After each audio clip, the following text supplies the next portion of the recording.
everybody.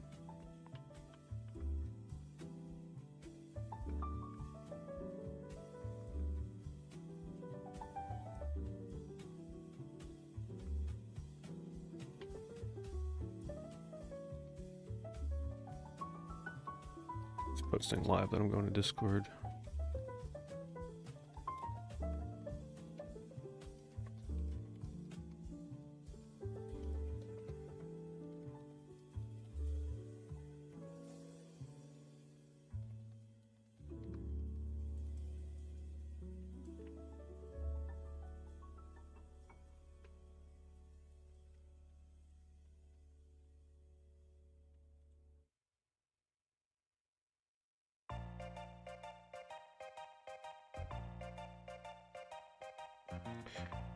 Thanks, Timothy. Thank you for the 30 months. Sorry, rather 91 months. I don't know why it says 30. Thank you for the 91 months. And hello, Chessmaster Video Gamer Bandersnatch.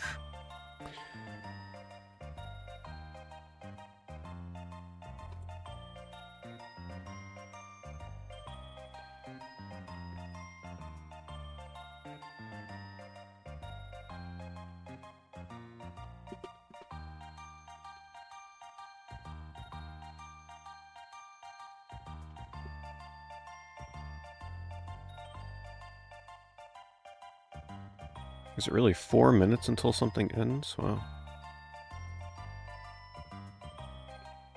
Oh, there we go. Oh, no, wait.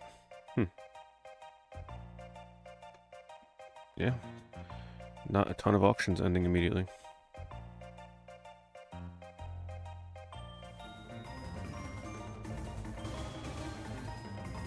Lozenges. Thank you very much, Mr. Big. Thanks for the Lozen super chat.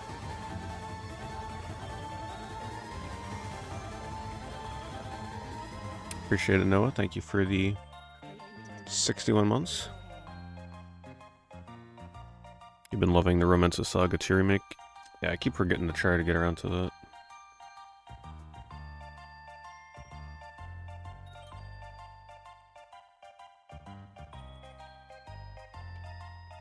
That definitely looks like a good remake.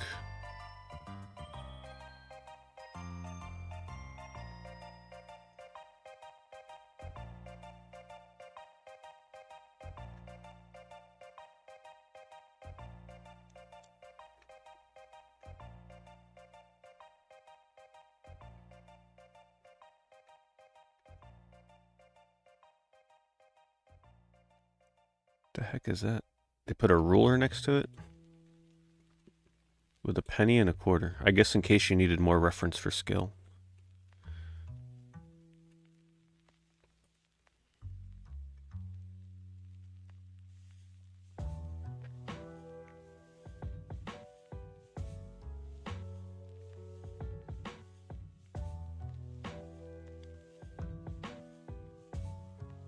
Hello, Caleb. Hello, Pat. Hello, Novak.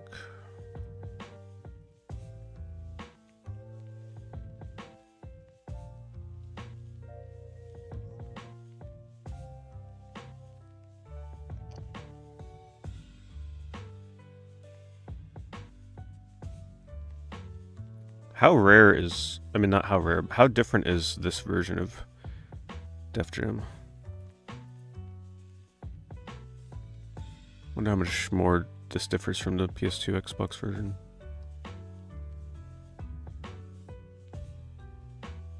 It's called The Takeover, so I imagine it's probably got some kind of mode in there. The other ones don't have. Hello, Pugilist.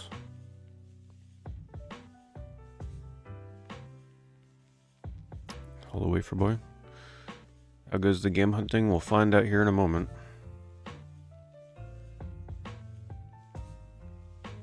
You never know what's in store on these streams.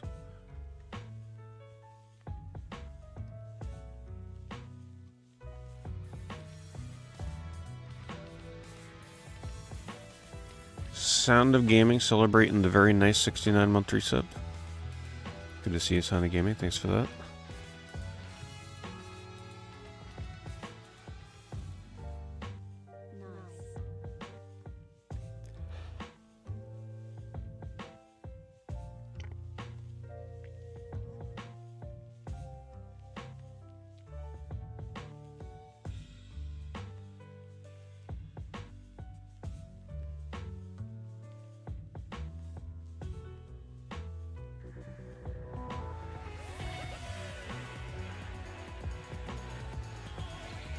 Twitch Game Boy game stop working on you.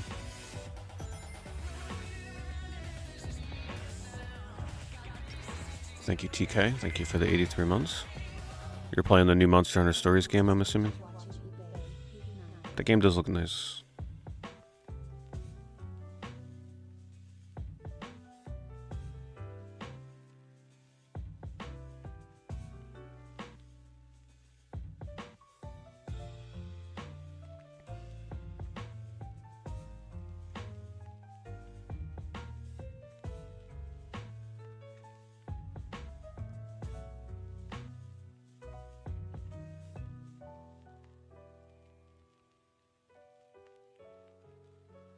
$200 already for this.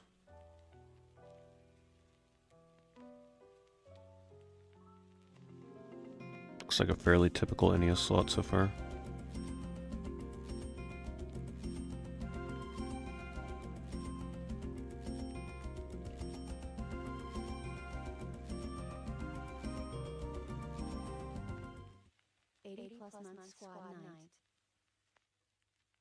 Thank you, Cruz. Thank you for the 82 months. Yeah, a lot of 80+ months tonight.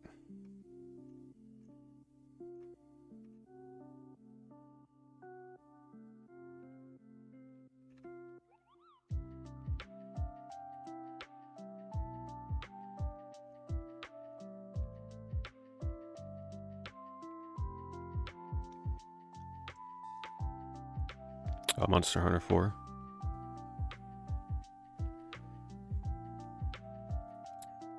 Shoot. I keep forgetting to get better about... Alright, I hate to do this to the Twitch people, but something that I gotta get better at doing as soon as I start a stream, like literally before I even put my webcam on the screen, I'm gonna be trying to run just on Twitch the 3 minutes of ads, because what that does is it removes pre-rolls for people for the first hour of the stream. I know we're like 5 minutes in already, but I'm gonna do it now while there's not a lot of people here, just so that as people come in, they won't get the pre-rolls. So just bear with me.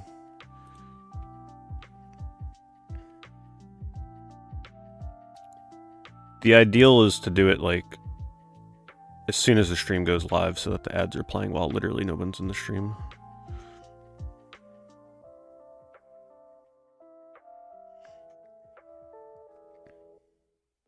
Yeah, if you're a sub, you won't get the ads.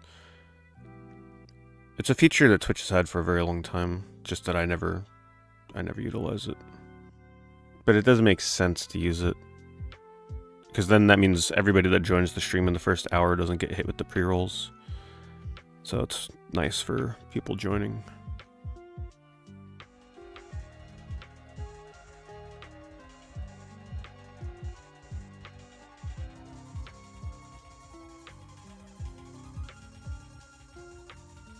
Thank you, Pudmonal. Appreciate that very much. Thanks for the 68 months. Hello, Kinetic.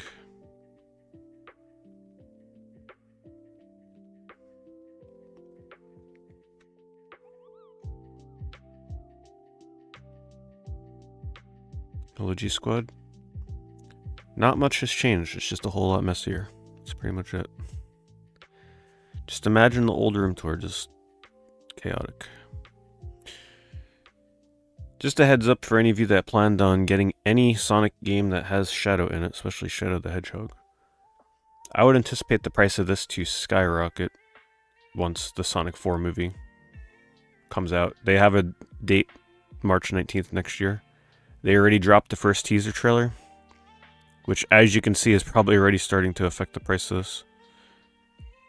But I feel like Shadow the Hedgehog, especially the GameCube version, is going to go crazy once that movie's out.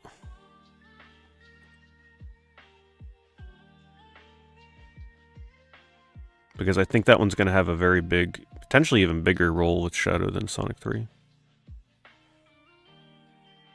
Find out.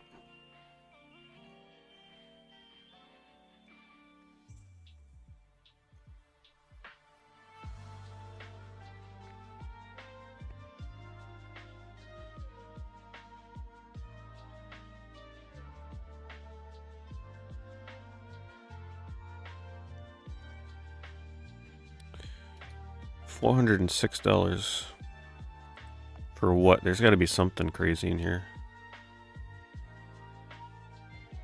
$406 for that? There's no way.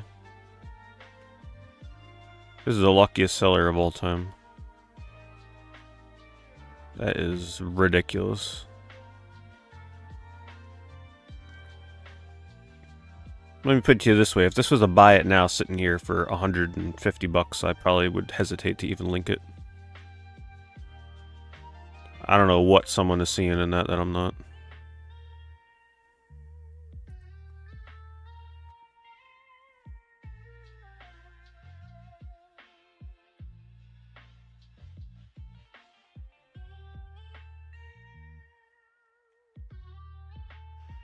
An Amy game? Well, there's really no game that prevalently features Amy. To that degree, like that, it would cause the price to go up. Perhaps we just see price increase on any Sonic games that feature all the characters, so like the adventure games, Sonic 06 potentially.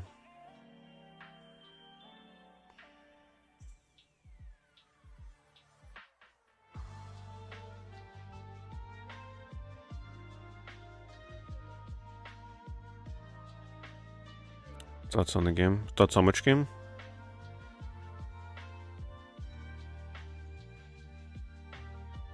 Sonic, I mean Shadow the Hedgehog?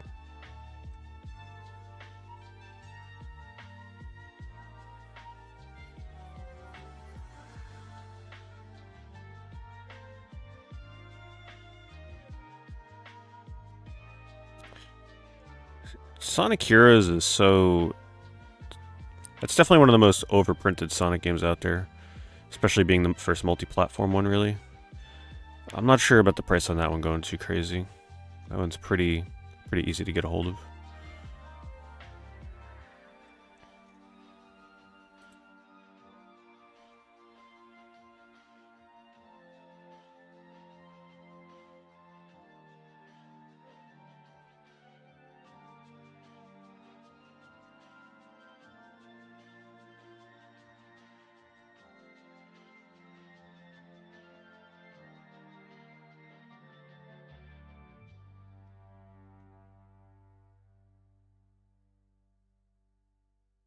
You bought the cheese. So you're the cheese buyer. Do you collect cheeses to eat? Is it for a recipe or something?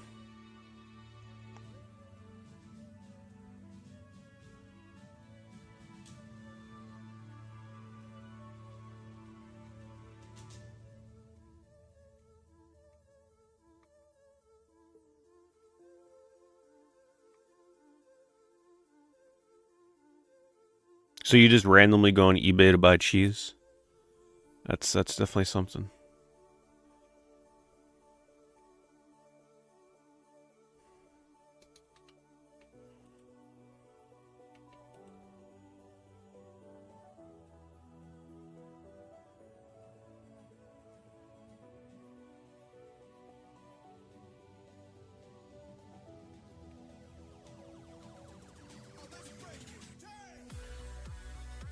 $10 shipping. It's not terrible for a filler lot. Got a little bit of water damage on this one.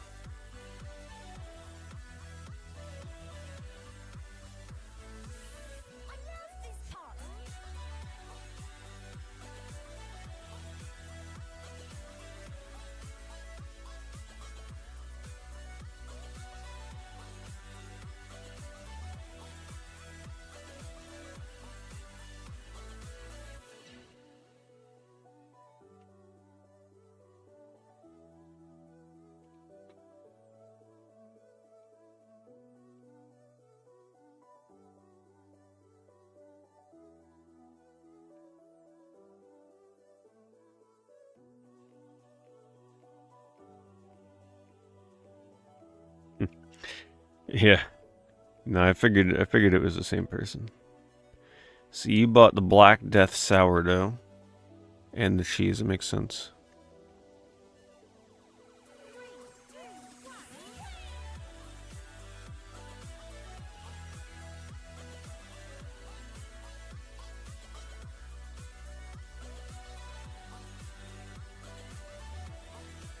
I don't know why this seller... I feel like... Oh, because they have it listed under Force Unleashed 2.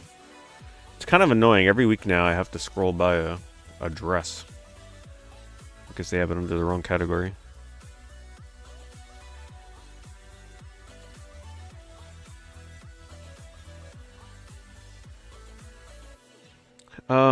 Depends on the console, but yeah, most consoles right now are not at all-time highs, that's for sure.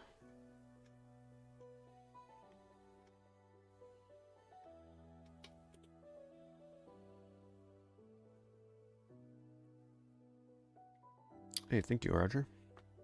Roger Arts. Thank you for joining as a member.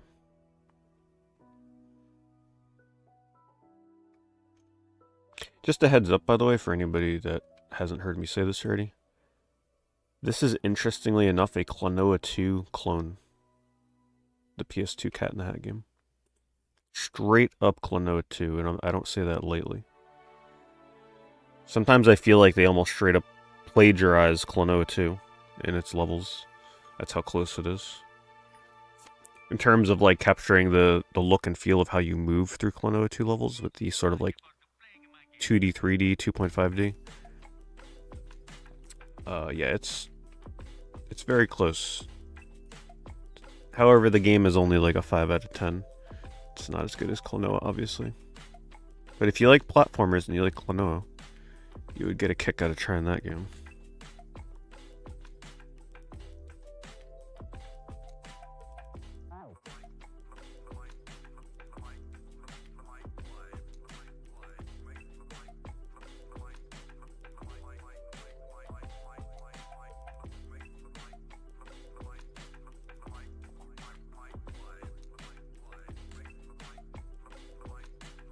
Yeah, I even watched the movie before I played that game to prepare for it. Because I hadn't seen it before. I figured, let's just watch the movie before I play that game. The movie is really weird. Very odd movie.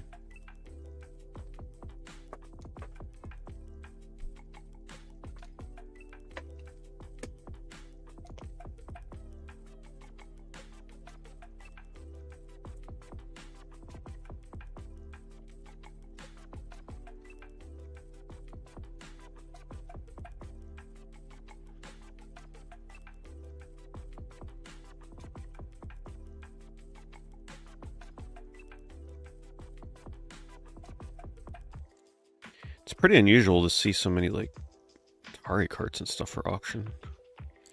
Usually I don't see too much of that.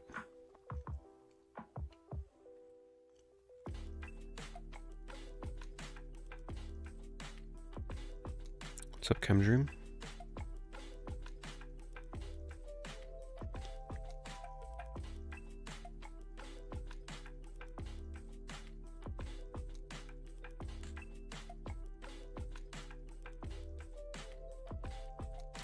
I think Wipeout 3 is a little more than 15 bucks typically. Yeah, it's more like 30. Could be a decent little deal for somebody. I'll link this.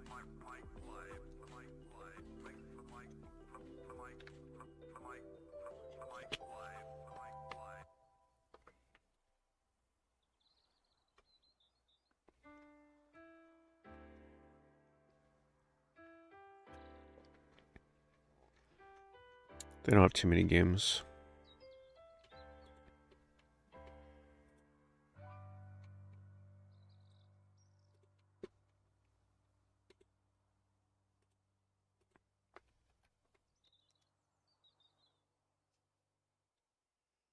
PS2 prices going up? Not necessarily. It's mostly just the survival horror stuff right now that's going way up there.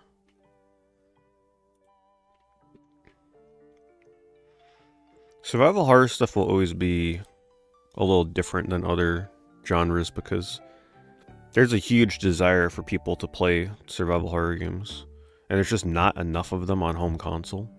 And there's not enough new console survival horror games being made to satiate the desire to play them. So people have to go back to the older consoles, which means the prices are always Gonna be pretty rough on those. There's too many survival horror fans, not enough survival horror games. Eventually, people start hitting that plateau where they feel like they've played everything already. So then they have to dive in deeper and deeper, and then they get into the really niche stuff, and then once they start hitting the actual rare games, the prices start going even higher on them. The struggle of being a survival horror fan. There's not enough out there for you. Especially if you're looking for more traditional, older survival horror games.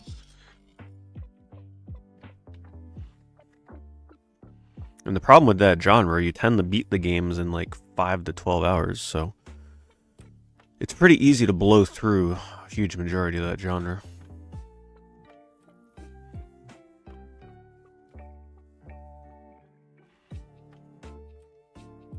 It's not like RPGs where buying one keeps you busy for 50 to 80 hours sometimes.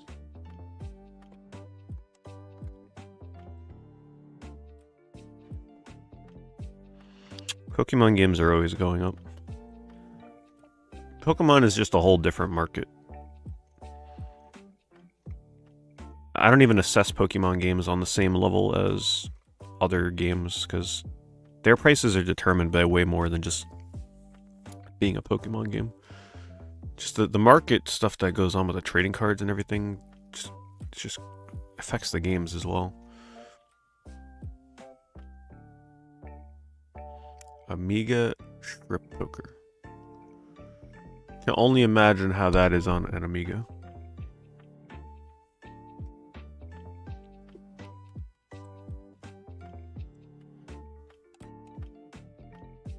Kind of curious about N2O for PS1. Yeah, I played that a long time ago. It's pretty cool. If you like those sort of like PS1 games that feel like it's some kind of what's the best way of putting it? Like the visualizers, the audio visualizers, where it's just like trance music with really trippy, colorful visuals. That's kind of like what N2O is like. It's worth playing. It's not that expensive either. It's pretty easy to get a hold of. You gotta like tunnel games. There's a lot of those kind of games on PS2 where you're just like continually going down a tunnel.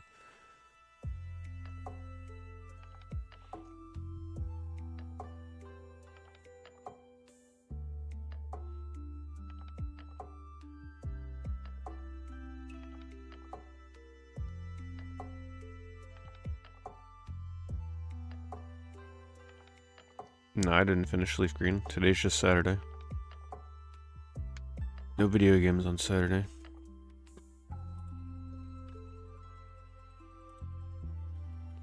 We caught him.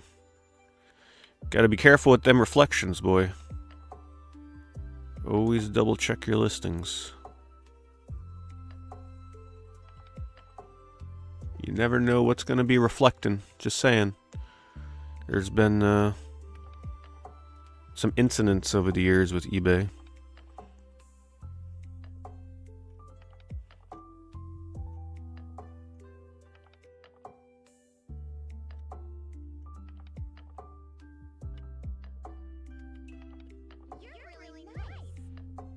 Oh, thanks, Cole. Thank you very much. Thanks for that super chat.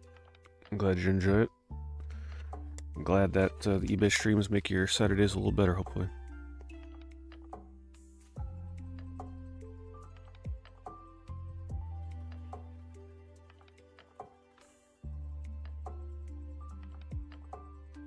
Auto Assault. This just looks like a game that was dying to come to a home console.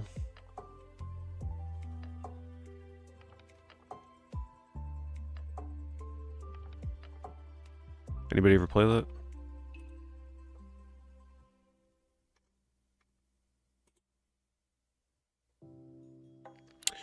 Any game that I'm surprised climbed in price. I'll be honest, the price that Kuon has climbed to has definitely shocked me. The price increase in that was pretty sudden and drastic. That was not... It was gradually increasing for years, and then just suddenly it seemed like it went from being like a $700 game to like almost $2,000. Crazy. That one's a little shocking, for sure.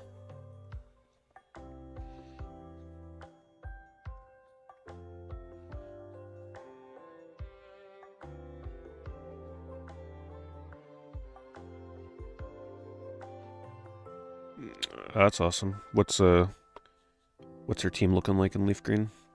Yeah, I've been loving the Leaf Green playthrough, especially now that my team has come together. Taken shape. The ragtag group of underdogs.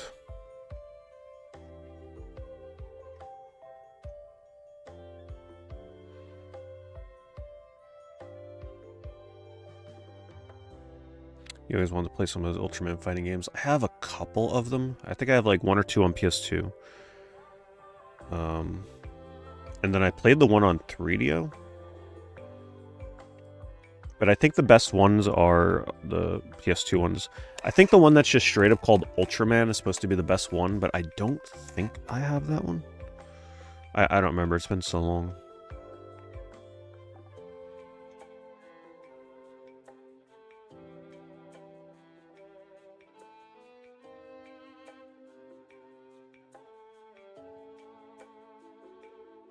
As of this morning, you need 14 games to finish the N64 set.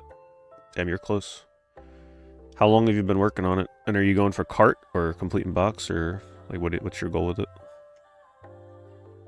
And what are the... Oh my god, it's back. What are the last few hardest ones that you need? Alright, this is viewer discretion advised, by the way. She's back, he's back, I don't know what it is. But Stained Panty Person is back. I'm not really sure why the listing's not selling. Couldn't imagine why. Sniper Elite. Kind of fitting considering I gotta literally like snipe into the photo to see. Let's see if they're still listing new stuff.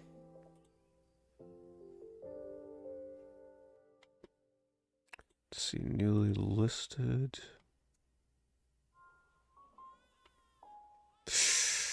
They sell a lot of used clothing. And video games. So if you want to kill 2 birds with 1 stone, I'm just saying.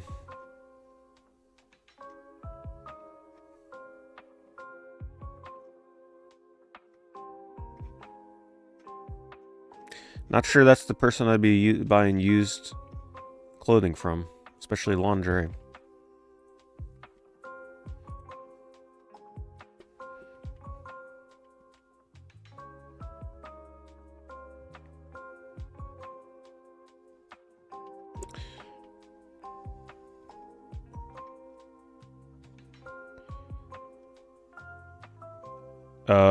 You should definitely play the first one, Adam.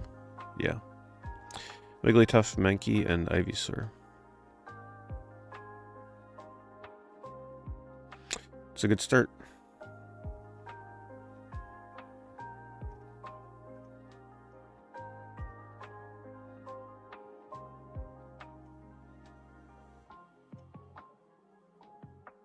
Amberg says it looks like a guy in lingerie. I believe Amberg. She knows. We'll add that to the lore.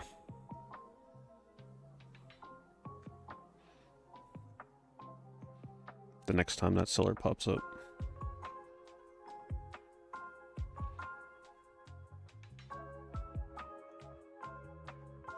Yeah, Kuon was pretty stagnant for a while, and then just out of nowhere, it just went crazy. Could be some form of manipulation, could have been a video, like I have no idea. Or maybe people just... I don't know, right? Like, how does it nearly double in price after all that time? I'm not really sure. Because it was pretty gradual for a very long time. Have the delisted Transformers games. Some of them are pretty pricey. The stuff like War for Cybertron, like the 360 game, those hover around $50, $60, I believe. And then Transformers Devastation, that one at one point was like 80 to 100 or something. At least sealed copies may have been. But yeah, some of those Transformers games are a little pricey.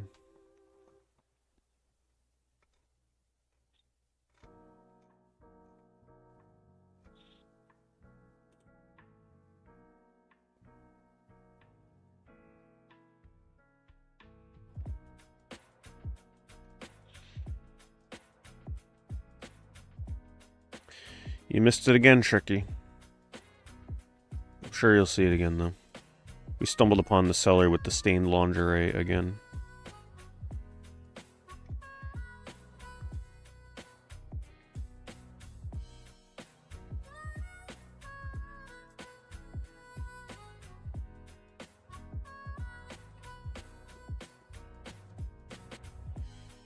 Are you going for cart only? Secret stage?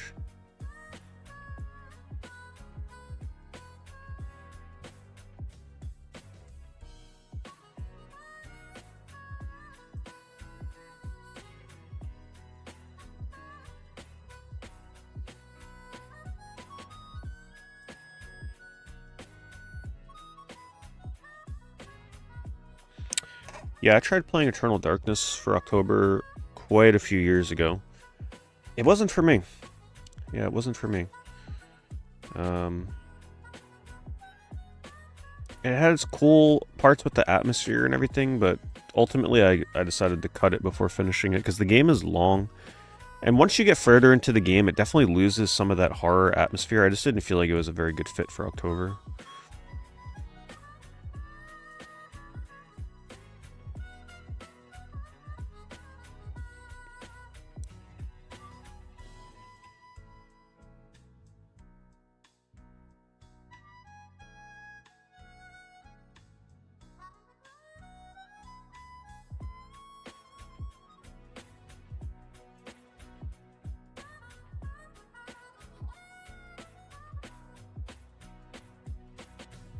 ELS 5 controversy.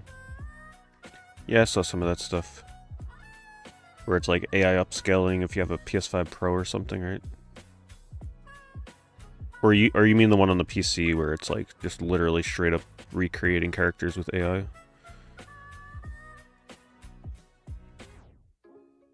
That's kind of whatever.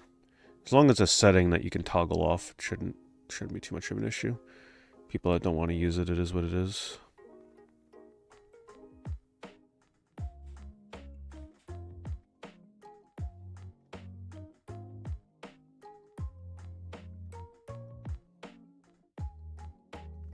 Yeah, because I know that controversy popped up at the same time as like the one for PS5, so I couldn't remember which was which. Yeah, the PC one, it's like whatever. There's been mods for PCs for so long. It's like just think of it as another mod, an optional mod. Would have loved to have seen what it would have done with games like Concord though, and Highguard. What it would do to those characters. Could have saved it. They should have launched Concord alongside that DLS5R, whatever the hell it's called.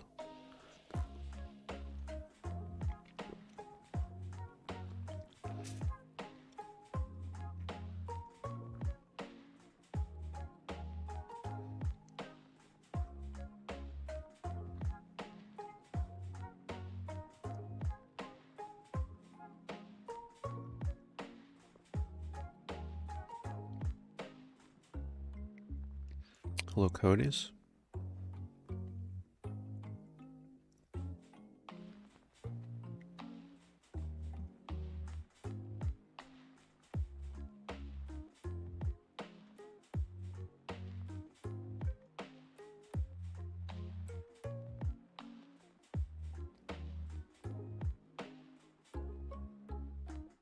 Yeah, just random lo-fi video game music.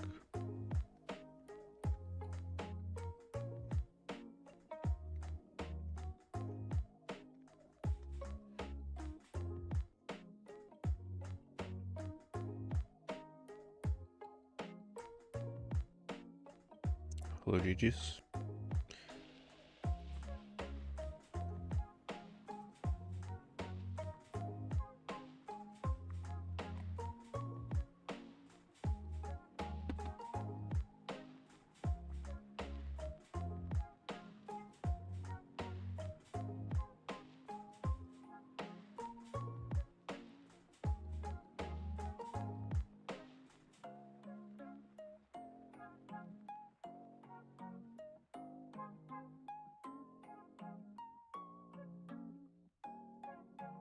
$30 Wii games for $58. Sure, we can all imagine what's in here.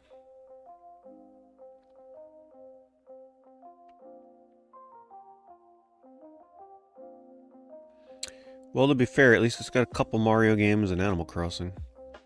That's way better than you'd expect from a Wii lot.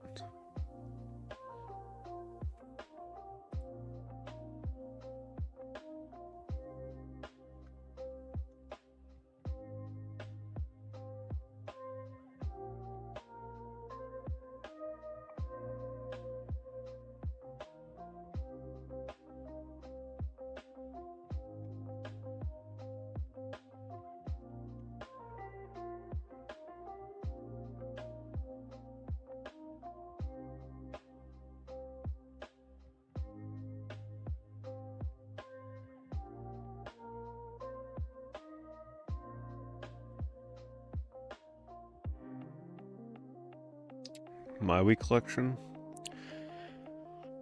It's been a little bit since I added anything to the Wii collection.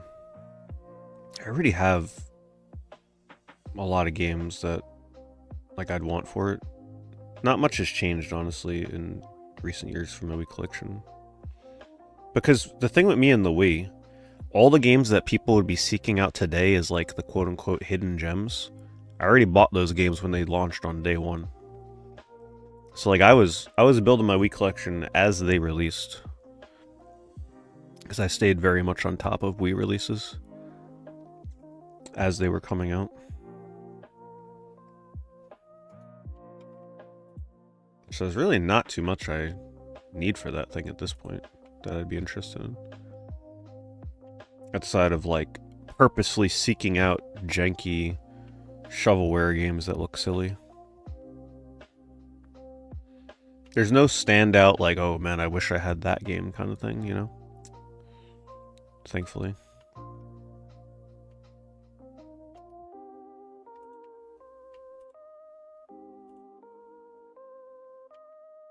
Of course there's still stuff out there, but nothing that I'm like dying to have.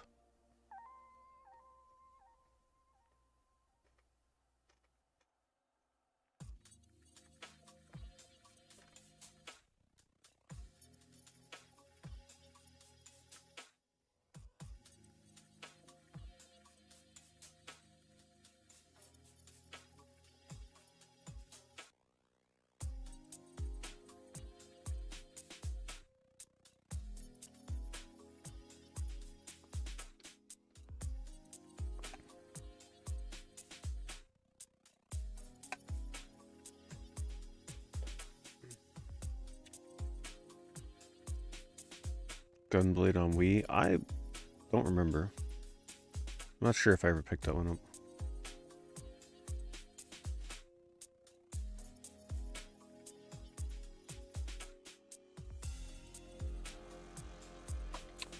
No plans for gaming concerts.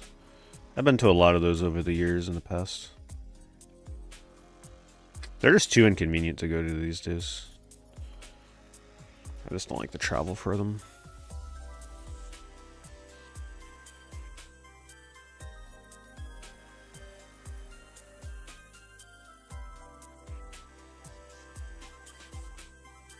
Yeah, exactly, Timothy. That's a good way of looking at horror games.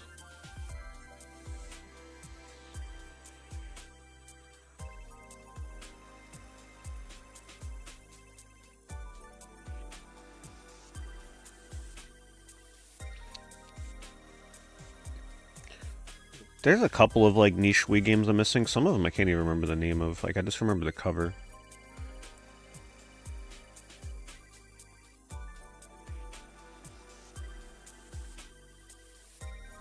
I would search Wii, but man, it's a pretty brutal console to search on eBay unless you know specifically what you're looking for.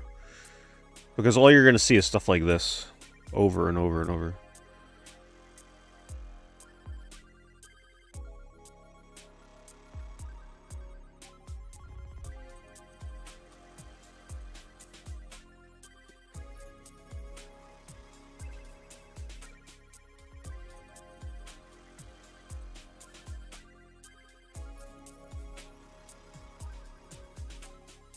These games, I played a handful.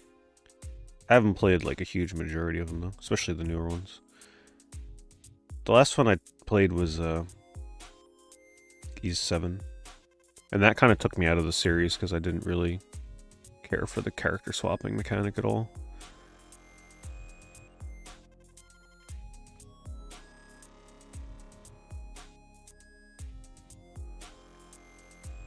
Alright, this will be the last auction page.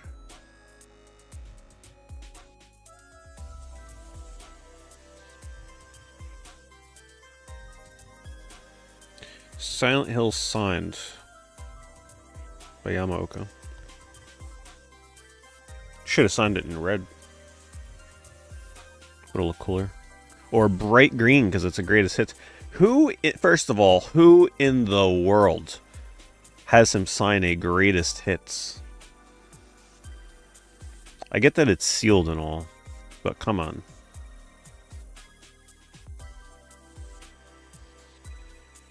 If I would have had him sign a greatest hits, I would have had him sign it in a bright green that matches the spine. That would look kind of neat.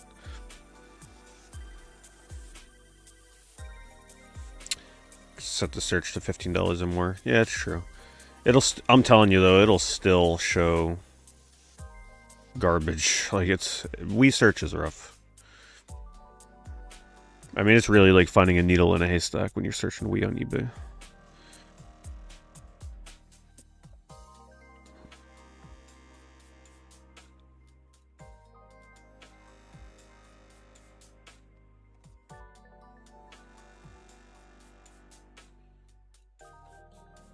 Well, actually, I know why they had him sign it. Because they didn't have any intention on keeping that anyway. They just had him sign it so they can get it graded and then sell it. That makes sense. They had no attachment to it. Because I don't know about you. If I had a signed game, the last thing I'm going to think about is getting it graded. I'm getting it signed for myself. I wouldn't have someone sign a sealed game on the plastic cellophane. That's just a recipe for disaster.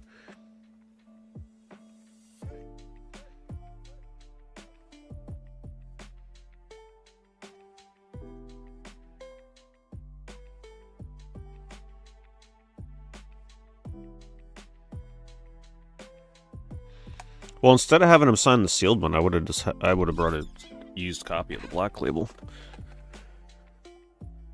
Personally. And then just sell the sealed copy of the game by itself if they really wanted to sell it. So having somebody sign a sealed game with the signing the plastic, that will degrade over time. There's no way that marker won't degrade and chip off the plastic. One little kringle of that plastic is going to chip the marker.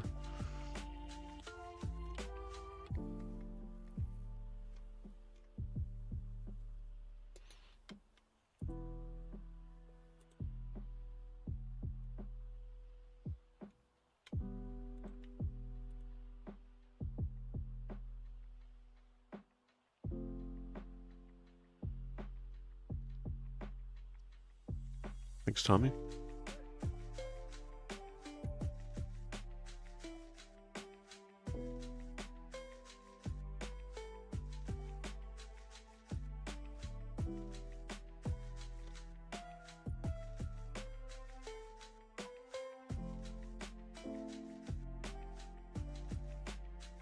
They canceled the Sony concert. Well, okay, I'll tell you why they probably canceled the Sony concert, because let me guess, they were probably doing music from games that not a lot of people care about the music for. Right, like probably a lot of modern AAA games, like what's that last not Ghost of Tsushima, the freaking Ghost of Yote. Like you can't do a concert for video game music when you can't recall the music in your head. In order to do a concert for gaming music, it needs to be nostalgic, memorable music that when you think of that game, the music immediately pops into your mind.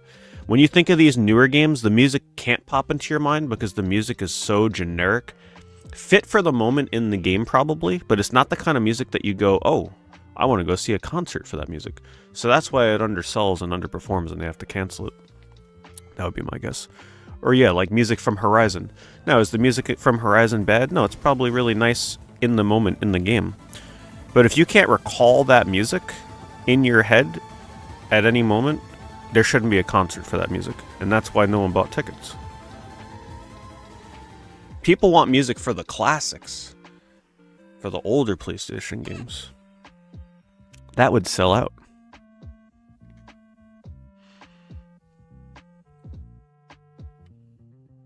Thanks, Ace. Appreciate it. Thank you for the 90 months.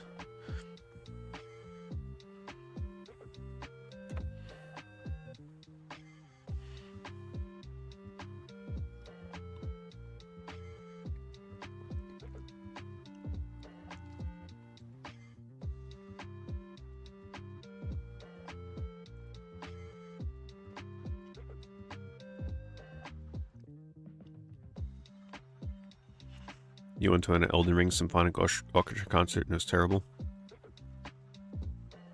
See, that's the thing. Elden Ring's music is great as you're playing the game, right? Like, it's very fitting.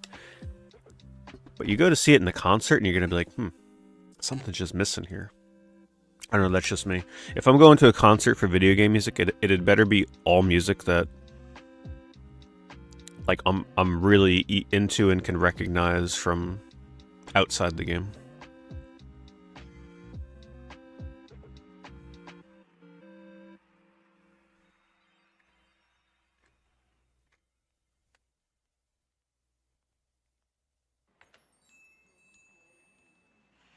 See, look, this is what you would call a above average wheel up, because it actually contains video games you'd want to play on the Wii. It's not bad, but after all is said and done with shipping and everything, you're looking at over $10 a game. Which for some games is fine, but some other games it's like, you're not paying over $10 for Lego Harry Potter games. But I think they have it priced accordingly.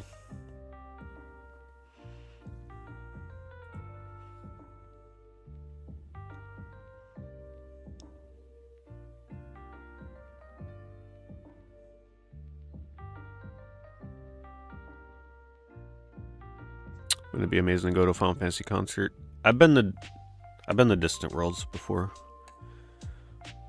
which was fun.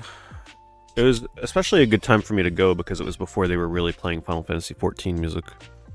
Which, don't get me wrong, 14's music, you know, it's fine.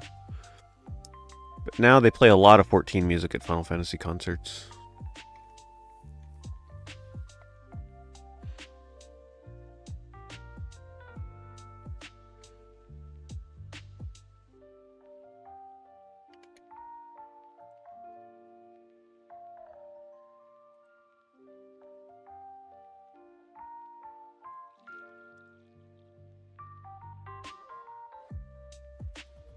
Still need to play. I need to try Redfall one day. This looks like it came from a library. These definitely came from a library. Gotta see what all the fuss was about with Redfall. I feel like that game's not gonna be as bad as it was made out to be, though.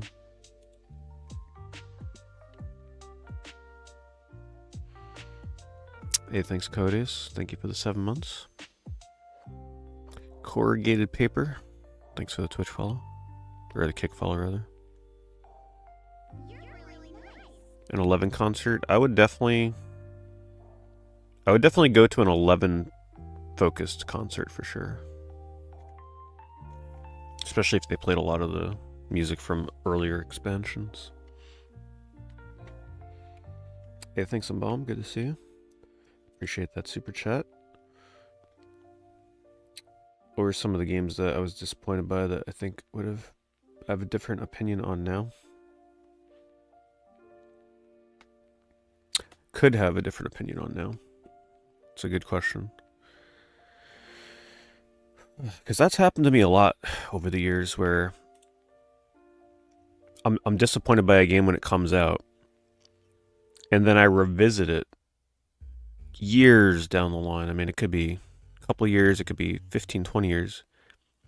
And then I just find like a whole new way to appreciate the game. That's happened quite a bit. Probably the biggest one that happened with me was like Final Fantasy X, because I was very disappointed in 10 kind of when it first came out. And now I love it. I do feel like Final Fantasy 16 will eventually get that treatment from me, because I was very disappointed by 16. But I really feel like when I go to finally play that game again, whenever that may be. And speaking of which, Final Fantasy Type 0, I could not get into that at all. I think if I go to play 16 again in the future, I will be into it. Because the way that I look at it, when a game initially disappoints me, it's because it wasn't exactly what I wanted the game to be. So I kind of hold a grudge against it for the things that it did that I didn't expect it to do. But then when I come back to it, I know what to expect from it. And then it's easier for me to appreciate it because I'm not disappointed anymore. I've been disappointed once, I can't be disappointed again. What, you thought I wouldn't see that foot? Got the eyes of an eagle.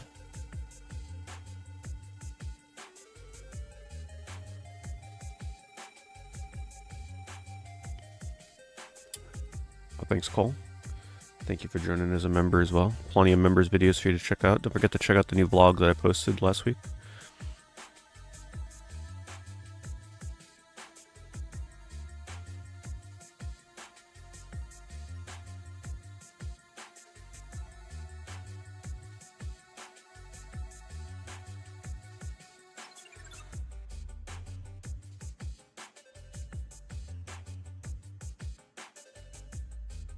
And I'm sure even Final Fantasy XIV, which I was very disappointed in with that.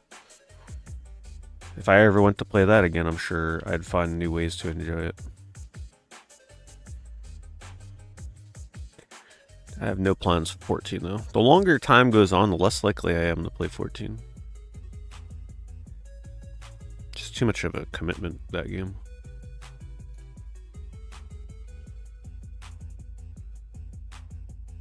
As much as I want to experience the story in that game, I don't know. Probably not worth it.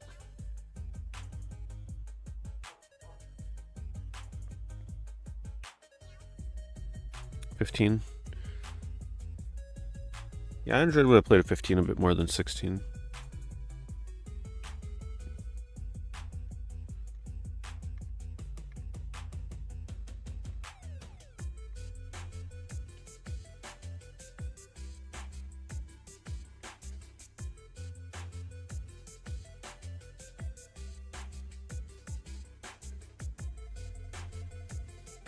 Oh, that's another one. I'll tell you that I'll spoil for you.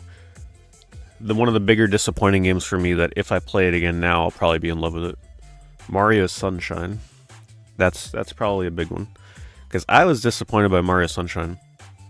To go from Mario 64 to the gimmick of the flood mechanic, I just didn't like it. It wasn't what I wanted from a brand new 3D Mario platformer at the time. But I feel like when I finally go back to give it a second chance, and I have not given Sunshine a second chance since it launched on GameCube. I feel like I'm going to have a new appreciation for that game. I may still not like Flood,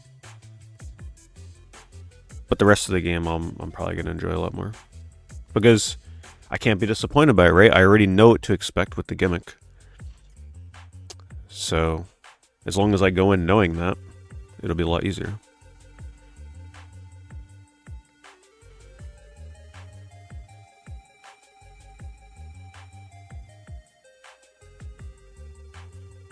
Yeah, I didn't like the movement and the water gimmicks and like aiming, and I just wanted to jump and platform. I didn't want to have to worry about any of that water management.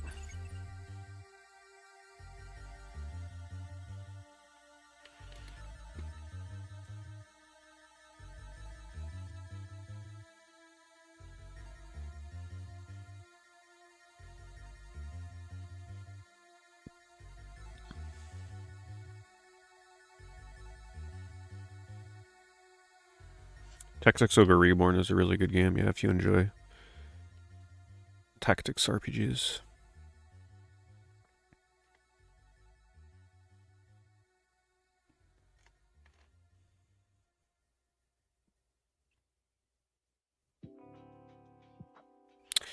I'm sure the next 3D Mario is going to be very gimmicky, yes. They seem like with the Switch 2, they're going for some very out there stuff for sure. Like taking things in a very different direction, which is fine.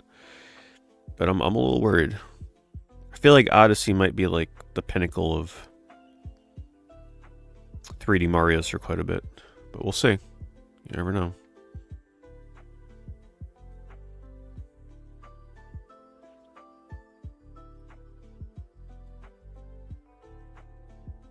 It's actually not terrible for this. Very reasonable price lots from the seller, actually $35 free shipping. It's pretty much $5 a game and $5 shipping if you look at it that way. And a lot of these games cost more than $5. They're in like the $10 to $15 range. Like this one here especially is a pretty good listing. It's not bad. I'm going to link this seller if you guys want to pick through their listings. It's very good. We need more sellers like this. 6 game lots, actually decent games, good photos, free shipping, and still have best offer. More sellers like that, please.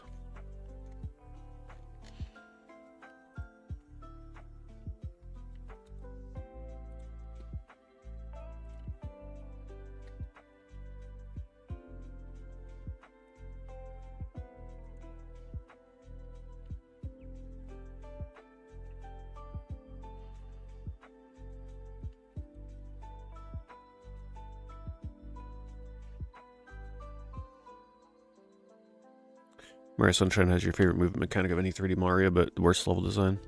I have a very hard time recalling the level design. But like I said, yeah, maybe now I'll really like the movement mechanics with Flood. I don't know, we'll see. We'll see when that time comes. I just gotta make up my mind what version I'm gonna play. It'll probably end up being the GameCube version. For the better controls.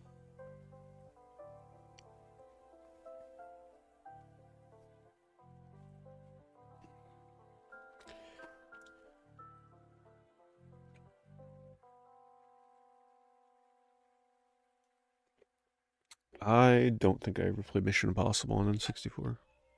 I'm not sure if I don't think I even rented that.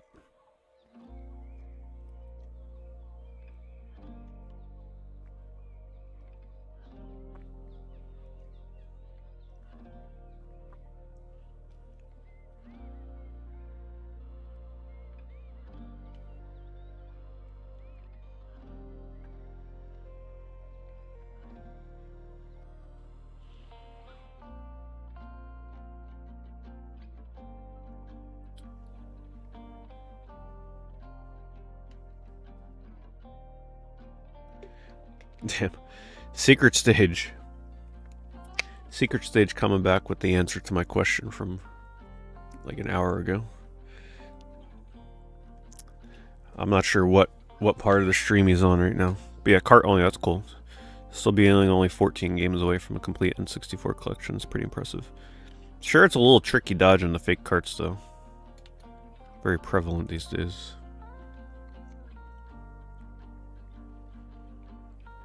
$400. Yeah, I don't think so.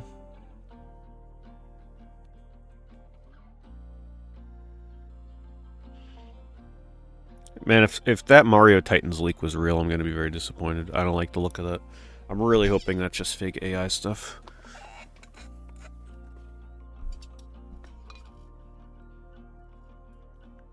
Hello, Nozofu. Hello, Heidi. I'm doing good tonight, at least.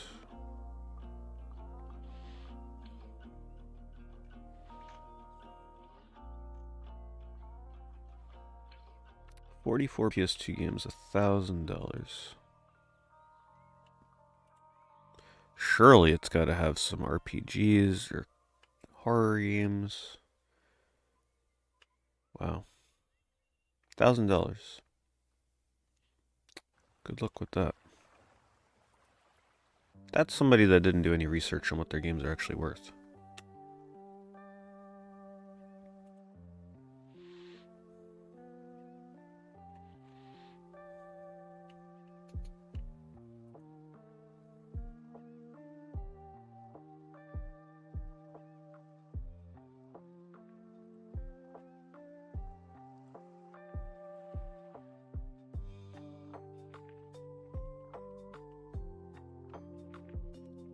Hello, Citrus. Nothing too crazy tonight, other than the return of the stained lingerie seller from a few weeks ago. That's probably been the most exciting thing tonight.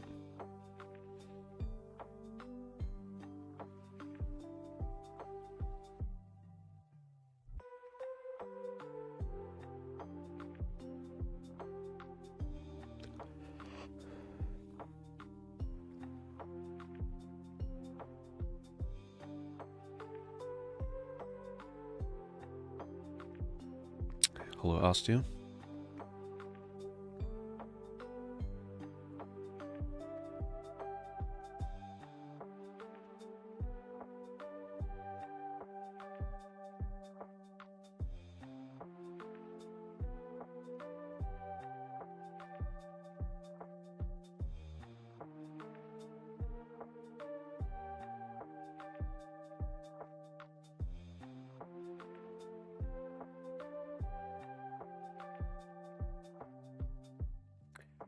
Hopefully Super Coolio stops by tonight, because I got the package from my P.O. Box to open. I won't open it though unless he's here tonight.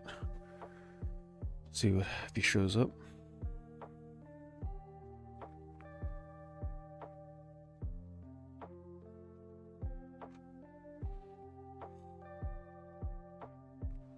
Oh, there's Super Coolio. Couldn't remember if I remembered seeing you up top or not. Thought I saw you at the start.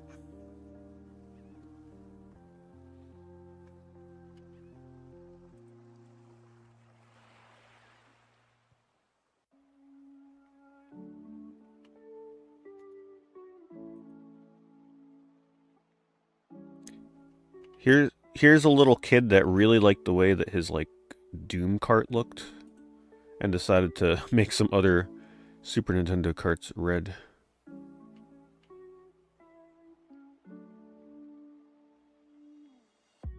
That one's pretty cool. They did a black and a red on Bulls versus Blazers.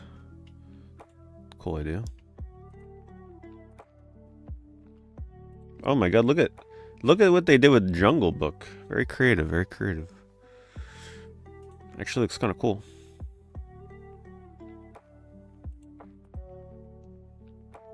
And they did a good job too. That's a pretty even distribution of Magic Marker. It's pretty clean.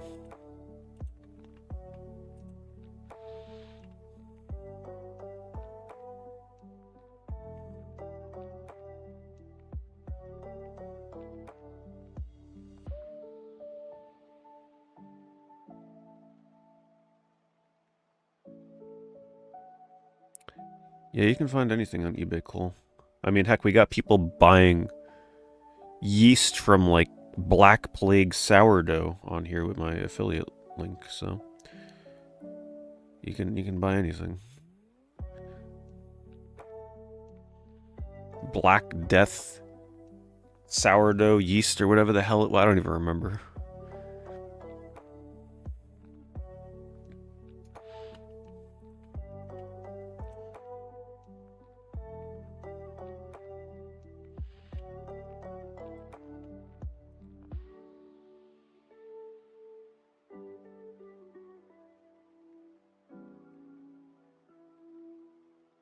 Hello, Robert.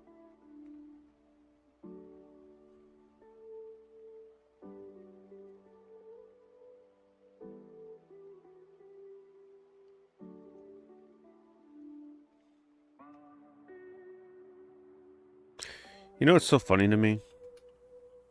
Is that for some reason these two N64 Battle Tanks games get re-released. But then they somehow end up being even more expensive than the original releases. Like, how... Isn't the point of re-releasing these to make them new, like, more accessible? Doesn't make sense. Just buy the originals at that point.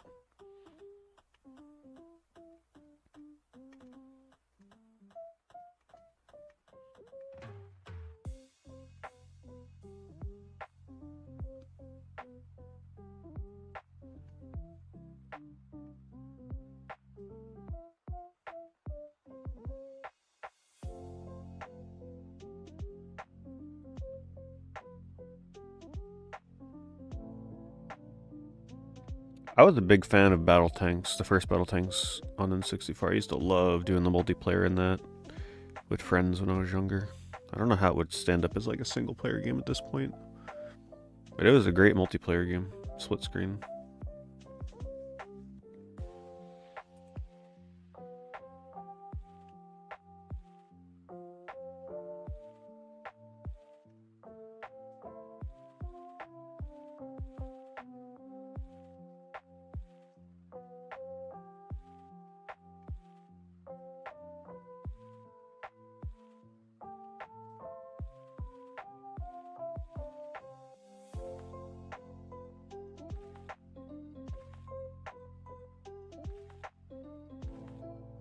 Actually, a pretty cool Lion King box.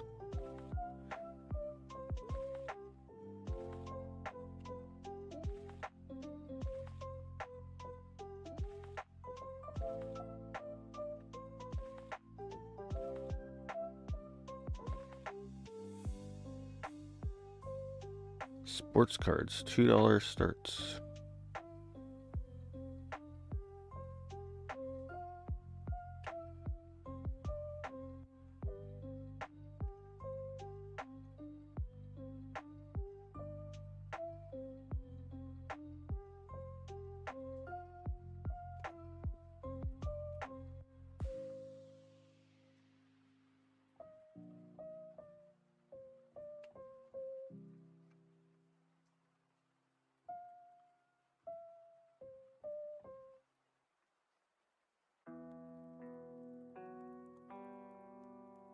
Hello, Raptor.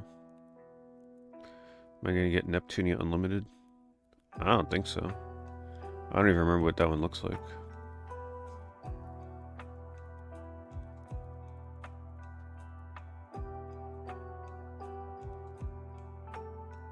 Alright, everybody, we found him. We found the one person that enjoyed Kessen when it launched on PS2.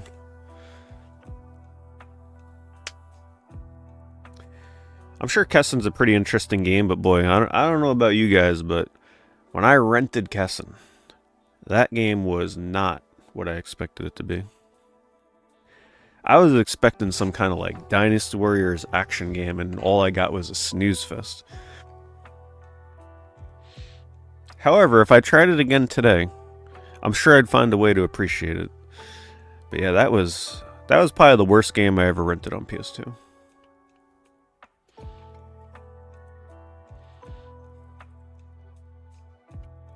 At least, like, you gotta remember, right? You're excited to have your new console. Other than there being a lot of characters on screen, that was not a game to get excited over for me. Wait, you played it way later. Yeah, I'm sure playing it way later helps. Playing that game when it first came out on PS2, that was kind of rough.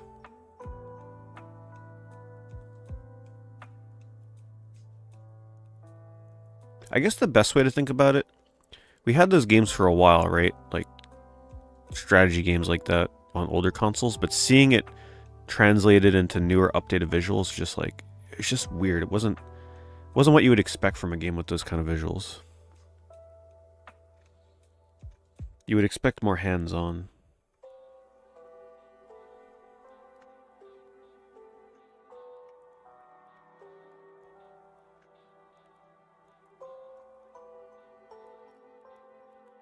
Smoke odor parts only.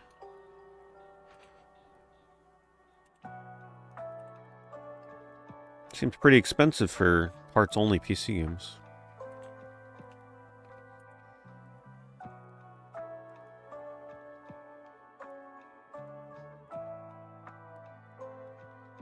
See, this is the kind of listing I like to see. I don't like them putting the exact value in the title though. But I just love seeing a giant box of PS1 games. Because that looks how I store a lot of my PS1 games. Just in a box. So it's like I'm going through one of my boxes. Oh, they even got a video. Let's see. It's pretty rare to find a video on here. I actually found the perfect box for it that fits everything. And if somebody wants me to ship it, no. Potentially do so, and of course I'll pat everything down. Yes. And get insurance. Okay. This is the whole collection. I would not recommend shipping it in that box. I know he thinks he found the perfect box. It's all tight, fits right in there, but boy, I'm telling you, you need a bigger box. You're shipping that many games for $1,000. No, it needs to be bigger than that because you ain't going to be able to fit enough bubble wrap in there to pad that. That's going to cause an issue. All you need is that one UPS driver that just like tosses that thing. Forget about it. Some paper cases, like here.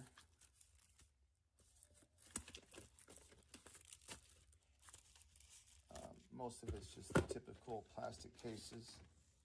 Yeah, plastic cases that need a lot of padding. For some reason, I'm not sure what this case even is. It's original PlayStation. Definitely someone that's... They think they've stumbled into a gold mine. Let's take a look at what they got.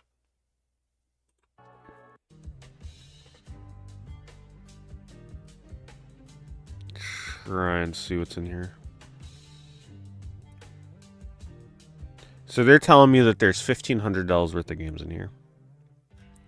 I'll tell you right now, I could already tell this is not gonna be $1,500 worth of games. There's no chance in hell.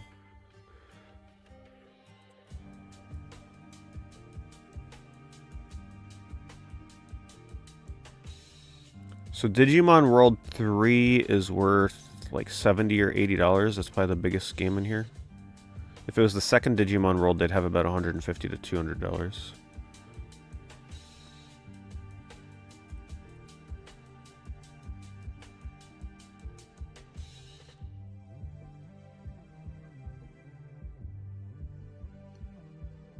No, there's no way.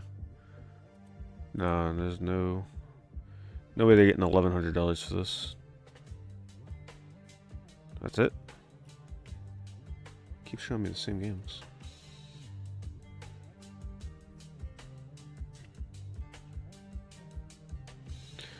I'm not even sure where they'd get $1,500 from. I'm pretty certain that if you plugged all these games in the price charting, it wouldn't even come out to be that much. That seems ridiculous. So I'll tell you the problem with a lot like this and why. Like they're saying $1,500. Okay, so let's just say, for example, you look up the price on price charting for, I don't know, Big Blues Musical Adventures, whatever, Blues Big Musical. That might be a game that has like 150 listings on eBay, and maybe once a month a copy sells for $8 to $10. Now, does it mean that that game is a $10 game? No. You're desperate to sell that game for $10, right? You'd be thankful if someone bought that off your hands. So when you put a game like that for sale by itself, okay, it makes sense that you want to kind of get close to what it's worth. You're just going to wait a while. But when you put a game like that in a lot, you have to be willing to almost accept the fact that that game is worth nothing. If I made a PS1 lot and I threw in a copy of Blues Big Musical, I wouldn't even account for the price of that in the listing.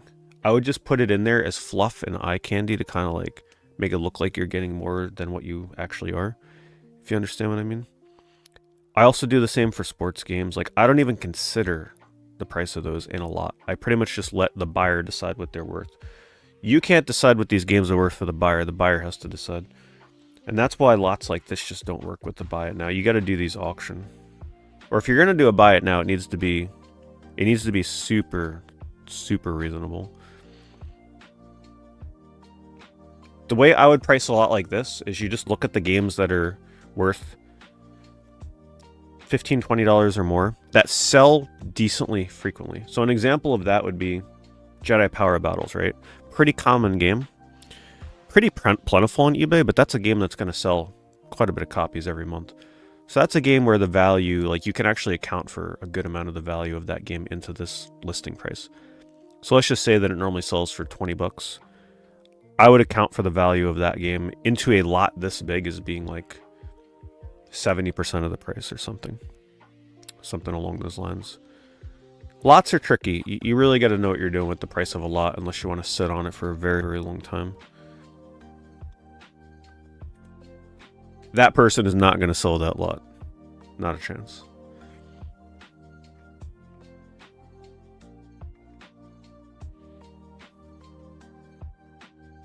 They gotta drop. They're gonna end up having to drop the price down a lot. Yeah, it's a Blue's Clues game.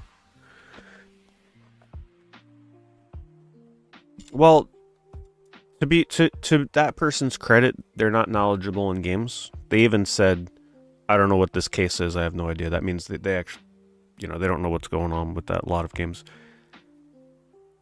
So they tried to figure out the pricing on it. It's just that they didn't do it correctly.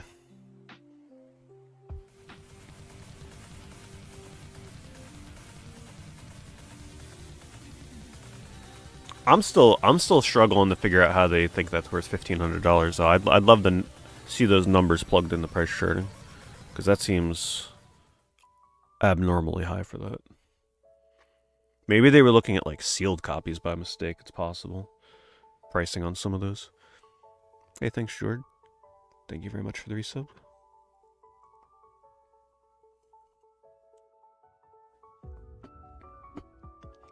It would sell for more than $250. Based on what I saw in there, I think I'd probably easily get like $500 for it. Because there are some games in there that are worth a good amount of money.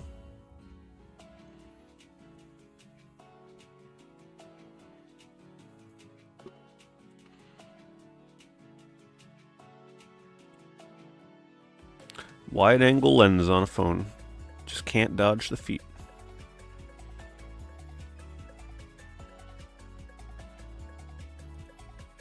It looks like this person is standing in the hallway in PT. Right? Like, you know when you first go through the door in PT and like you come back into that hallway, and then all the way in the back left, they got that dresser cabinet thing over there. I think it has the phone. No, the phone is... But you know what I'm talking about. It looks like he's literally... Like, it looks like you're playing a first-person game and you're looking down and you see your character's feet and they're like in a hallway of PT. Picking up an item or something.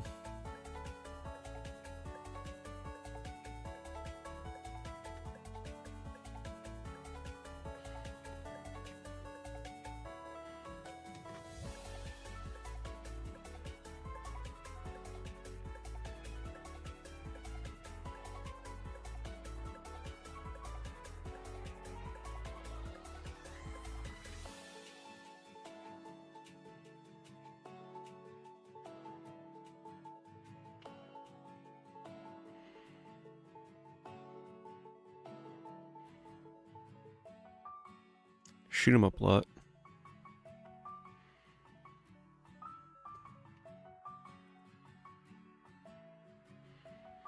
My favorite, Biohazard Battle. Such an underrated shooter. Still not many out there like it.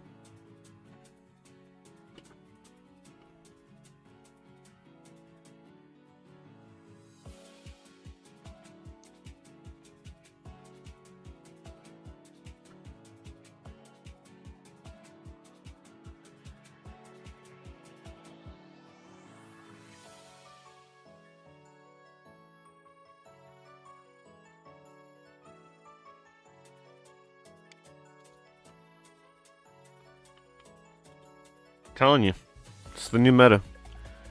You gotta take a photo. I'm just gonna assume that's the tip of their finger. You gotta take a photo with your feet showing if you're gonna list games on eBay. It's just a must.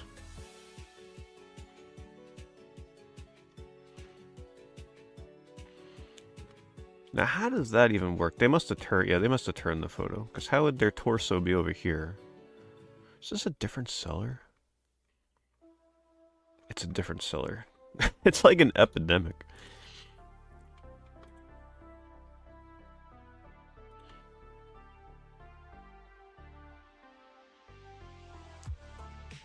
Is this the same seller that I looked at? Is this the PT seller? It looks like a different drawer. What the hell is that?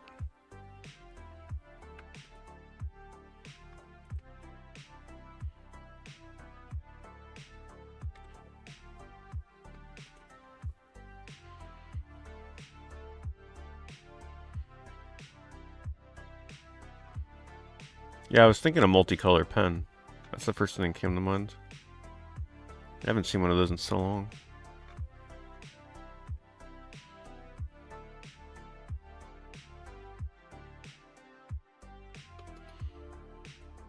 come the Facebook Marketplace sellers. Don't they realize that you can't really do this on eBay?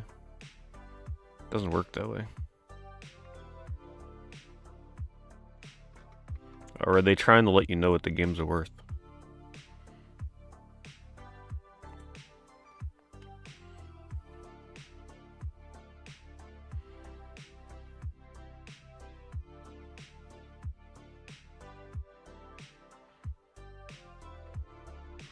No, believe me, these sellers are definitely... They're not really aware. What it is, they have a phone that has a really wide-angle lens, and they take the photo, but they don't want to be bothered editing it, so they just post it as is.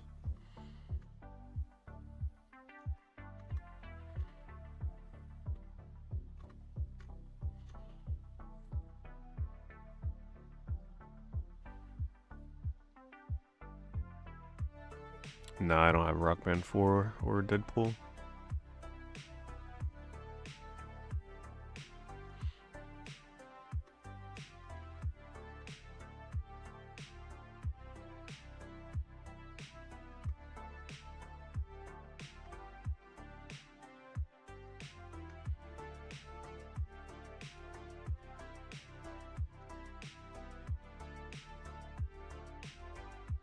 Well, you'd be surprised with some Atari games. Some of them are very expensive. I'm very bad with Atari game pricing though. Like, you know, the common stuff, of course. That's not too bad to understand that it's not too pricey for that. But the really obscure stuff, it's very easy to pass by an Atari game and not realize you're passing by like a super rare cart worth like a couple $100.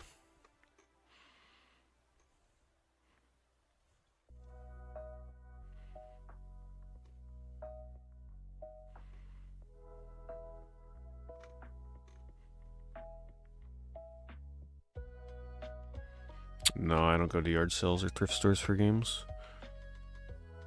Maybe this year, like, I could try going to some thrift stores again, but yard sales, no. I'm just not into that lifestyle. That's definitely a lifestyle. You gotta wake up at the crack of dawn and, like, literally go to a yard sale before they're even done setting up to badger them if they have games. Depends on what area you live in. I'm in a very competitive area, so you're not finding anything unless you're super dedicated.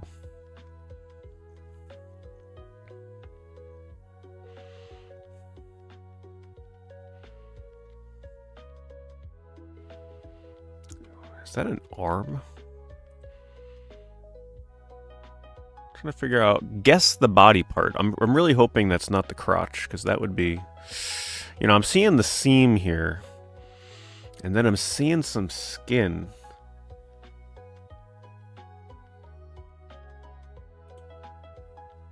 I don't know. I feel like we gotta dive a little deeper. Okay, it's a leg. It's a leg. That solves that mystery. I was gonna say it might have been a leg. For just a moment there, I thought it was a real baby.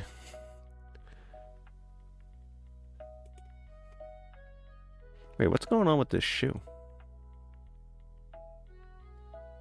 They make shoes like that where the heel is literally just a piece of fabric? Interesting. That's gotta be terrible support.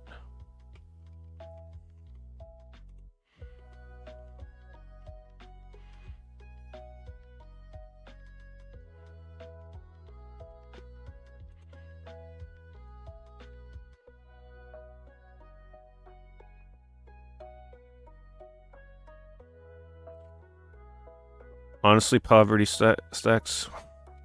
When you've been doing these eBay streams for as long as I have, sometimes you gotta look for different entertainment out there with these listings. You gotta find the stuff that's more than meets the eye with these freaking pictures, let me tell you. It's like I look for the littlest things in these photos, because like I've looked at so many freaking eBay photos over the years. I fixate on the things that make them stand out. And apparently the new fad in 2026 is just ever so slightly get your little bulge in the photo. You know, it brings people in like us. Makes it stand out a little bit. This person here apparently wants to sell their kitchen along with their NES console. Wonder if it comes with the bag of frozen fries over there. But you see what I mean? Like, you gotta have fun with these listings. After it would become so monotonous if I didn't look at stuff like this.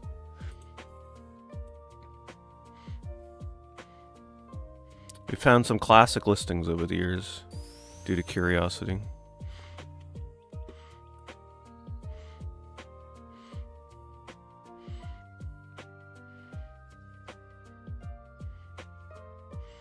Hey, thanks, Epic. Thank you for the raid. Hope you had a good stream.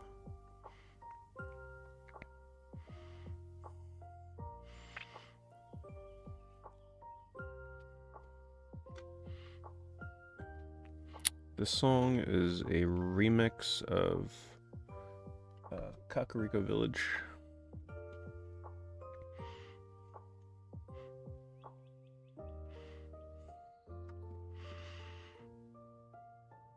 That's a great emote combination. I like that. I like the monkey.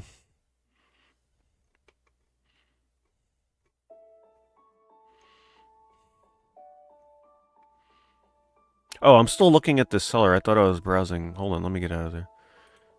Took me a moment to realize. I'm like, man, there's a lot of people with their legs in these photos. Same seller.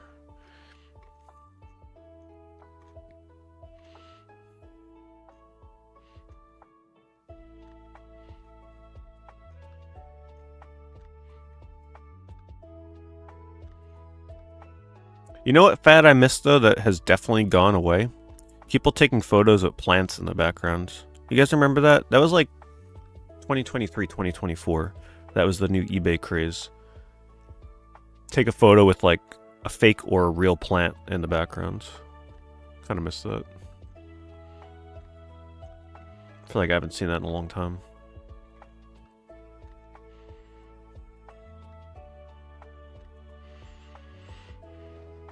I've ever played Cars 2. I have played Cars, but I never played Cars 2. I played the first Cars game for achievements because it was a pretty easy achievement game. It wasn't half bad, at least for grinding out 1,000 achievement points at the time. But I haven't played the sequel.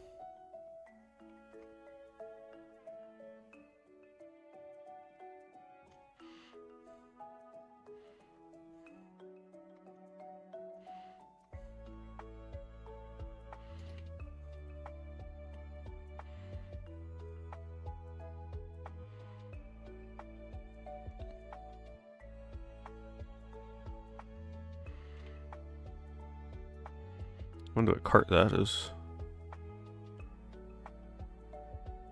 Some of these labels are pretty rough.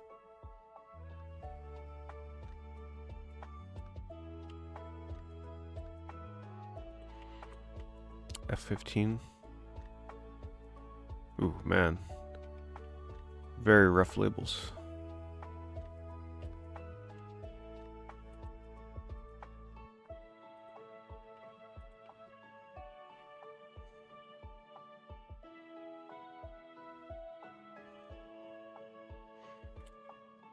I think those Cars games have a pretty decent speedrun scene, if I remember right. No, I'm done with Grand Jury Duty, thankfully. Last week was the last week. So I can finally do things during the day again.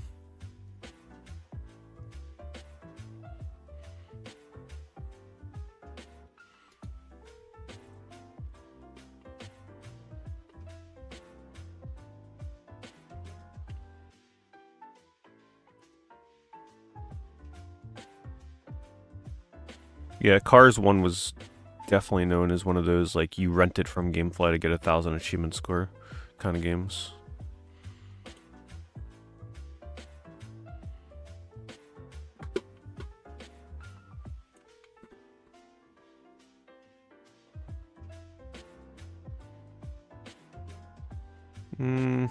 I wouldn't say that dubious.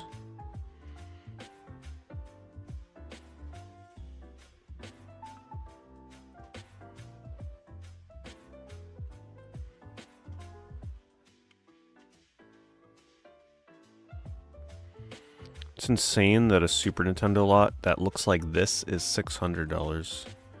A lot like this back in the day, I mean, I'm not even joking, it would have been $60. Crazy. Guess the biggest highlight here is Claymates and Joe too.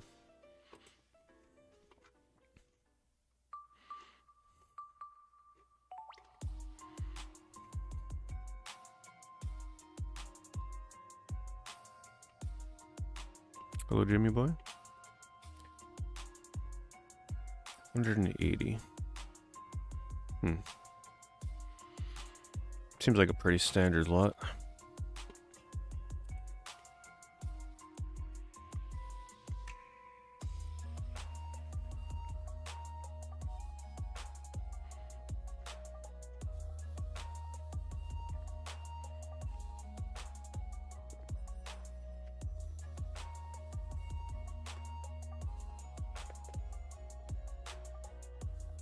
Yeah, a lot of hype behind Diablo 2 again because of that new class they added. It's just so funny to me that Diablo 2 is seemingly more popular than like 3 and 4 combined right now.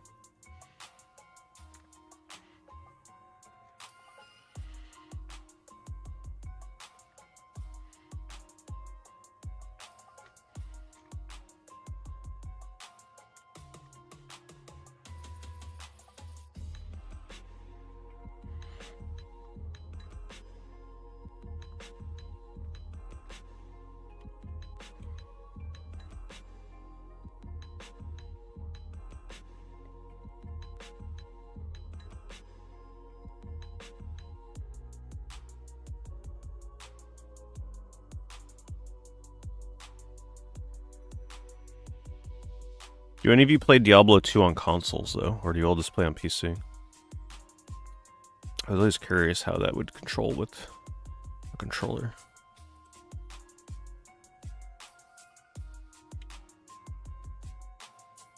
The bottom half here is not terrible. Top half is bad.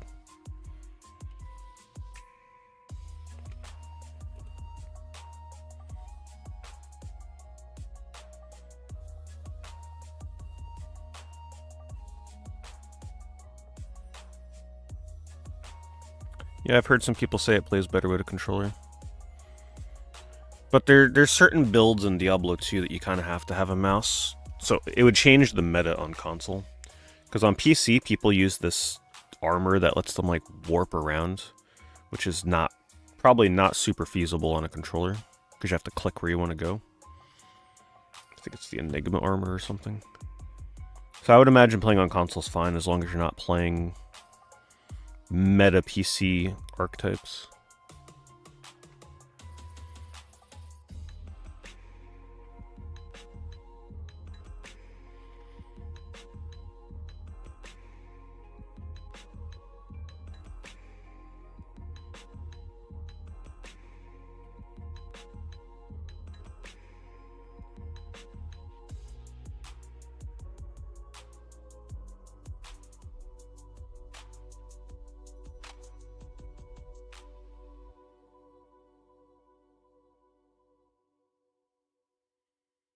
Yeah, I played Diablo 2 exclusively on the original version on PC. I didn't even really get into Lords of Destruction. I forget why. I think at the time my PC even might have had a hard time handling it, as crazy as that sounds. Because I think they did up the graphics and resolution in that version. I didn't really have a PC built for playing good, like, up-to-date games at the time.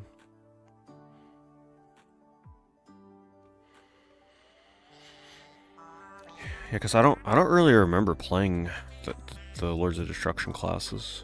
The only thing I remember is just playing the hell out of Necromancer. I played it back when Corpse Explosion was not really used as a skill. Everybody just used golems. I thought it was like the most boring thing ever. I went full Corpse Explosion. That's all I used.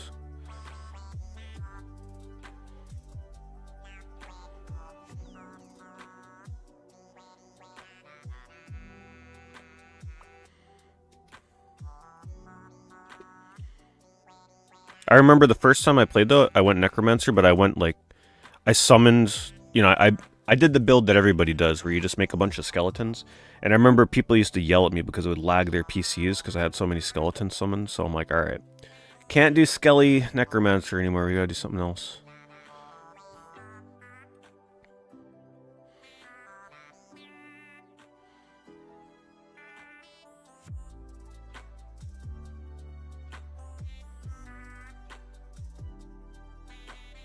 Like, yeah, I'm not even, like, people would actually yell at you. If there was a way to boot you out of the server, too, they might have even booted you out back then. But, like, yeah, people did not like it when you played a Necromancer with skeletons because it would lag their PC. If they didn't have a good enough PC, having a Necromancer would literally lag their game. Anybody need 90 copies of Legend of Heroes Trails of Cold Steel for PS4? Any takers?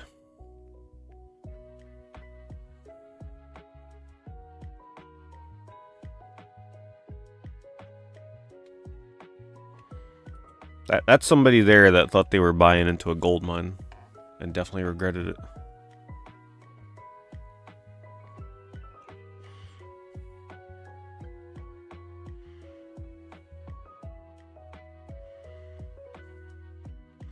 Have I ever played Voodoo Vince? Yes. I played Voodoo Vince for the first time probably 5 or 6 years ago. Really enjoyed it. I did like the re-release HD version that they did. I was a big fan of it. I was an even bigger fan of Vex, another 3D platformer from the time. If you want to put a face to the foot, by the way, people are now providing their family photos to go along with their eBay listings. For any of you curious. I don't understand. I don't know why you'd put your family photo as your eBay picture, but it is what it is.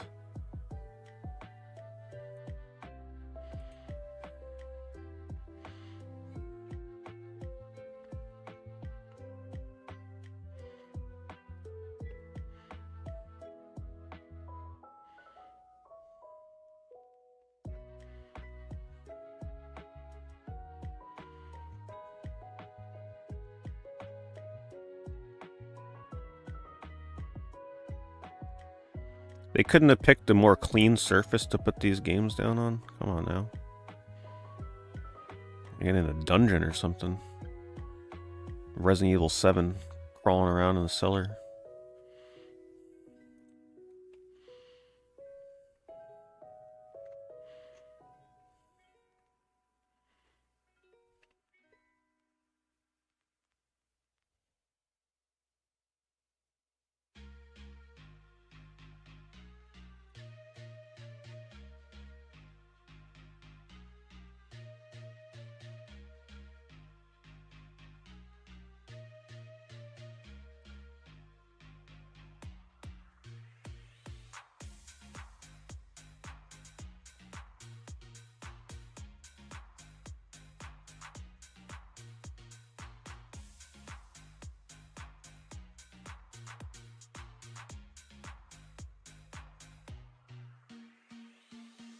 I'm looking at this, I'm like, what kind of...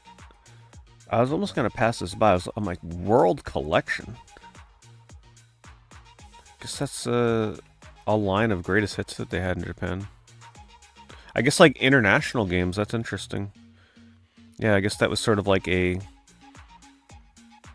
published version for games that were developed outside of Japan, and they wanted to let you know it.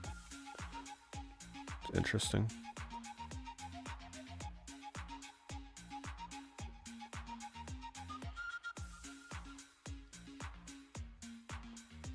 Yeah, international best of. I love this label. 190 games just listed on there. With somebody's hair, for good measure. Or is that a scratch?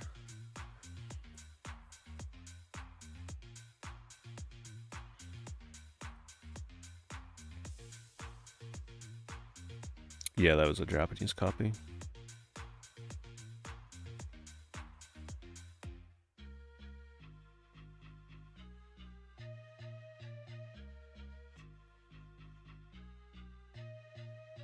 I told you. Didn't I tell you? I got my wish. The plants are back. People used to do this all the time. Where's this person? Leave it to someone in Australia. They know what's up. We used to get photos like this all the time with plants in the background. Usually it was just one plant. This person's busting out the whole terrarium.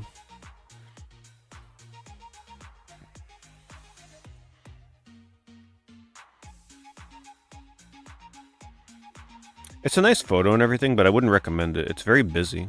The background's very busy looking. So as you're like scrolling through listings, it's possible to just overlook their listing because your eye kind of gets, the game gets lost in the background. I don't recommend photos like that.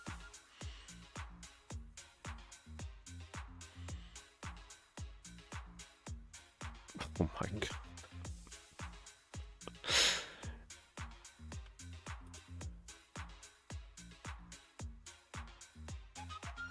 Telling you, it's the new eBay meta.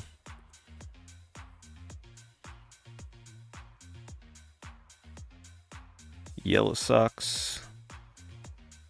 The hairiest legs on eBay yet. It looks like the feet are just like holding up the game.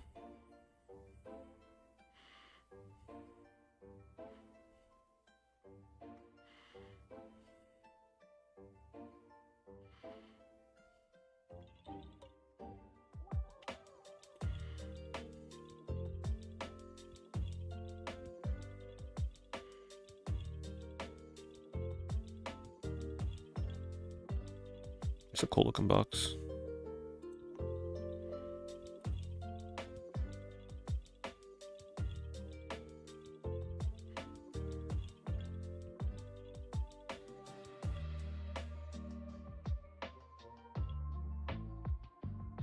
Not familiar with what Return of Dark Sorcerer is. Some kind of fan-made ROM hack of some sort. I would never buy that rapid fire now. You're taking pictures this afternoon for eBay and you saw your toes in the shot. Yep. Now you got to keep it in there because then I'll click on your listing. Look, another person from Australia. I don't even think this is the same seller, and they put a little plant in the listing. What is it with Australia and plants? Yeah, see, this is a different seller. They put the plant in every... And it's so funny because I just mentioned how I don't see the plants anymore, and this person is doing what people used to do.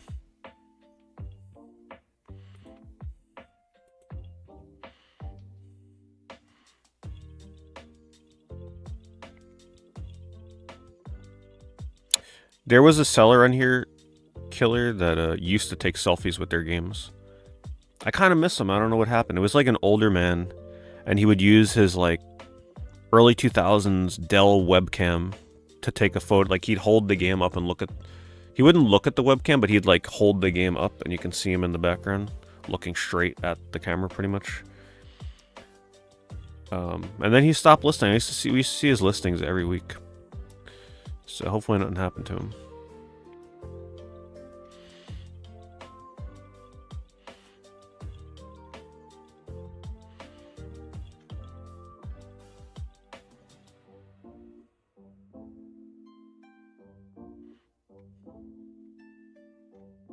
That's possible. He could have sold through everything. He looked like he had a reselling business though, so I doubt it. He probably kept restocking.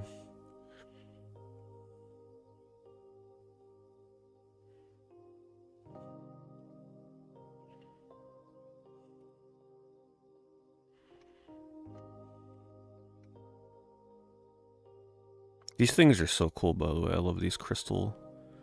I have a couple of these for like Sonic. They really look nice in person, especially if you have it lit correctly from like underneath or something. Pictures don't really do them justice, but in person they're really cool. It's just like bubbles, little dots inside the crystal, and it makes it look like a 3D image inside, hologram-like.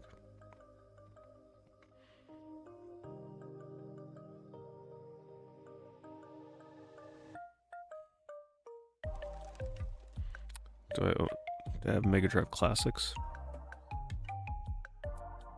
I have that. I don't remember It's probably just, you mean like the 360 game? If so, I have it on 360.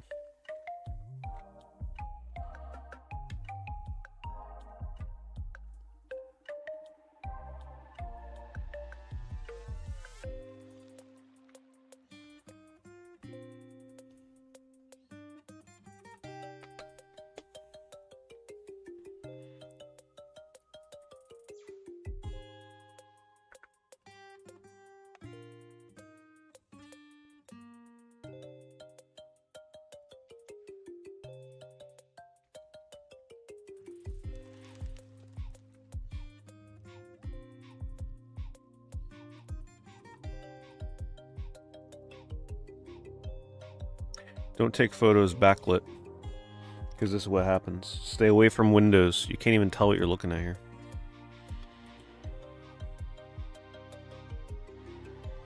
Photography 101.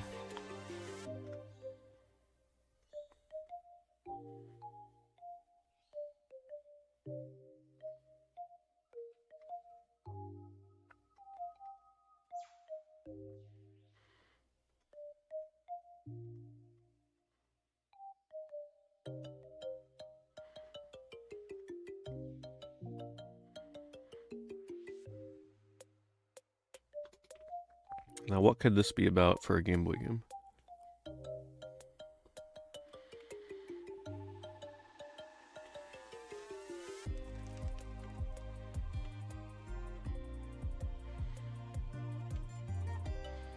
They want you to use a Super Game Boy with it.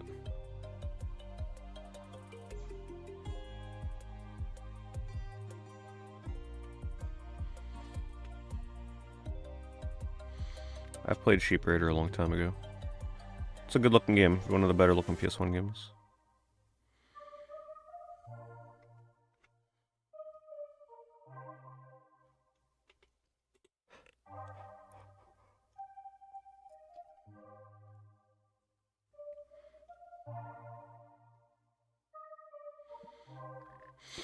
Was I ever really into Animal Crossing?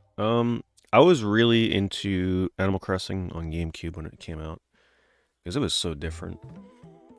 And then I didn't really care about Animal Crossing at all again. I didn't even bother playing any of the other ones until New Horizons on Switch. That one I got into quite a bit when it first came out.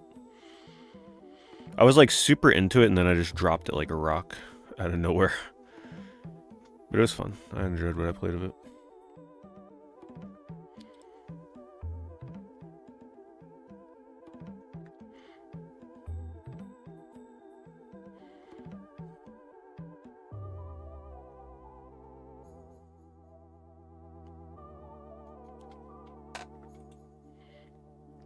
What an amazing cover.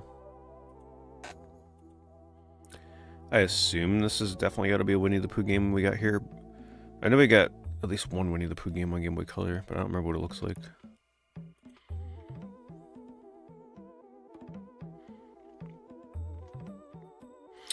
Yeah, I played the one on Wii as well. But I didn't get like heavily into that one.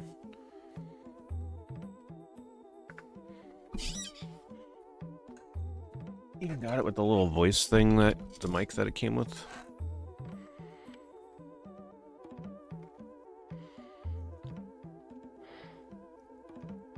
I didn't play any handheld Animal Crossing games.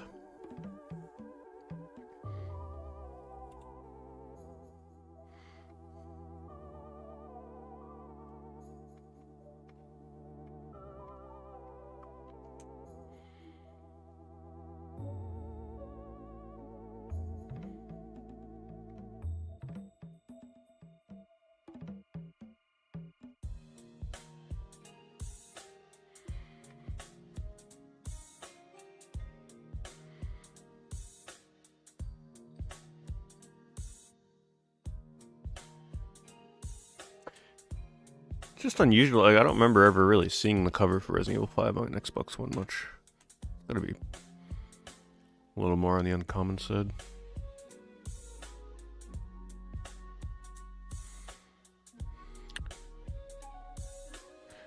They ported this. I think this is one of the games that they ported to like digital PS4 and stuff recently.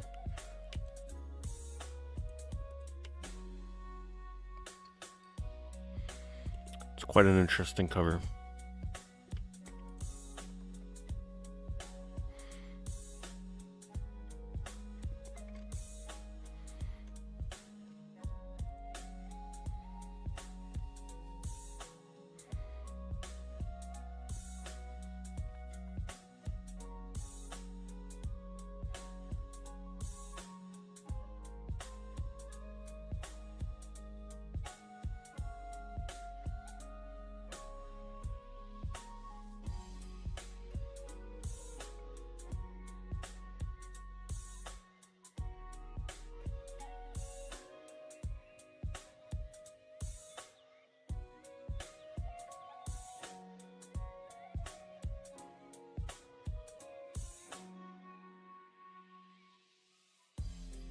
Are people really spending $110 for a shiny Pikachu with a hat on in Pokemon Go?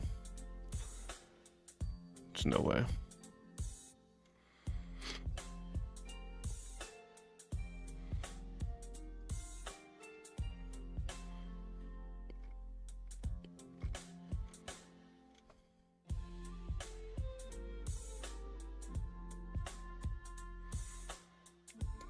Bodyland?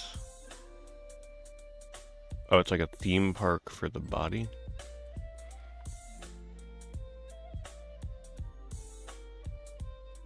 Looks like the kind of game that you play as a kid, and then for the longest time you just can't remember if it was real or something that you dreamed, and then you find it all those years later.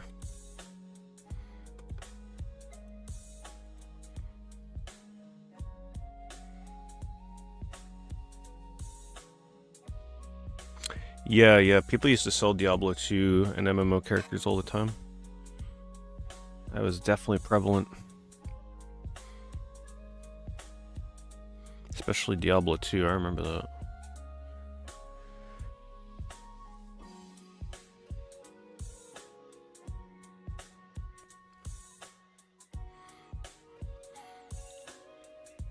So I guess this is a super rare UMD video for PSP. Brats. $280.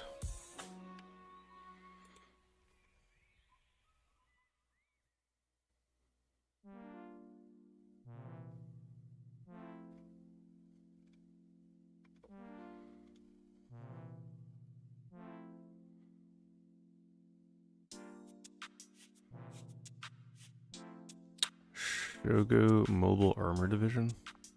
That sounds very familiar. What console is that on? Or is it a PC thing?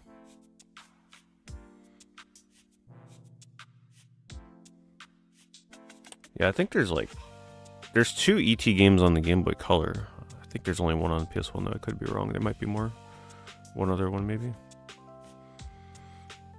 I've never played any of the ET games.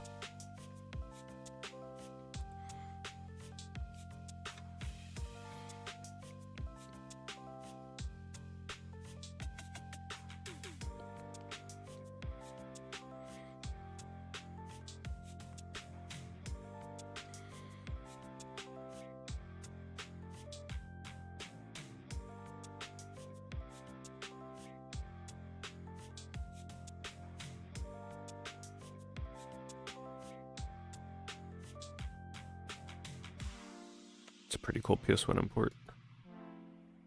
It's very close to like an old school style Zelda or Beyond Oasis kind of game. Brave Prove. It's one of the first PS1 imports I ever streamed.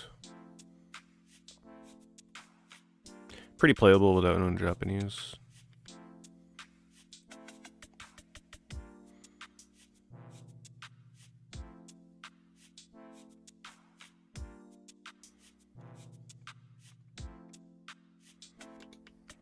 Yeah, I've definitely heard of Shogo.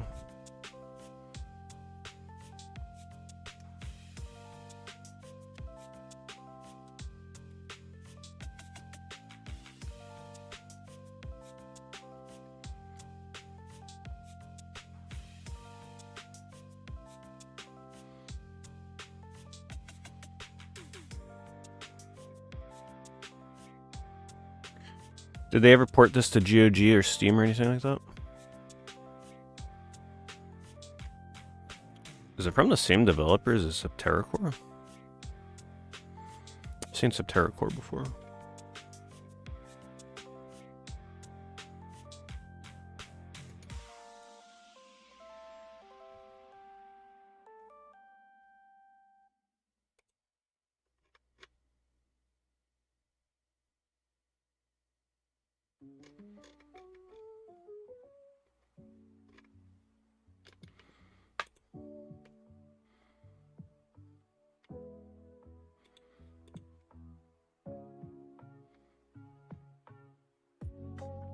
Looks cool.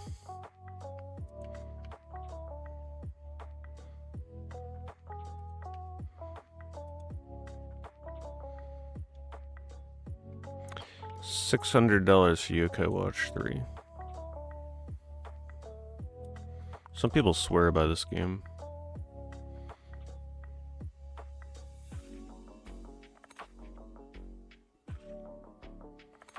I'm not sure I want to find out. I don't know, I'd want to pay to find out though. The first Yokai Watch game was the most fun.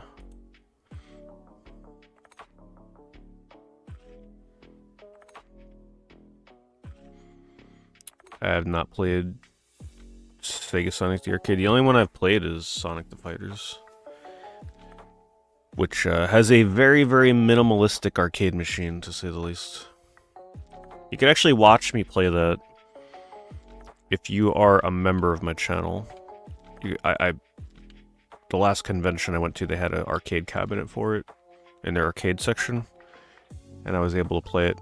I ended up going up against a stranger for some 1v1. Here, let me see if I can find the video for people that can watch it.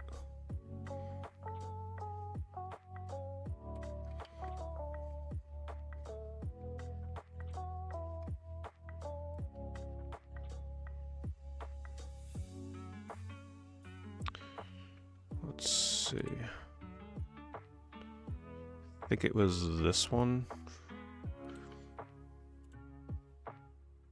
Yeah, it's like a 4-hour video. Let me see if I'll see if I can quickly find the timestamp. Yeah, I went into the arcade. I was playing arcade games, all kinds of. I played a lot of Juke Beat. Let's see, Sonic the Fighters. I played some shoot 'em ups. I played House of the Dead.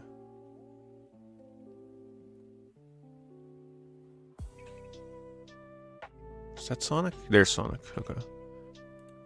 It's 3 hours, 26 minutes or so into the video. Okay, here's the timestamp for those of you that are members if you wanted to watch it later. But yeah, I played Sonic the Fighters on the arcade machine for the first time. Someone challenged me. I think they ended up regretting it.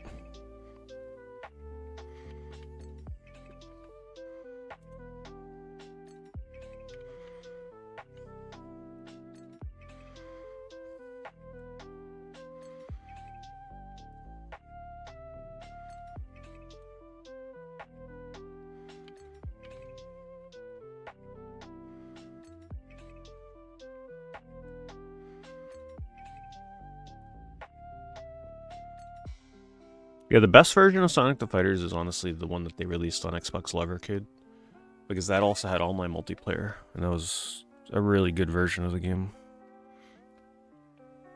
Just being able to play Sonic the Fighters online was awesome.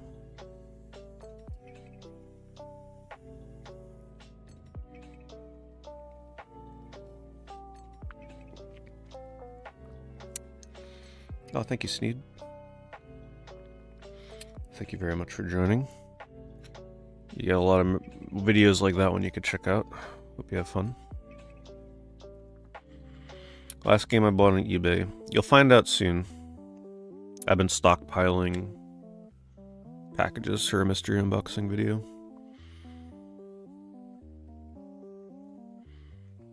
For far too long at this point.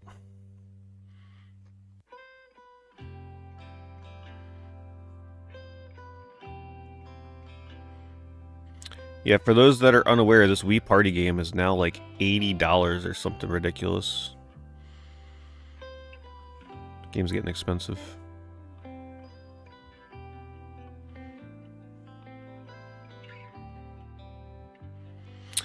Lots of rare replay. It's a very common game. Kind of sucks that all the games aren't on the disc, though.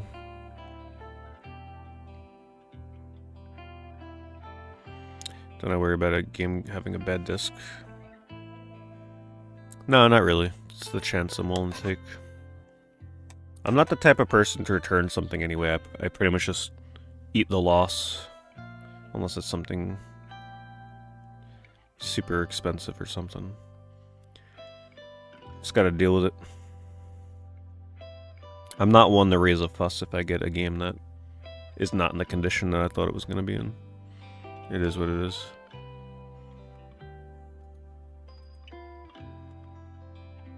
Basically, if I buy something from you and I contact you about wanting to return it, you know you messed up.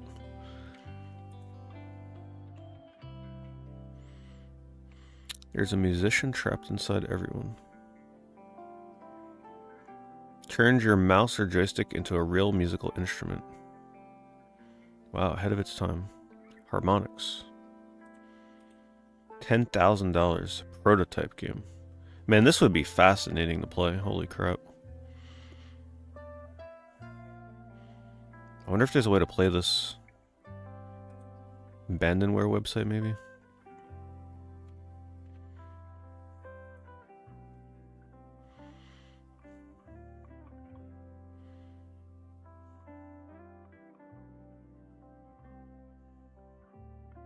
Hello, Morley.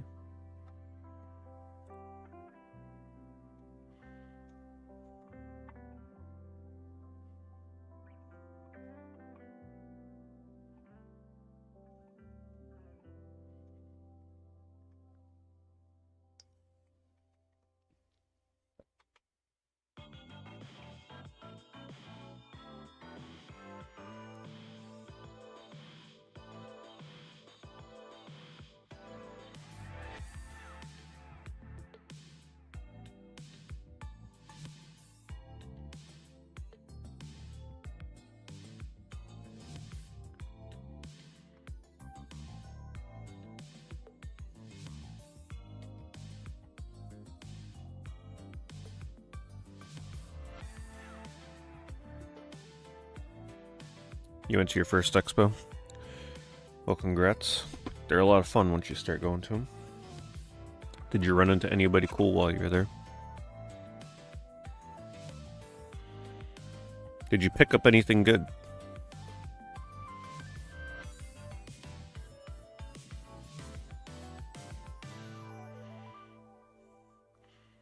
Am I not playing Leaf Green anymore? No, I'm definitely still playing it. But Saturdays I do my eBay streams.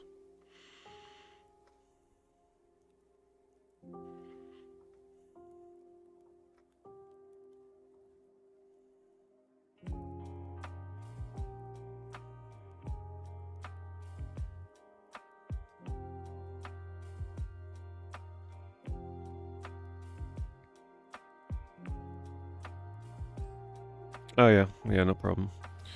Yeah, pretty much every Saturday I do an eBay stream like this. So I pretty much, if I'm in the middle of playing a game, only for the most extreme circumstances, if it's like a new release and it's like, I just can't stop playing it kind of thing. Maybe then I would play the game on Saturday, but Saturdays are pretty much reserved for my eBay streams. It's kind of a tradition. Pokemon I'll be getting back to this week. I might take a day or two off to like stream something other than Pokemon, because that's all I've been streaming lately. And some people hate watching Pokemon because they don't like Pokemon. But I'll get back to it pretty soon.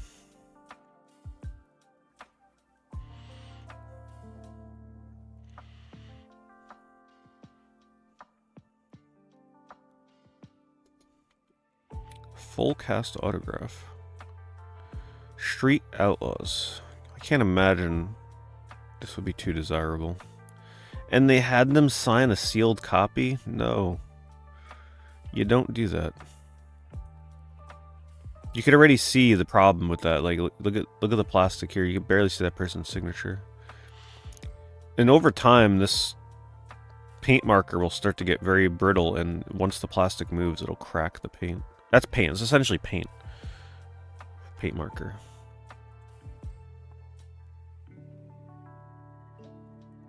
Thanks, Sturdy. Thank you for the 43-month resub. Good to see you.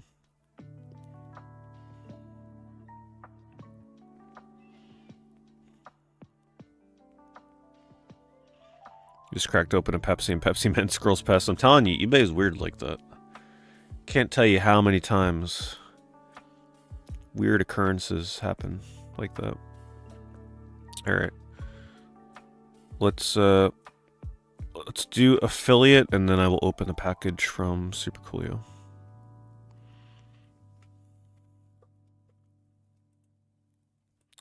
So we are going to be reviewing between March 8th and March 14th. We're going to be taking a look at things that people bought using my affiliate link. Once again, if you want to support my eBay streams and also just have fun seeing what you bought show up on here and us taking a look at it and potentially making fun of you for what you bought, or being very jealous for what you got for a good price, eBay affiliate links are in every stream and video description on YouTube, and then on Twitch. It's in my About section. So first up is Metal Gear LCD game. I think we know who bought this. Bovine is on his LCD game kick right now.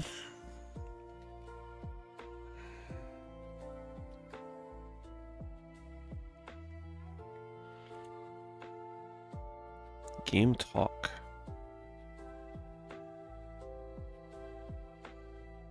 I've never seen that before. Snake kind of looks like Chuck Norris a little bit there.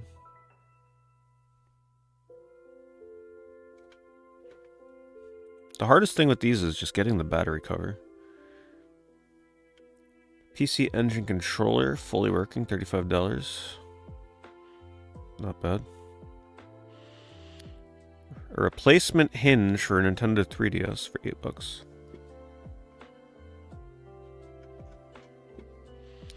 Ghost Manor, brand new and sealed for TurboGrafx. Wow. That's a big one. I always wanted to play this game. I really like the cover for it too. Look at that cover, so cool. Love it.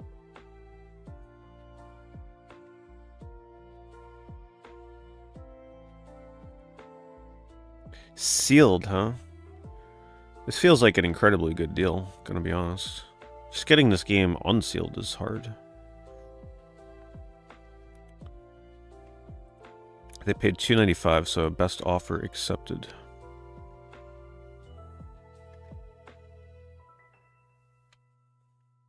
Pretty nice.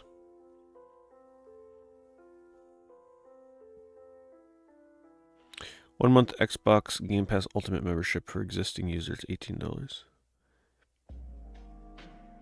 Married with Children complete TV series, 11 seasons. My goodness. You're gonna be busy for a bit. $35. Transformers for PS2. Oh, let's see what one you got. I'm assuming the US version. It's a pretty cool game. It's been a while since I started playing it. Yeah. Don't forget though, the Transformers game that came out in Japan, it's also just called Transformers. It is a different game than this one. So if you're able to play imports, the Takara Transformers game is completely different than this. Extreme Rate full housing shell for the DS Lite. Let's see. Classic Game Boy style.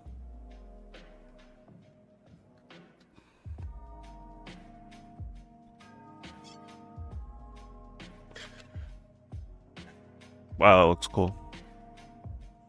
I like that. Man, they should have released one that looked just like that.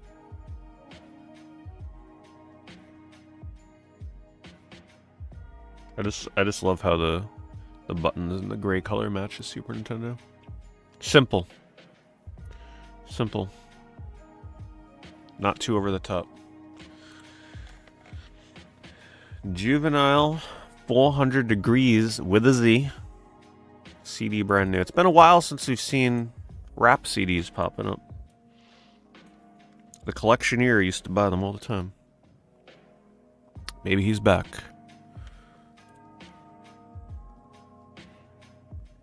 Featuring big timers, BG, and the Hot Boys with a Z. Should I read the names of the songs? H.A. Gone Ride With Me. Flossin' Season. Ghetto Children. Cash Money Concert. Welcome to the Nolia. UPT. Okay, we're going to stop reading the names of the songs. Beavis and Butthead for the Super Nintendo. Prince 6 CD.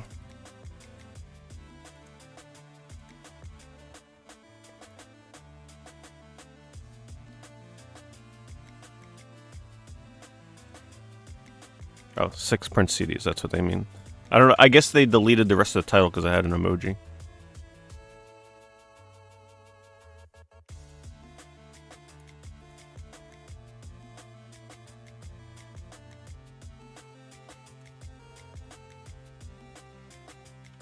Contra Shattered Soldier for the PS2, 21 bucks. The Addams Family Complete Series on DVD, 9 discs. Man, somebody is just like, I don't know if it's the same person, but someone has a lot of time on their hands to watch some TV shows. It's a lot of TV shows.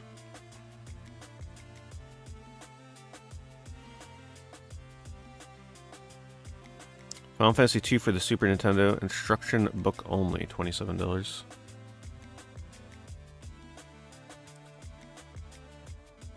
Hold on. 20 penis sipping drinking straws. Dirty fun for a bachelorette bride party.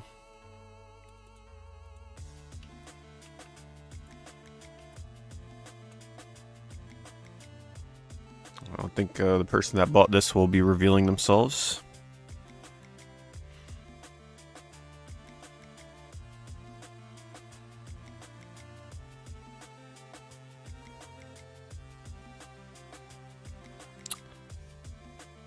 Fun for the whole family. For your next party favor. What else they got? They sell car parts, okay. Interesting.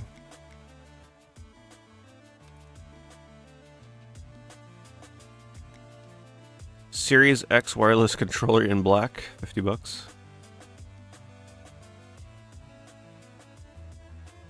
Hey, where is it coming from? California. Well, I guess that makes sense.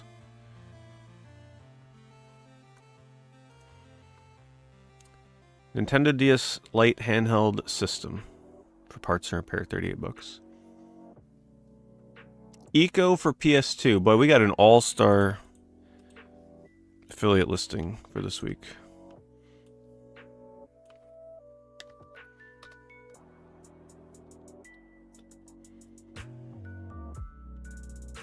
They even put it on a handheld to keep it nice and clean. Oh, they got the bar punch, the hole punch in the barcode, which means that this was sent for review. So usually when this happens, it's done for employees, or if it's a review copy, so you can't resell it.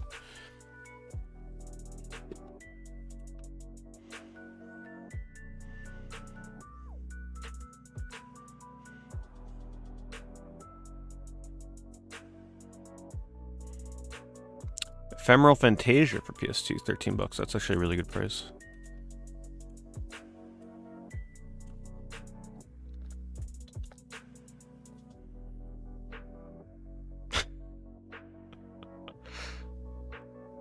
What I love about this is the color actually matches the cover of the game. That's pretty good. They're not showing me the original listing though, unfortunately. But $13 is good for a complete copy of Ephemeral Fantasia. Resident Evil 5 brand new for the PS4, $17. Resident Evil Revelations on PS4 for $21. Wow, that's actually more money than I would think for that.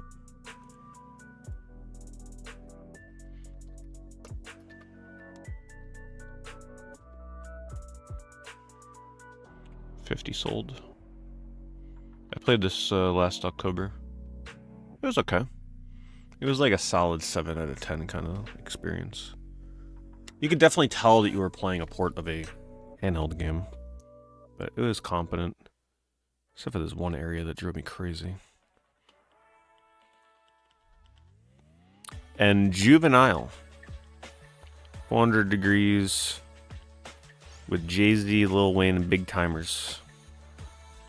We gave them their moment to shine in the last one. So purchase of the week this time. We got to give it to the penis sipping drinking straws. I think it's the clear one. Followed by the sealed copy of Ghost Manor.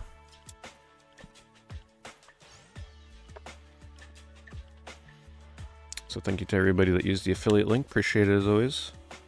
Even if you're buying fun party favors for your bachelorette party, we don't judge. Gotta do what you gotta do. When were these purchases? Between the 8th and the 14th of March.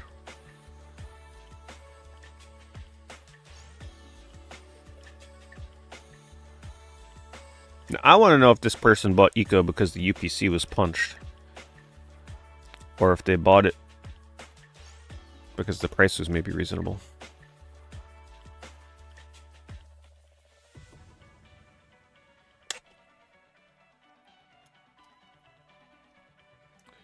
Alright, I don't think auctions are ready to show up yet.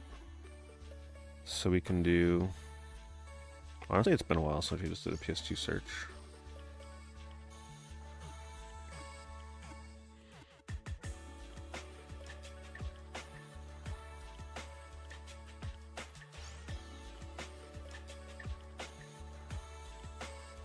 Why did I buy Nintendogs for 3DS? Because the 3D was really good.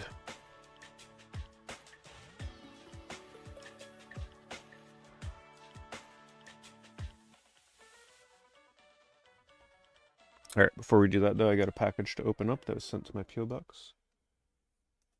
Courtesy of Super Coolio. I'm pretty sure I know what this might be.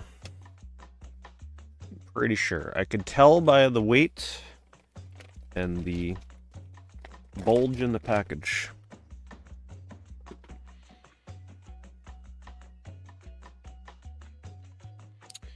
But thank you to Super Coolio for sending this. Very kind of you. I'm not 100%, but I'm pretty sure I know what this might be. Just a heads up, my P.O. Box is going to be open for another 2 months. I don't know if I'll be renewing it again this time. But anything that is sent there, I do open on stream. And I do it on eBay streams, so you know when it will be opened. And the address for that is in... It hasn't been in the last few live stream descriptions, but it's in this one. I keep forgetting to put it in there. And it's in my Twitch About section. So if there was some fun little knick-knack or something you wanted to send me, I will open it. Unless you tell me not to, but by default I will open it.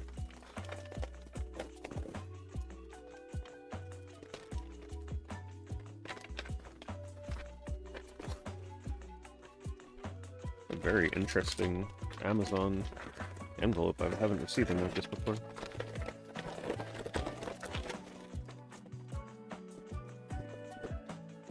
Alright. Okay, I think that's the receipt. And it is...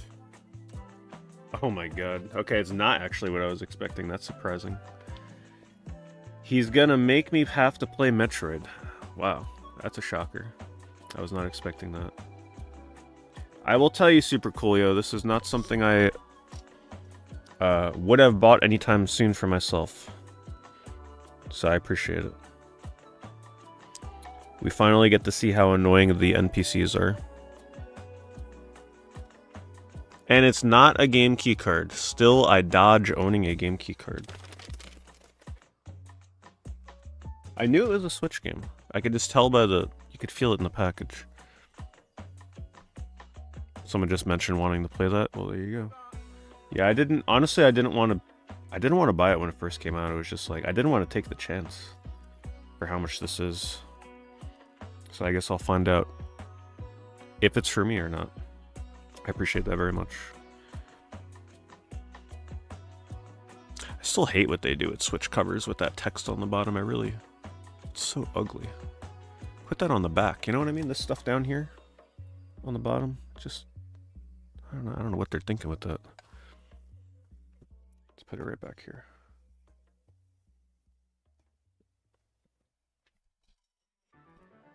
Thanks again, Coolio. Nice surprise. I guess I'll find out if all the fuss about the overall driving sections are actually that bad, you know? Seems like a very hit or miss component of that game.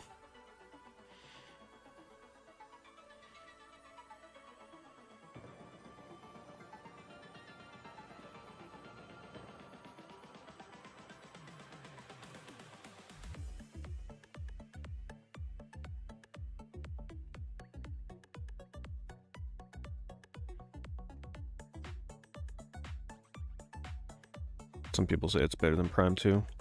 I'll tell you, I'm still a Metroid newbie. I've only ever played the first Prime.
You wish they'd ported Prime 2 and 3 to the Switch. I feel like it'll eventually come.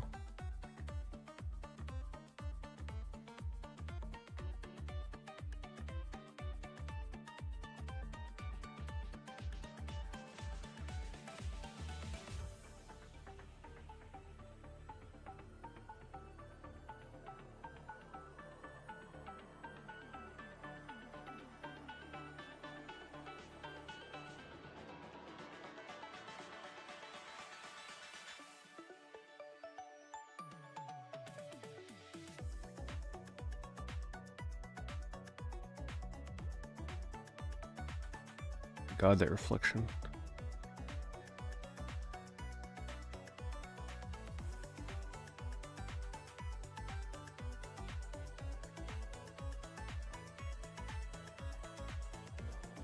I'm not even gonna bother looking through that. That's just too hard on the eyes.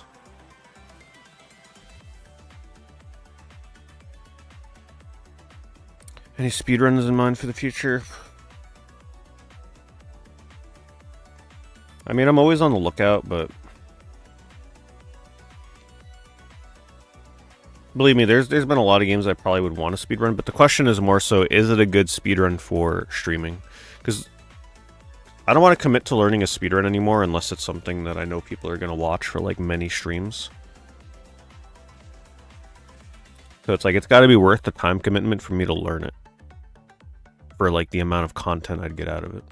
Right? It's hard to replicate Sonic R. There's not a lot of speedruns that have that staying power. It's like, okay, I can speedrun an obscure RPG or something, but how many people are actually going to turn out for that stream after stream, you know?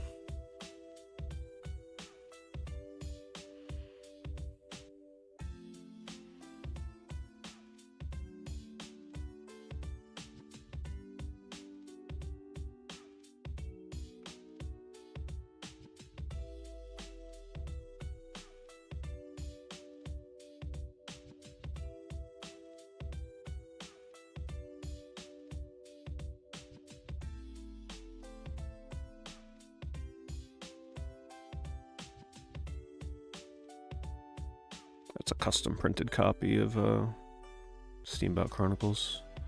Game's way more expensive normally. I was listening to Sonic songs in the gym yesterday. When I went after my stream, by the way, I was not joking around when I ended last night's stream, just throwing it out there. I went to the gym at midnight. Worth it, though. I was listening to Sonic music and some Sonic R songs were coming on. I'm like, gets me back in the mood for Sonic R, I'll tell you that.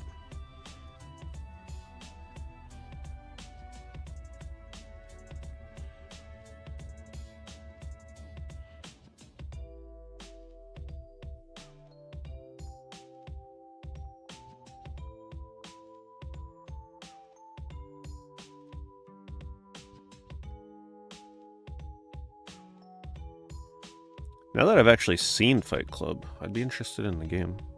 I hadn't seen this movie for all those years. I think the game's supposed to be not that great, right? From what I remember hearing.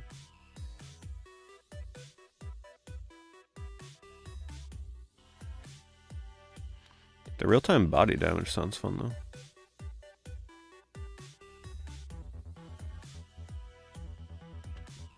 Yeah, the gym is... I'll be honest though, I went to the gym last night and there were still 40 plus people there at midnight. Went down to about 20 by 1 a.m. I was pretty shocked. For a Friday night? Like, whoa.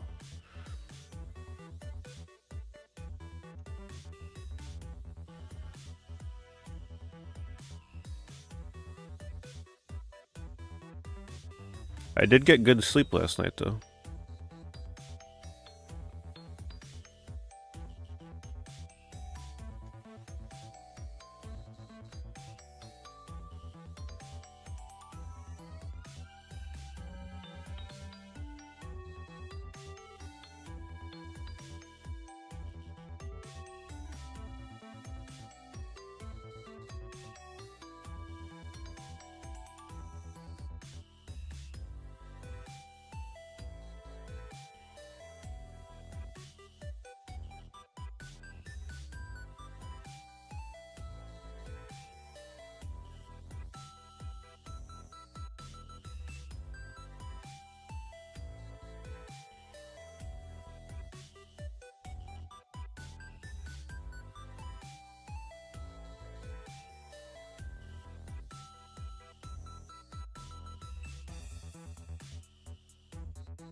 Maybe we should take a look at sold listings for PS2.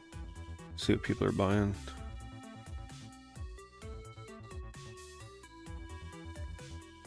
Keep up on the prices.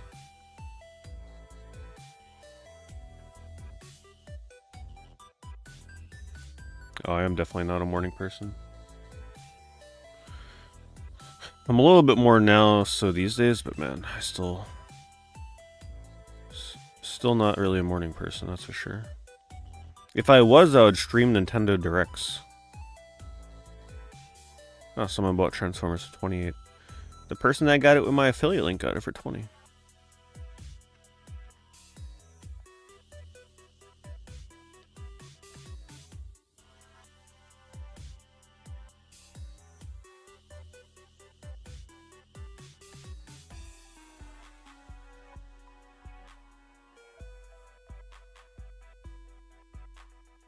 Oh, I'm glad it was able to entertain you for all those years, Morley.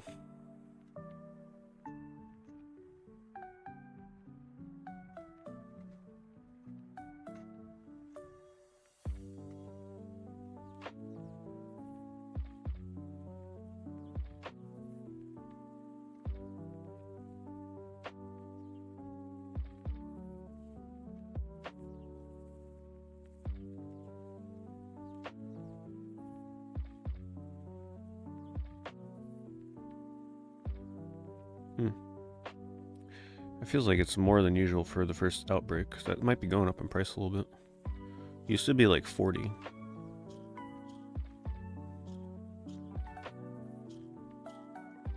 Looks like somebody bought one of those PS2 lots. Yeah, that was probably one of the better ones right there. This one right here for 35. Pretty good.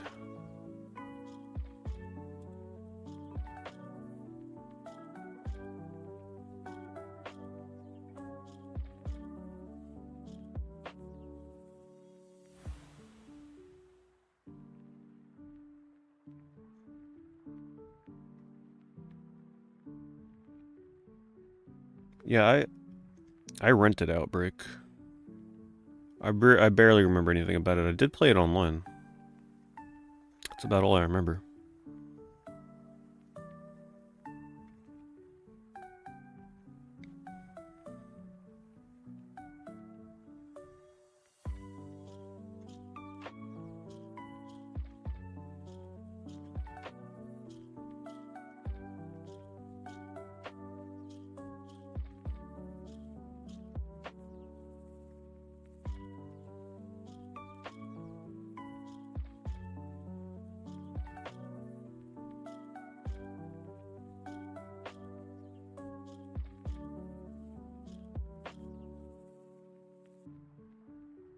Makes you wait, disc only for Rule of Rose, 480. It makes you wonder what's gonna happen to Rule of Rose now that Kuon is super expensive.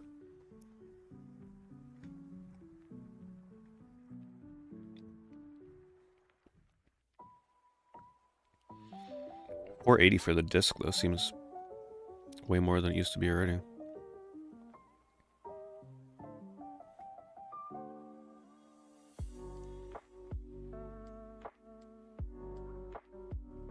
Punisher is going up big time. Last month it was like 100, now it's 125. This is a second copy I've noticed that's 125.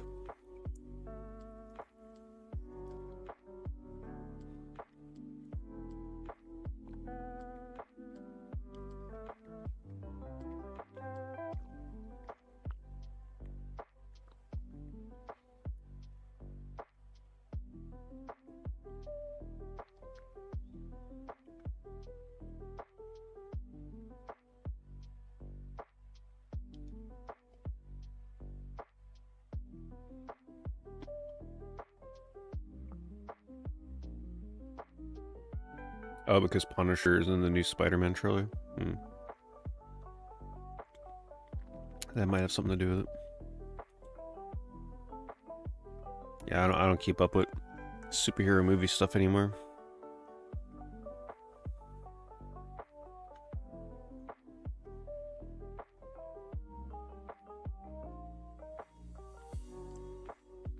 $350 for all 3 Xenosagas.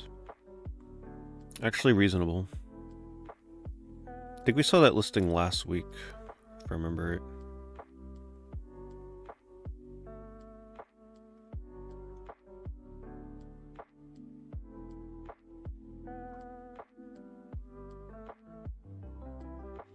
Half-Life is now 100 on PS2.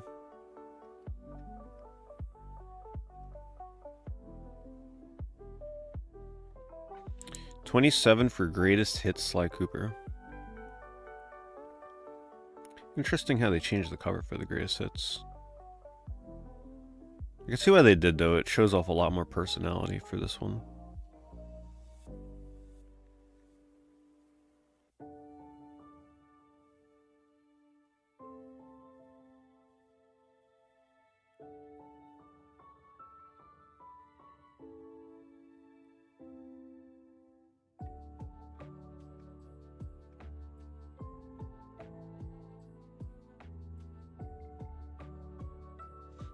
Is Zoni the Enders worth playing? In my opinion, definitely. I never bothered with anything past like the first one, but the first one is just like a super simple, really fun, short PS2 action game.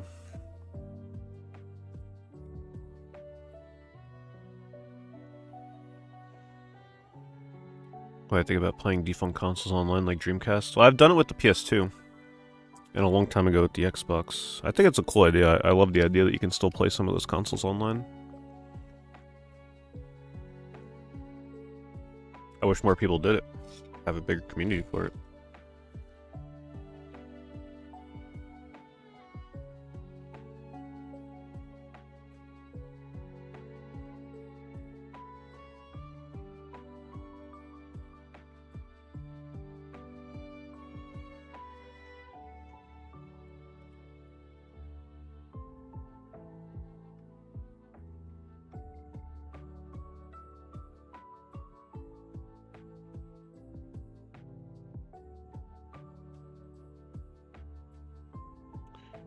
I would just love to understand why, though. I can't imagine it's a very good game. Are there really that many Coraline fans out there? Like, seriously. Of all the movie, like, it feels like we've had so many movie license games, but this is the one that gets chosen to be $200. I don't care if it's like, it can't be that rare. You see this pop up on eBay quite a bit. Oh, just weird.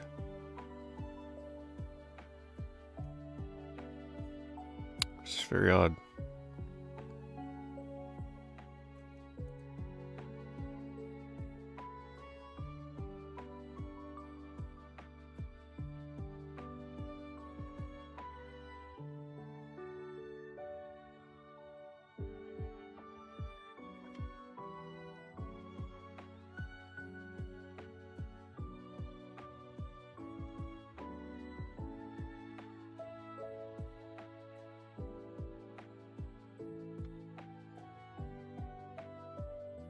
Disc only Kuon 500.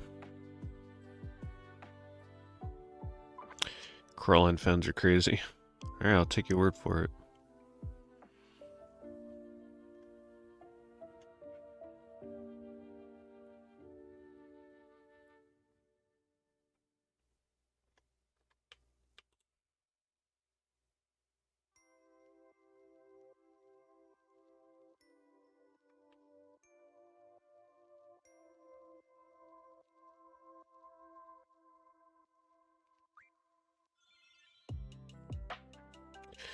Yeah, there's been quite a few games I've played where it just feels like the game just keeps going on and on a little too long, and after a while it starts to like ruin it for me a little bit. I remember feeling that way about Castlevania Lords of Shadow. I felt that way about Splatterhouse on 360. Yeah, some games just need to be a little shorter. I played, it's hard to just pick ones out of off the top of my head, but it's a common thing that happens a lot now. A lot of padding. Clash Artifacts of Chaos was one I played recently that did that. Great game, but like it just had no business trying to be 20 hours long.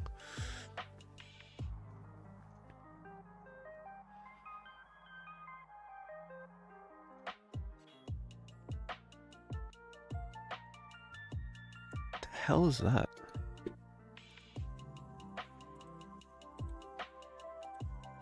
Oh, that's some wood. Okay. Like, I'm looking at that, but I just couldn't figure out what it was.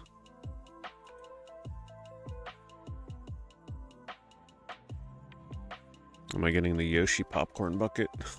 No. I don't do popcorn buckets.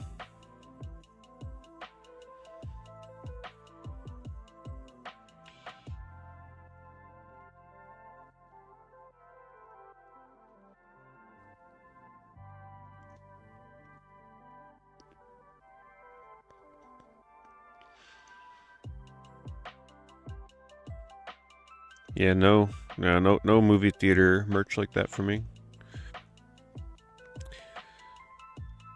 I mean, if it was sitting there, like, not sold out, like, maybe in the moment I'd pick up something like that, but, especially for Sonic. But, yeah, I don't know, I don't really collect movie theater stuff.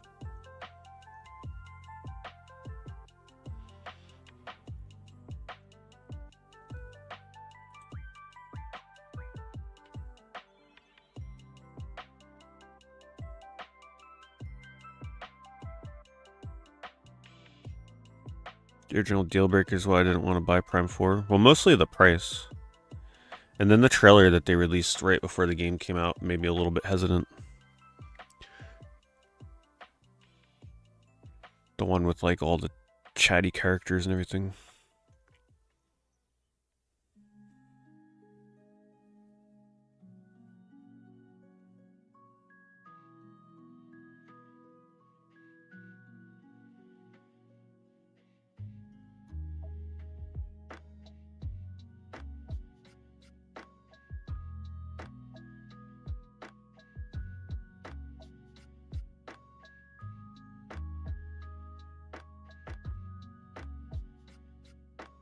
There are a ton of sealed PS2 games selling here tonight.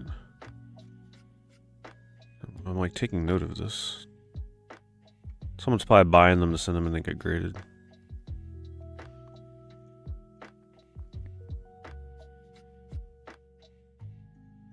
Hello, Muscle Wizard.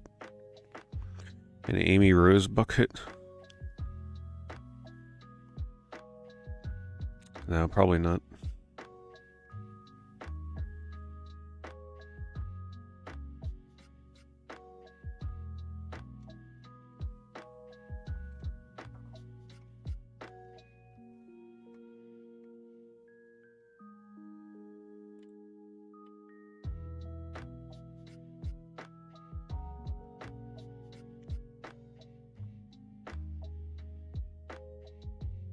Is this with the soundtrack?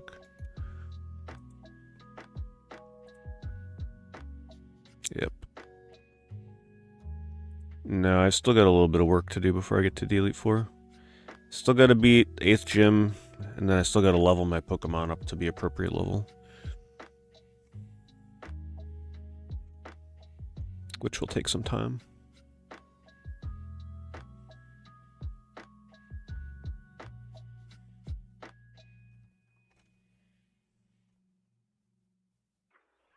$100 for Dead Aim. That's going up. Dead Aim a year or two ago was about $60.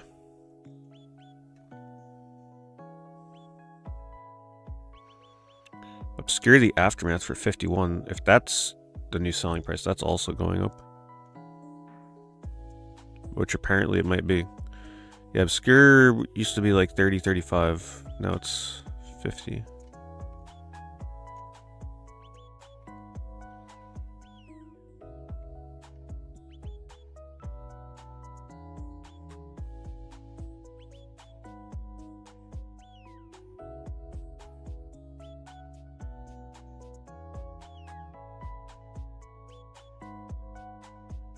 You got that no sales tax. That's convenient.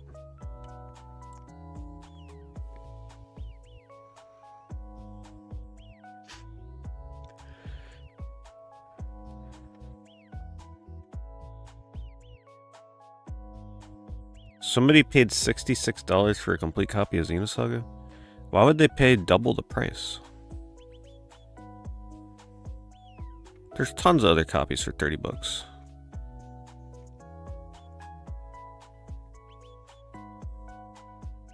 Looks like Drakh and the Ancient Gates might be going up. There was a copy earlier that sold for 30 plus $5 shipping, and then this one sold for 40. This used to be about a $20 game, so this is just going up. Understandable, it's a pretty cool game for the PS2.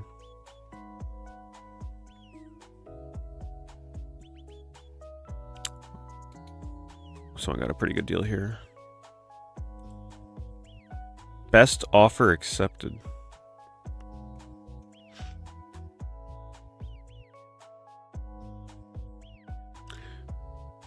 They had moisture exposure. Some cases, not all of them. I wonder if Playboy had moisture damage. Because that game, it's about 40 bucks if it's in good condition. Yeah, I wouldn't take the chance on this lot knowing that it had moisture damage. There's just not enough in there to make it worth it. Now, if they were all in good shape, yes, it would have been better.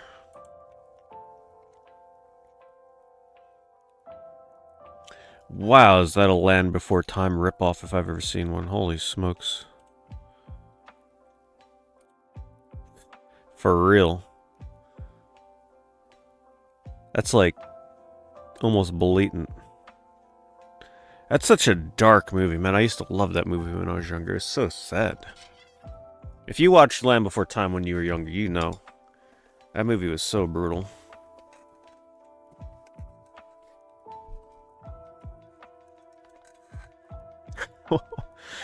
Man, these Phoenix games, sometimes it makes me jealous that we didn't get these here in the US. Look at that face. It's like a human face on a dinosaur.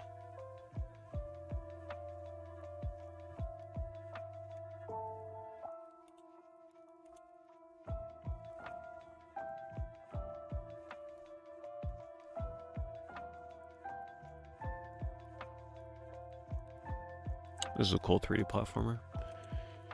One of the first imports I bought on my PS2. Poignes Point.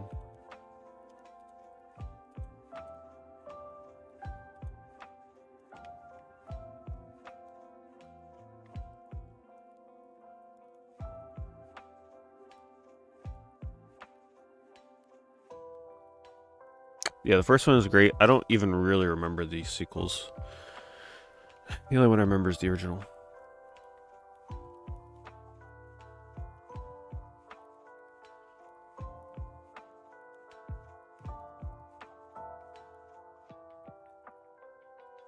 Van Helsing, $25. Oh, 3 games. Okay, I was gonna say $25 for Van Helsing. That's a lot.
Do I play Madden?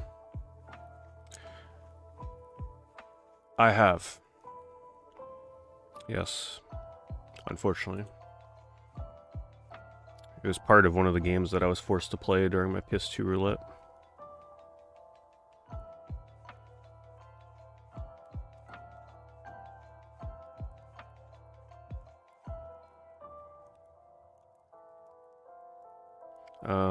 I didn't play it as long as Blitz the League, though.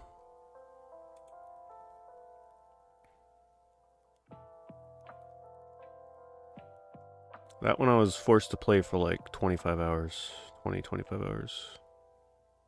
Eventually, I actually just got so good at the game that I was able to pretty much win every match because I found out like the best play to do every time to always win. I forget what it was, but it was like some play that was just the AI couldn't deal with it.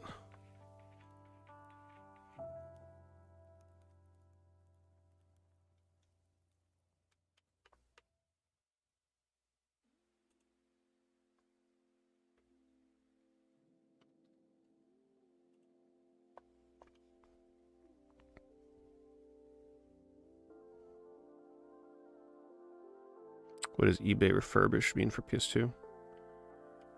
I'm not honestly that sure. I'm not sure what it means when it says eBay refurbished. Now, if it says just refurbished here, I'm assuming that just means the person that's selling it refurbished it, but if it says eBay, I'm not really sure.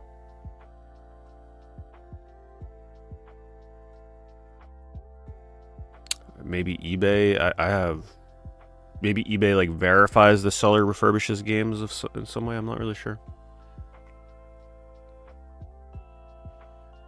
Hello, Unpredictable.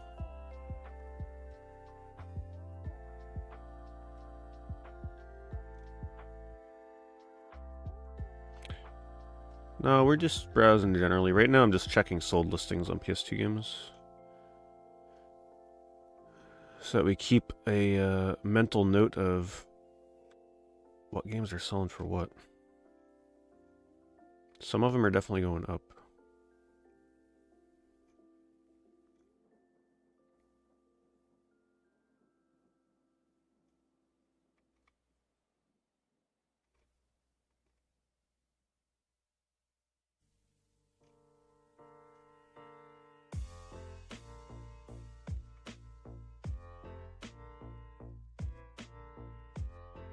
I have not played Counter-Spike. I would not count on something like that getting a port, though.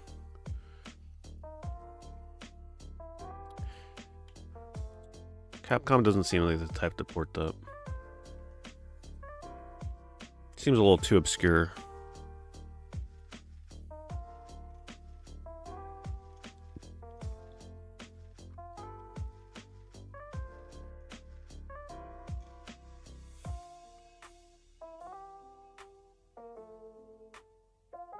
I've never tried to buy retro games from GameStop online, no. I bought some newer stuff from them one time, you know, like PS4, Xbox One, whatever. And most of the games came in decent, complete shape, but there was some that came in a generic case or, like, not great condition. So you're taking a little bit of a chance. Retro, I have no experience in that. I don't think I'd take the risk.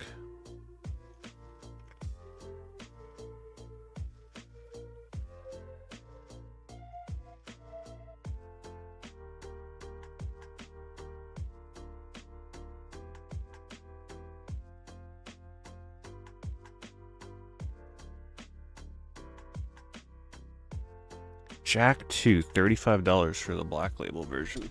Wow. See what I mean? That's definitely a little higher than it normally goes for.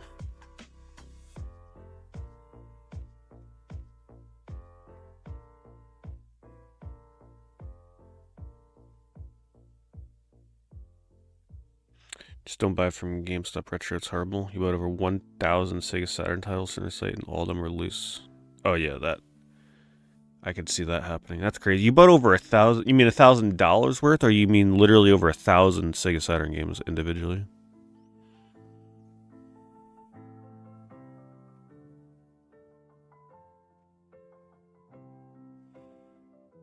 Were the prices at least worth it for a loose copy?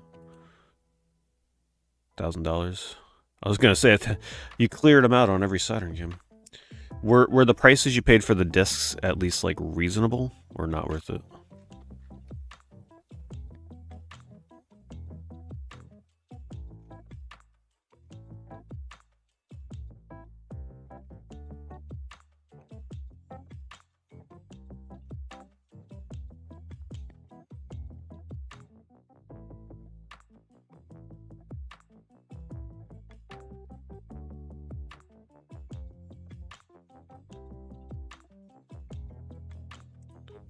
Star Wars Episode 3. I still have to play Episode 3 on PS2. I don't think I ever got around to that. You refunded it? Yeah, I don't blame you.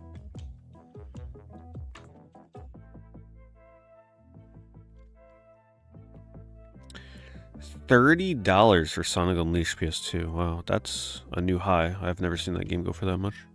Just a reminder, I say this every once in a while, but this is a completely unique Sonic game. It is different than Sonic Unleashed on PS3 and 360, if you're unaware. It shares a lot of similarities, but the core game itself, like the levels and everything, are different. Especially the Werehog stuff. I actually think the Werehog levels are more fun in that PS2 version, PS2 and Wii.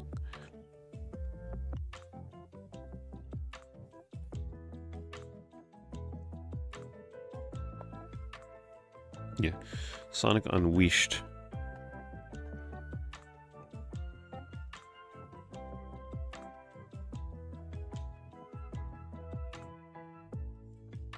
You are probably right. They probably did get rid of the case in the manual, because how are they going to ship that? They probably didn't have the proper box for it.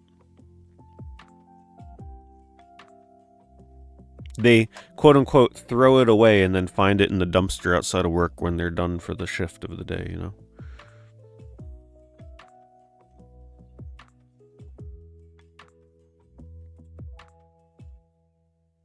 I'm sure the employees that do, price that stuff and pack it up are not, they're not dumb. I'm sure they're aware of how much a Saturn box goes for.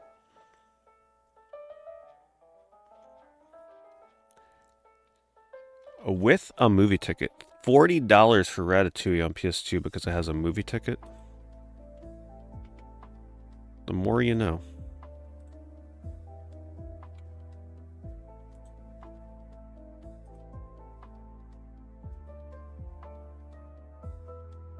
$50 for Dog's Life.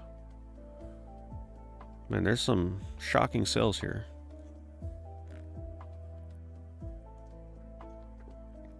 Dog's life was quite an experience.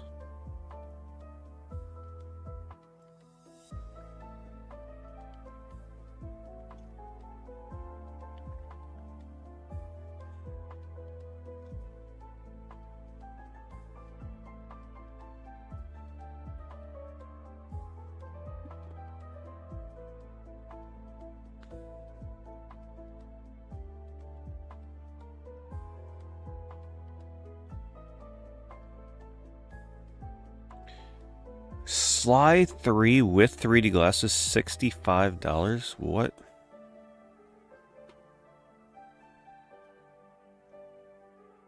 I guess these glasses are like hard to get with it. Probably for used copies, but still.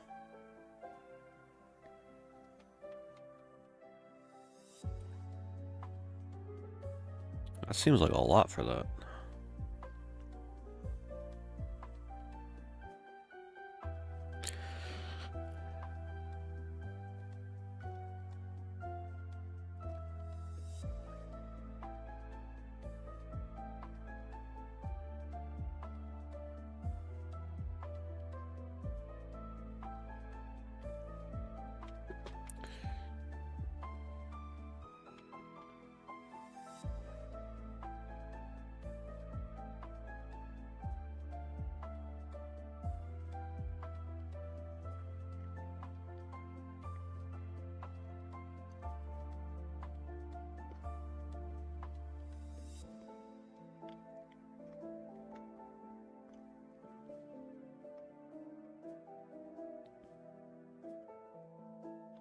Somebody bought an Eco Limited Edition.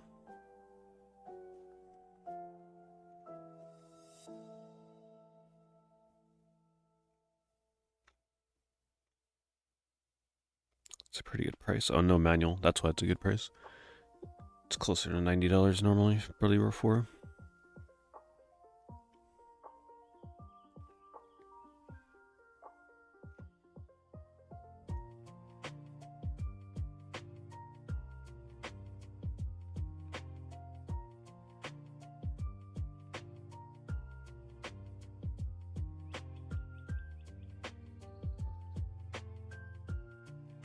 $48 for Sly Cooper on PS2 original version. Huh. Some of these seem a little extreme. Like, who's buying $50 for each of these? Like, come on. I don't know. That's abnormally high. There's so many other copies you can get cheaper than that.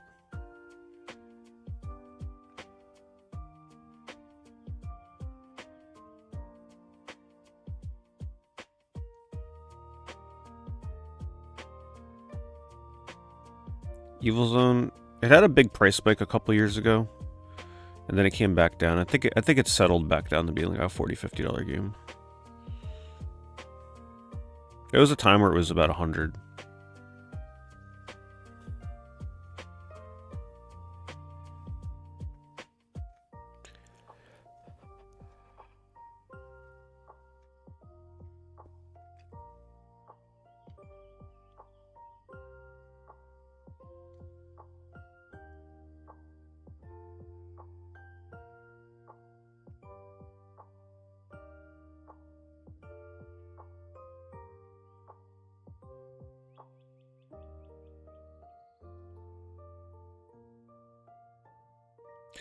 Kirby Arid is online isn't dead. Oh, I'm sure it's not dead. Okay, no, there's something weird going on here. This person selling these games with a 1-year warranty, like these prices are... There's something not right. $50 for Shinobi? Can you get that game for $20 to $30 right now? It's just very... very weird some of these selling prices are here.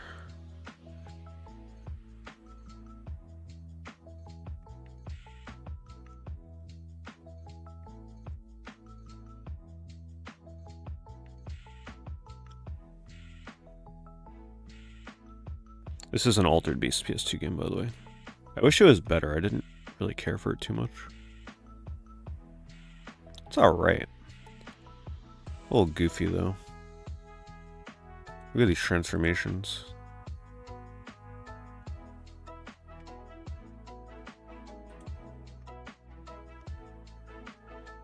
Nightshade. Nightshade's a little bit more. I think Nightshade is like 70.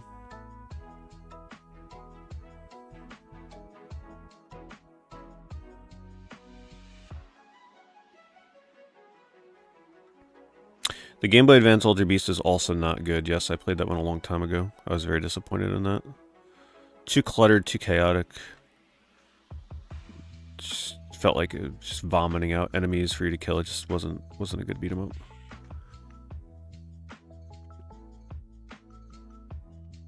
Yeah, but the PS2 one is like, it's just not a very good beat 'em up. At least the Genesis game is a classic.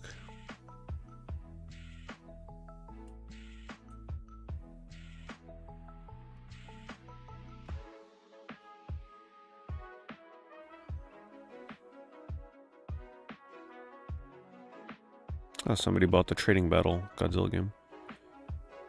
I think I have my video. If you go to my second channel, I have my stream that I did for this game up on there to watch if you're curious what a trading card battle Godzilla game looks like. I was actually able to play it for quite a long time too. You don't, like, you can kind of get by without knowing Japanese.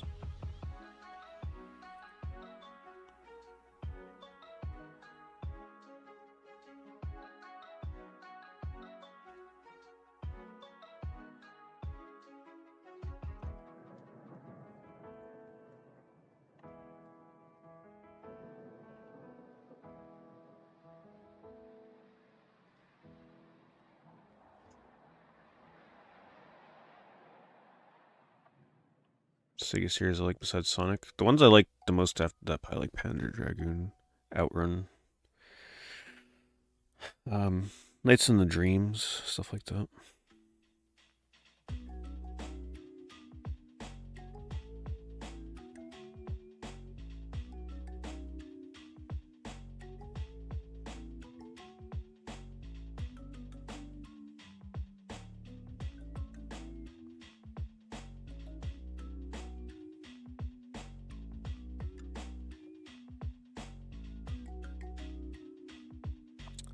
Never heard of that, based on Godzilla the series. It's got all the Godzillas in that card game. Like some really obscure stuff in there. Yeah, I prefer Golden Axe. I always preferred Golden Axe over Streets of Rage. I grew up with Golden Axe, I didn't grow up with Streets of Rage, so I'm very biased.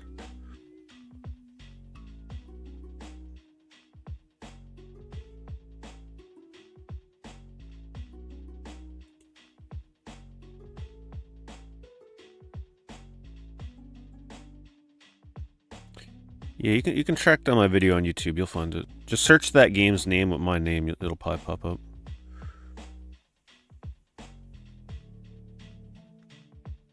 You could check it out first, see if it's something you want to play.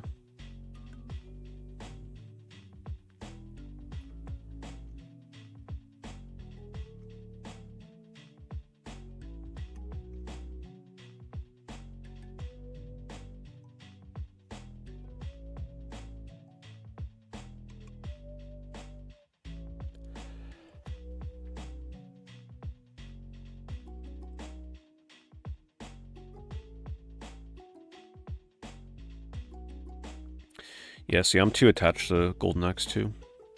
That game is like my childhood. So the other Genesis beat 'em ups can't surpass it for me. Golden Axe 3 Redux. Interesting. Yeah, because I never liked the third game. I tried it once and that was it. 30 PS1 games for $6.50. Let's see what we got here.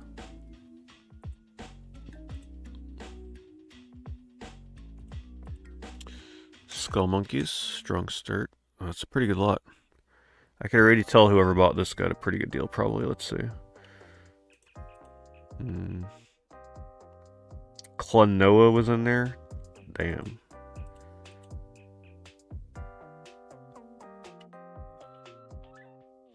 So there's a few really good ones in here.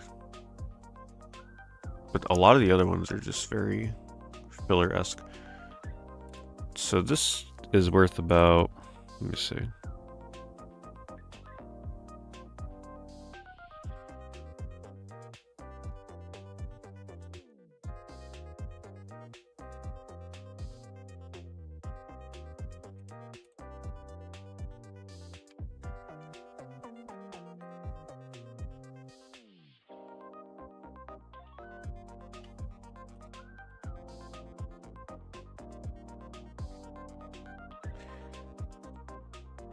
Honestly, it's probably worth somewhere around $800. I didn't count the value of a lot of the games because some of them are just so cheap. I just didn't like. I just kind of like rounded up what a stack of these games here would be worth. Klonoa is like 400 to 500. Skull Monkeys is about 100. Hercules is like 100. Those are the big ones.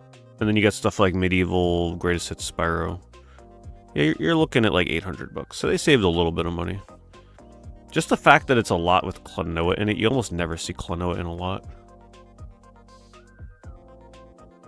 However, you don't know if it's complete because they're not showing you the cover. It could be without the manual.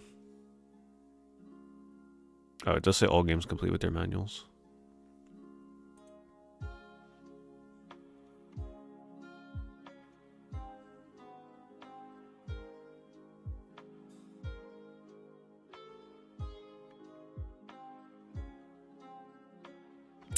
We had someone buy loose D's tonight.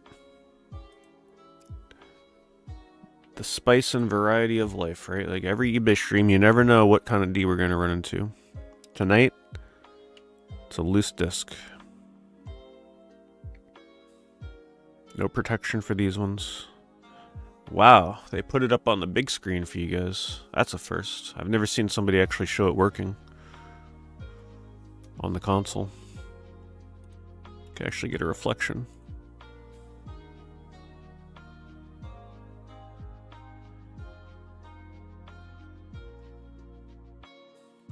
A little bit of a house tour there in this listing. See pictures of D for details.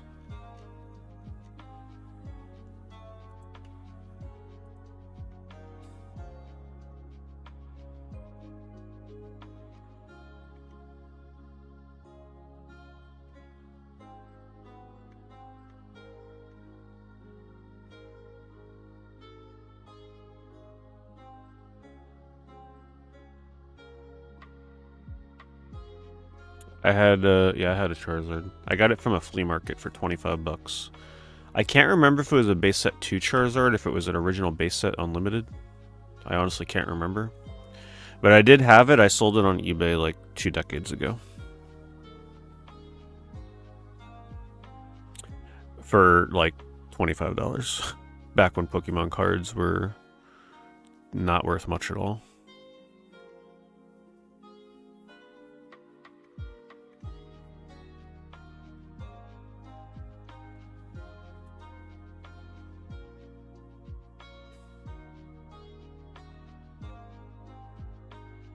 It's a pretty rare game, Colin McRae Rally 2.0.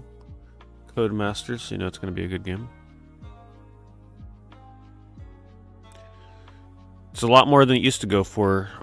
I think I featured that in the YouTube video at 1.2 when I was mentioning like the rarity of it. I think back then it was like a $60 game. Now it's way more. Master Monsters on PS1. Yep. Yeah, you don't see that mentioned too often.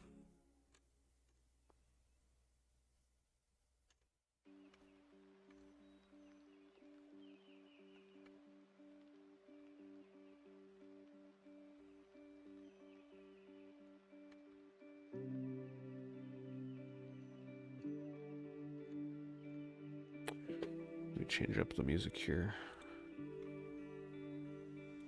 Put this one.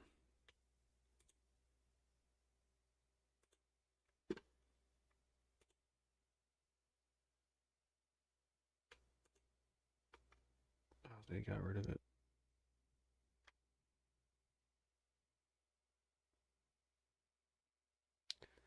Let's do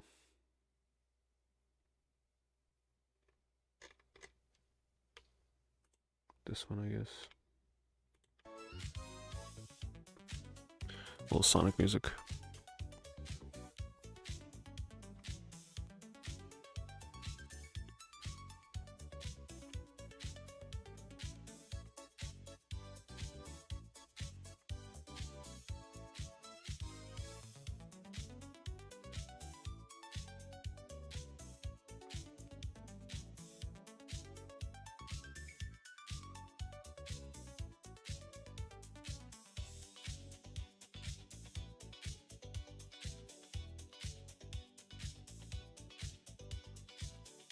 And there's some games selling for like super high-end prices tonight.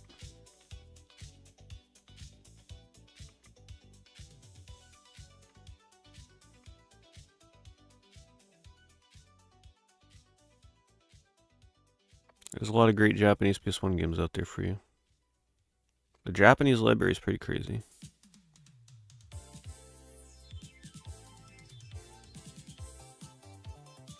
My favorite zone, honestly, was always, for some reason, I really liked Hilltop Zone.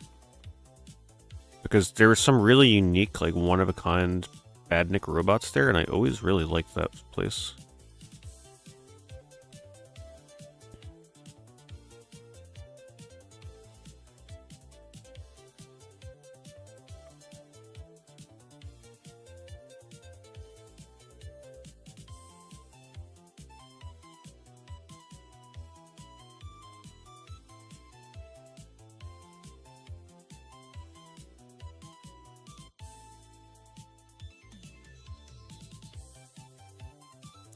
Water damaged copy of Final Fantasy VII. You can see the crinkling in the cover. Still sold for $45 with shipping. Yeah, there's Hercules 85.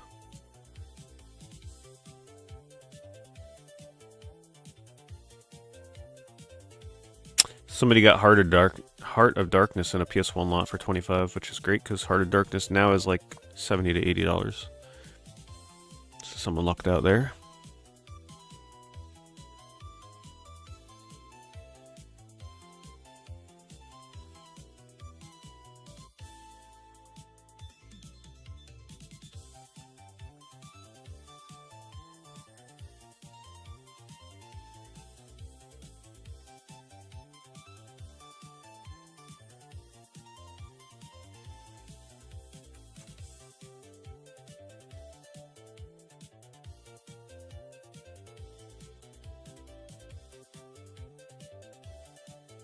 Am I getting into Crimson Desert? Currently, no. No, it's just... There's just some other stuff I'd rather be streaming. That game is a big commitment. Big commitment. And it's the kind of game where, like, if you play it, it would feel wrong to not play enough of it because you can't really scratch the surface of it. You know what I mean? Like, you can't prematurely judge it because the game is so big, so it's like you gotta be ready to dedicate dozens of hours to figure out if it's a game for you or not. And I just don't feel like paying $80 for that to find out. There's other things I'd rather stream. No one wants to watch me play Crimson Desert, believe me. Crimson Desert is pretty much like the equivalent of a single-player MMO game. Now, if I got a free copy of the game, would I stream it and find out? Absolutely. But I don't want to have to pay $80 to find out if I like it and if it's going to be a good game for streaming.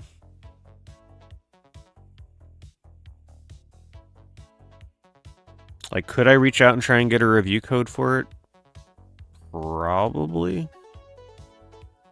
But, I don't know. I'd still rather just play something else right now.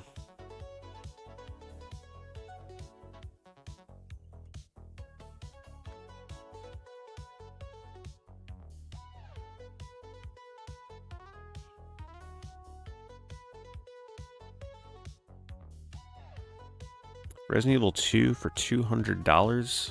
Come on now. What the heck are people going crazy on here tonight? $200? I don't care if it's the DualShock version or not. That's ridiculous. The case don't even look mint.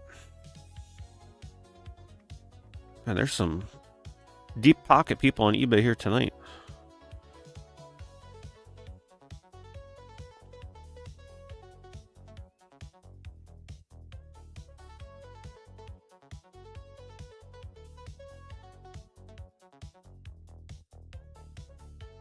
There are a lot of copies of Parasite Eve selling lately.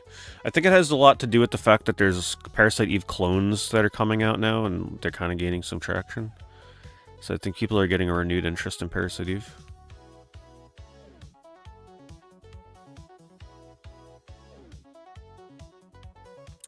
Resident Evil 2, you can probably still easily get that game in like the $50 to $80 range. And if it's not the DualShock version, you can get it even cheaper than that. It is one of those games where price can vary greatly on it. But you shouldn't be spending $200, that's crazy.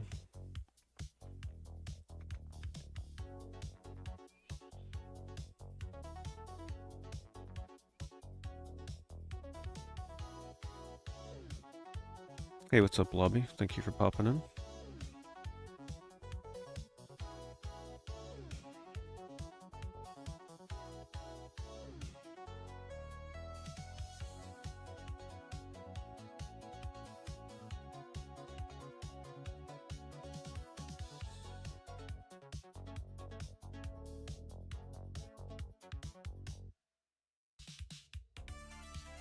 Change.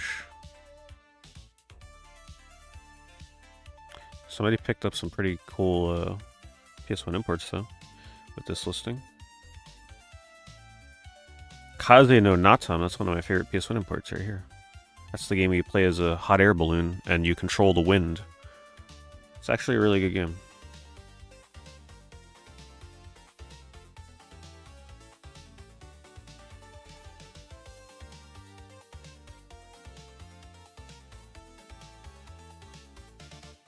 Well, yeah, I mean, that's true. Resident Evil 2 might be seeing a price spike because of Resident Evil 9. That's something we got to consider.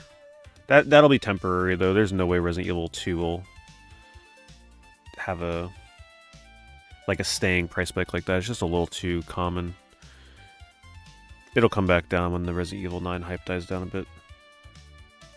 This is a really weird, unique PS1 RPG we never got here.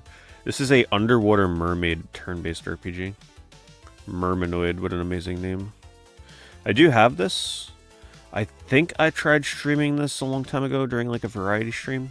Or I can't remember. But I could always do another full-fledged featured stream of this. Check it out sometime.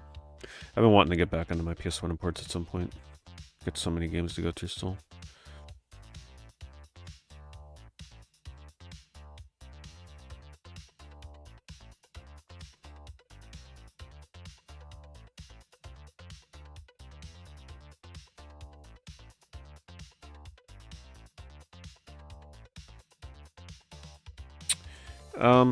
No, it'll probably be a hard game to play, but I'm able to fumble through them enough to make progress.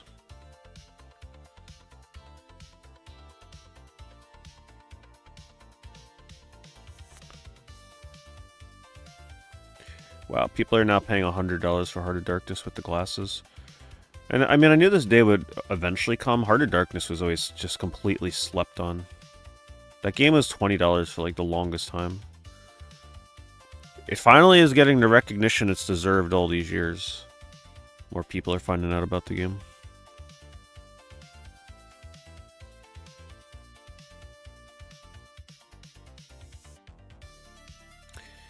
$50 for Running Wild. Oh, with stickers, that's probably why. That's pretty uncommon. My copy definitely doesn't have that.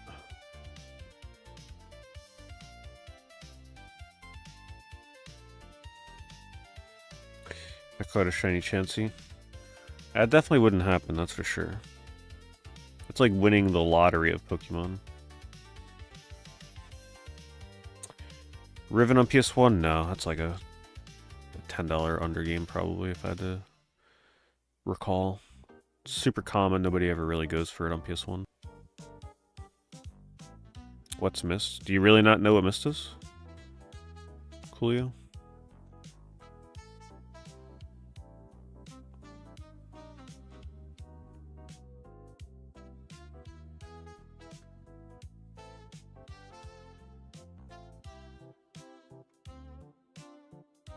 Interesting. Well, I mean, that's fine. You're just the first person I've ever ran into that didn't know it. It's just like one of the grandfathers of adventure games, like first person, sort of like point and click style, really cryptic, brutal logic puzzles. It is certainly worth playing. Yeah, I'd recommend playing it on PC.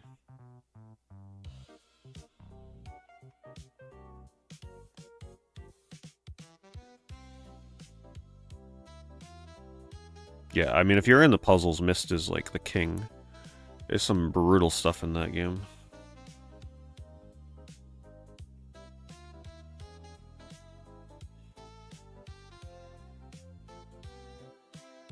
There's all different versions of Myst you can play. They have new versions now where instead of static screens that you're looking at, like it's a full 3D kind of environment you can move around in. Myst, I forget the subtitle for it. I played it years ago. I remember I was taking notes because I had never beat it before, so I was like taking notes on the puzzles and everything, and man, it was the sloppiest notes I've ever taken for a game.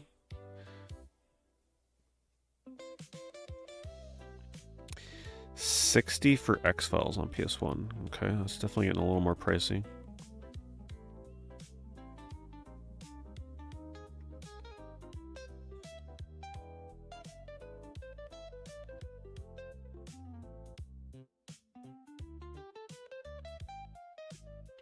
Myst scared me as a kid. I played it at my uncle's house, and I remember playing it not knowing what to expect. That was the best back when you were a kid, when you'd play a game and like it wasn't a horror game, but like it was just so creepy because you didn't know if it was going to be a horror game because it kind of had like those vibes, but you weren't really quite sure. Myst was one of those games. That game was creepy as hell when you first popped it in.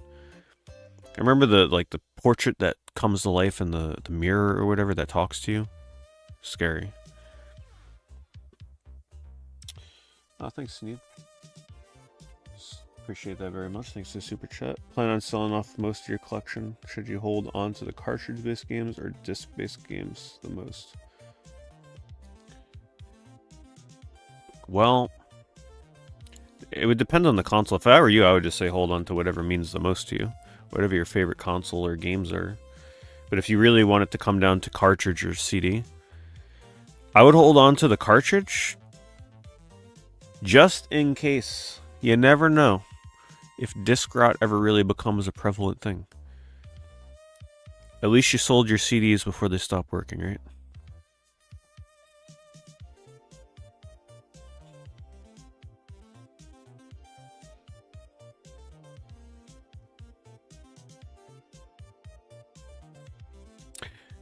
However, the other way to look at it, cartridge-based would be older.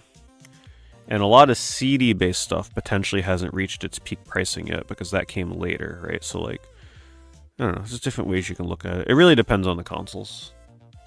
It's kind of a console-by-console basis.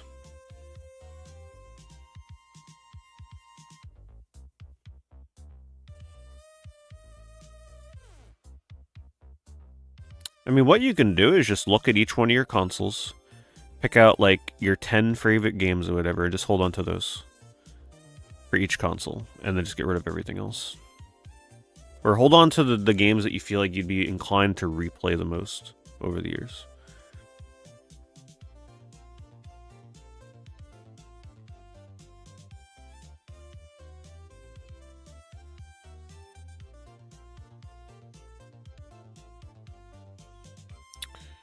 Well, it's definitely interesting to see. There's a lot of copies of Vagrant Story selling lately.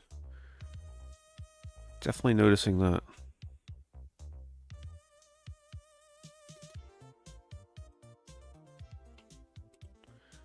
Custom box for Resident Evil 3. Yep.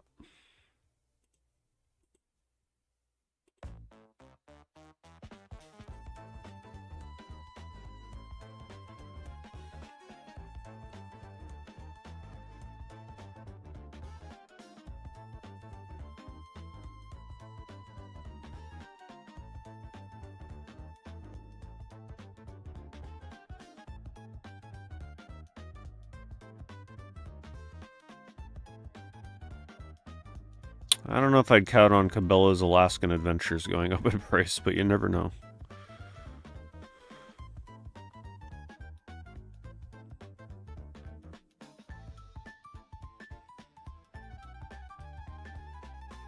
I don't think I've ever seen the pallet cover for this before. Oh, it's a replacement case custom, that's why. I was going to say, that doesn't ring a bell. Imagine if that was the actual cover.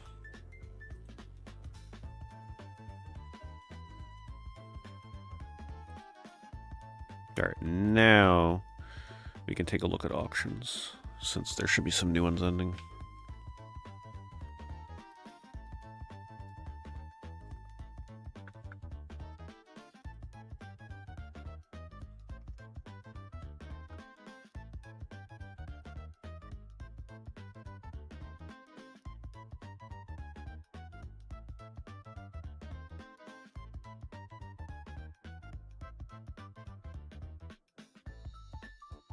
You just put custom covers on your games. Did you make your own, like, what did you do, print them out online, or would you actually really custom make them?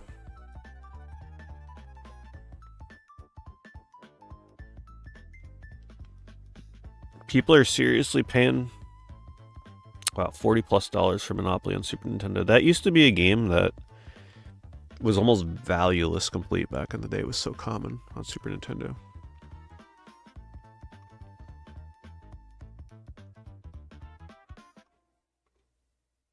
Sealed copies were like $20.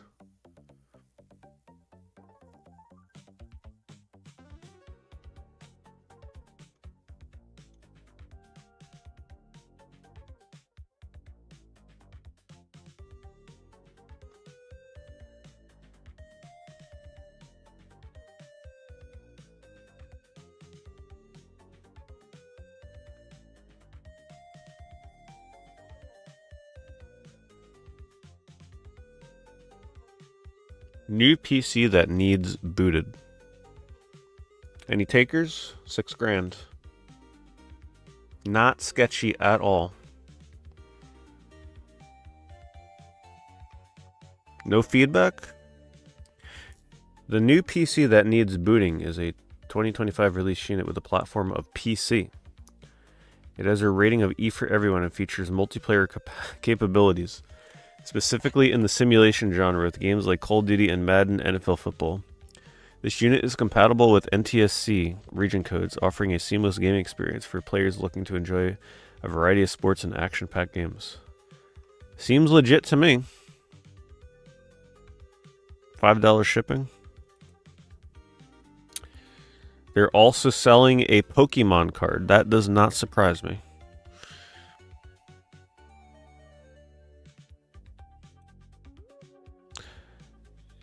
I mean, if they're serious, boy, oof, they got to work on their listing skills.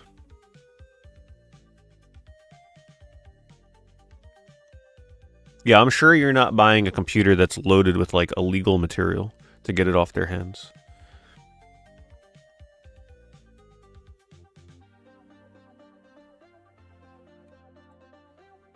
I would be scared to turn that PC on.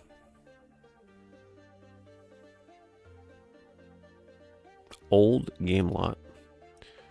Man, the masters of listing games on eBay are coming out tonight, boy.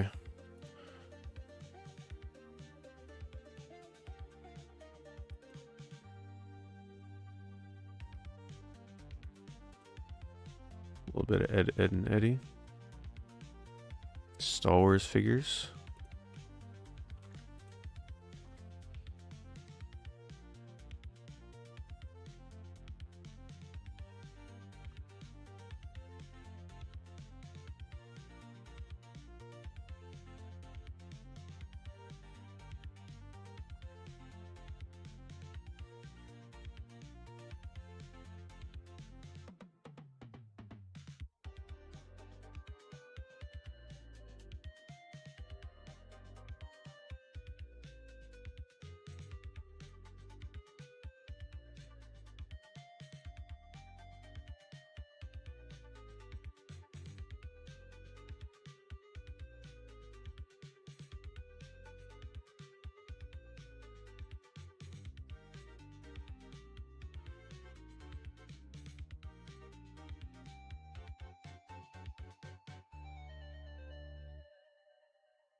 You just got into vintage Star Wars figures. I used to be very into Star Wars figures.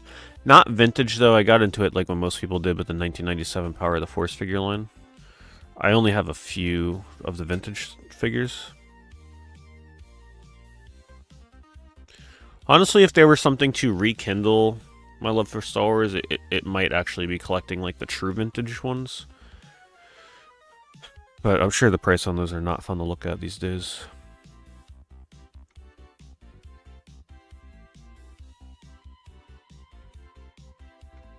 I used to love going in the KB Toys as a kid to get new Star Wars figures.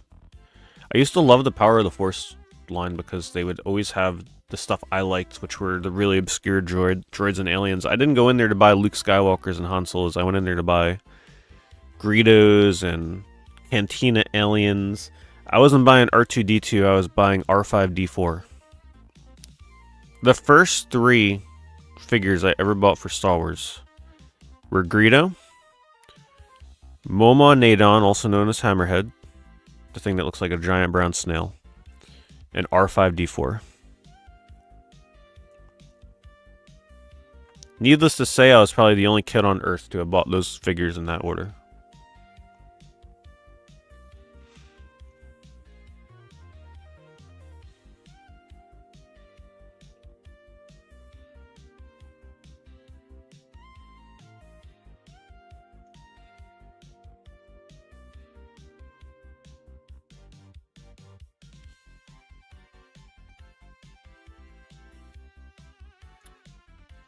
This is why they really need to bring Emerald to Switch 2. So we don't have to pay these prices to play Emeralds.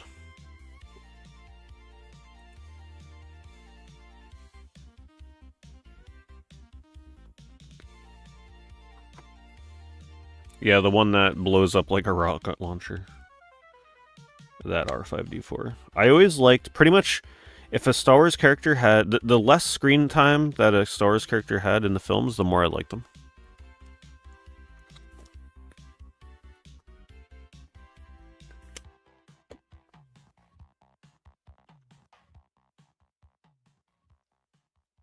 Because to me it was just so cool that they'd actually make an action figure for like literally a background character. I just thought that was like the coolest thing.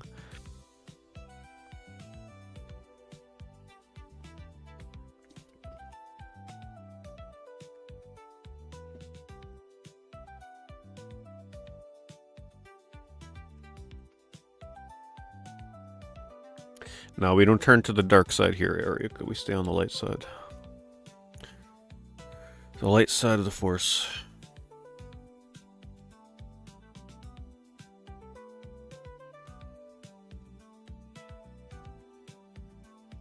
Because greed will turn to anger. Once you get every game known to man in the palm of your hands, you won't know how to control that power.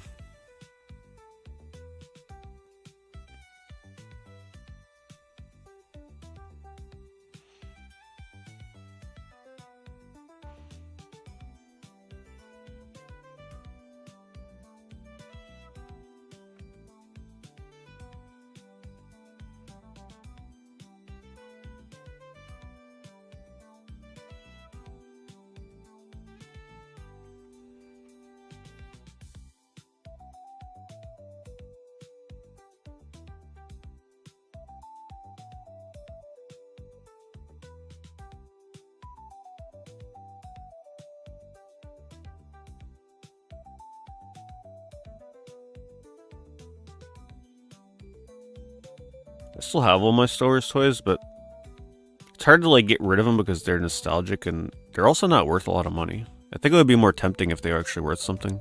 But those Power of the Force figures, even if they're like new on the card, they were so overproduced. There's no demand for them.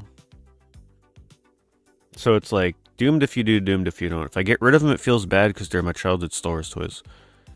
And then if I get rid of them, they're worth like nothing, so it's like, it's not even worth the trouble. They're kind of like Beanie Babies in a way.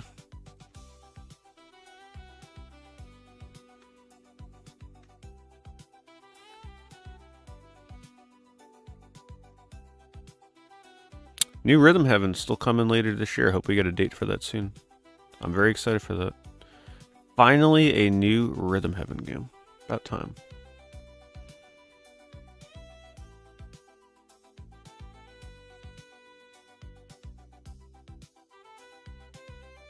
I am not familiar with anime DVD prices, but I hope you do get it, K-Dash. But now everybody in chat that likes Slayer's anime on DVD and wants to pay more than $25, they might try and snipe you on that.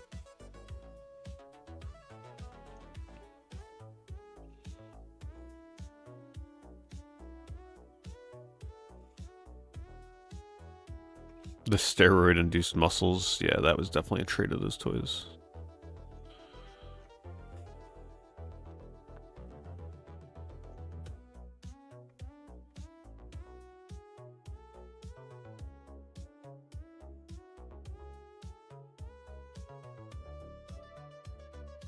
Oh, the vehicles for sure. Yeah, I could see the vehicles being worth big money. I think I actually got rid of some of the vehicles that I had for that because they take up a lot of room. But yeah, the vehicle stuff goes for a lot. I remember I had an AT-AT or something that came with a figure in the box that was Target exclusive, I believe, that was worth a lot. I have not played... I don't think I played any Clone Wars video games because I've never really sat down and watched the Clone Wars beyond the first handful of episodes. Clone Wars is just a struggle for me to get into, I'm going to be honest. I hate the art style. Hate it.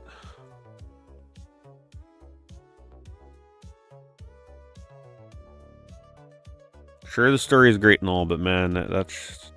I just don't like the designs.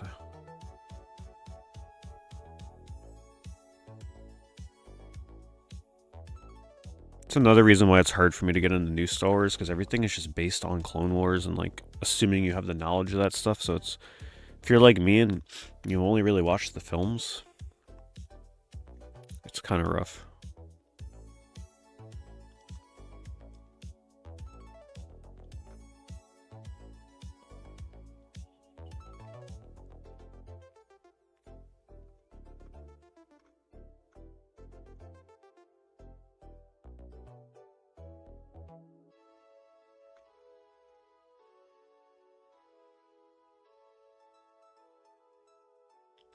I think it was just a competition back in the day for who can make the ugliest greatest hit style cases.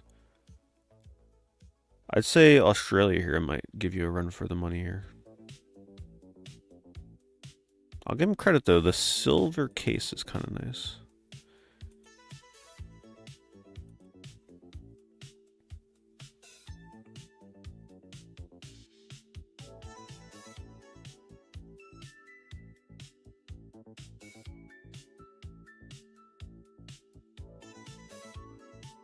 I love this copy of NBA Jam because it's shown up every eBay stream for like a couple months now.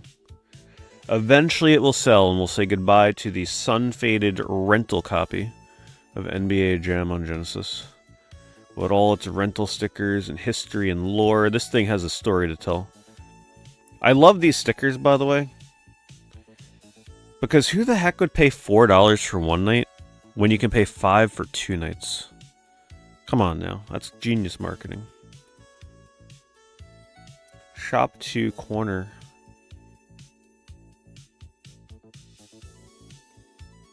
Video bustlers.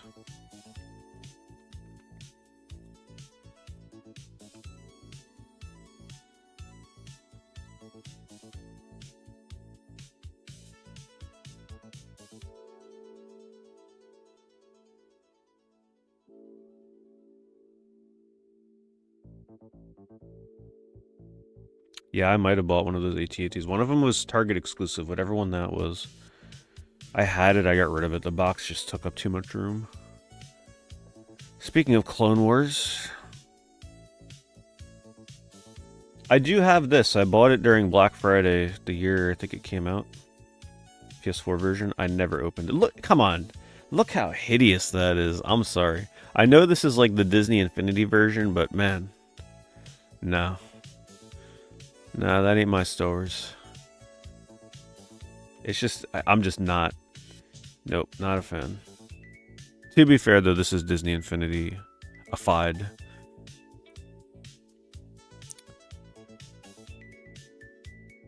I have heard, however, that the game for this, the Clone Wars, like not Clone Wars, this expansion with Force Awakens was actually supposed to be okay as a game.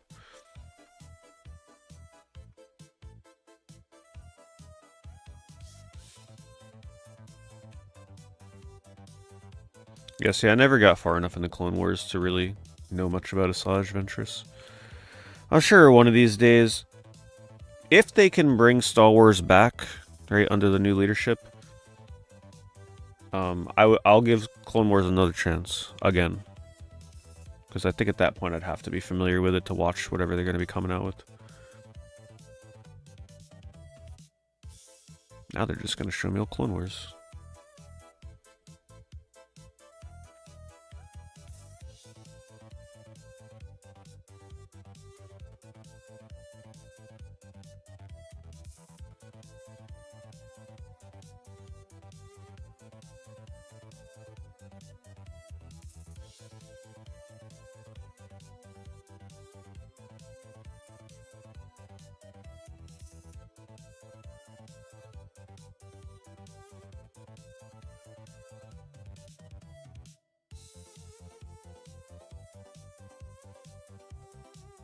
It also doesn't help that every time I go to watch the Clone Wars, I feel the need to have to watch the Clone Wars film before I start watching the show.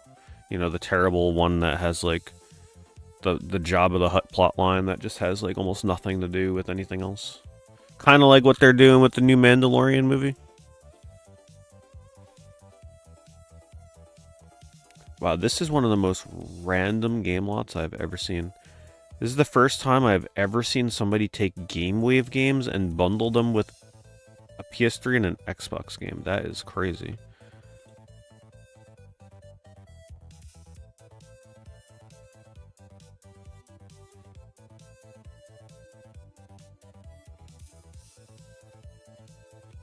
Still need to get myself a GameWave. One of the last remaining weird little obscure consoles I kind of want.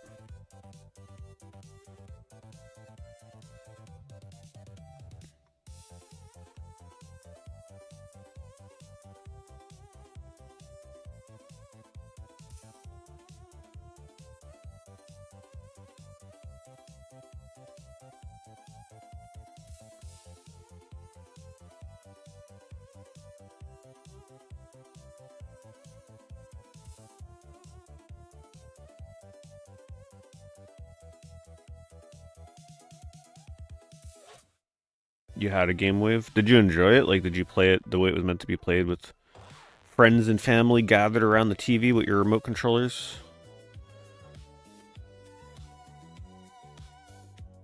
There's Super Coolio using the combo feature.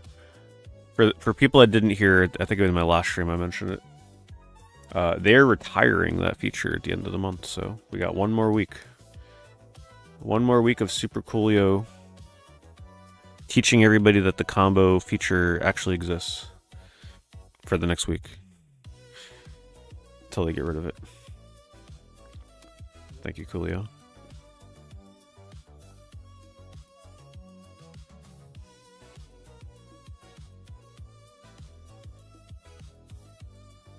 Look how reflective this card is. It's like getting the guy's forehead or something.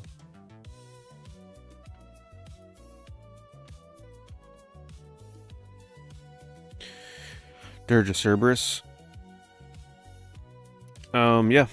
I'm a fan of Dirge of Cerberus. I think that game got a lot of hate when it first came out because it was one of the first Final Fantasy spin-offs that really went against the grain. People were used to Final Fantasy games at that point being RPGs, or even if they were a spin-off, they were still an RPG of some sort. That was just a weird action game at the time, and people weren't ready for it. They weren't ready to accept the fact that Final Fantasy can be more than just RPGs. But man, let me tell you, playing that game for the first time a couple of years ago, it was a lot of fun. If you like PS2 era action games, that's a must. And if you happen to be a fan of Final Fantasy VII, you have to play it. Like, you just have to.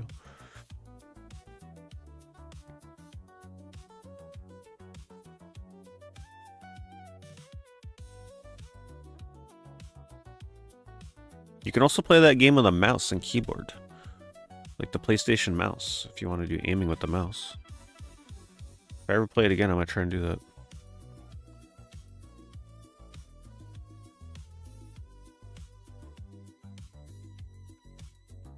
I recommend it. Yeah, I recommend it. I would definitely play it again. Even though I just beat that game a couple years ago, I could play it tomorrow and still really enjoy it.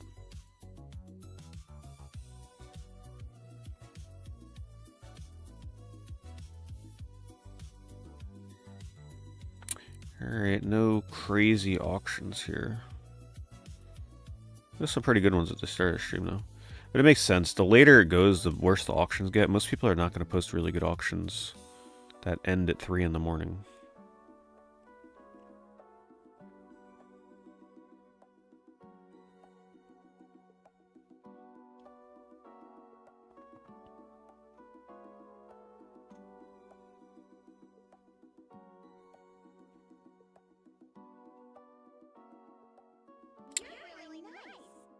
Embalm with the super chat again. Thank you, Embalmed. Really kind of you. What I like most about Final Fantasy IX? Man, I liked everything about 9 back in the day. But I think the thing that really did it for me with 9 above other Final Fantasies was the medieval fantasy setting. Always took it to the next level for me. When it comes to RPGs, I always just prefer things that are in a bit more of a lighthearted high fantasy setting, like castles and dragons. So going from, you know, the darker tone of the steampunky kind of style of 7 and the more sci-fi-esque Final Fantasy 8 to the more classic medieval Final Fantasy 9 was definitely more my kind of thing. Yeah, the music was amazing, but that's a given for any Final Fantasy. But it really was the environments in 9 that really did it for me. Above all else. Above the story, above the characters, it was just the places you went to were just so awesome.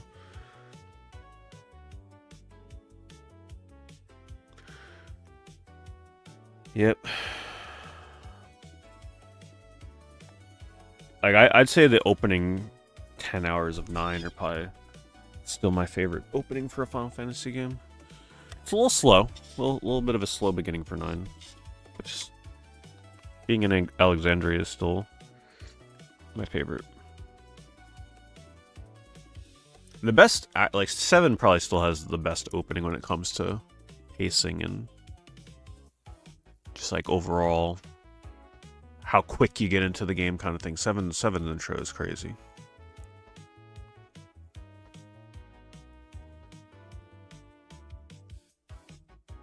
"13 arguably too has a really intense beginning.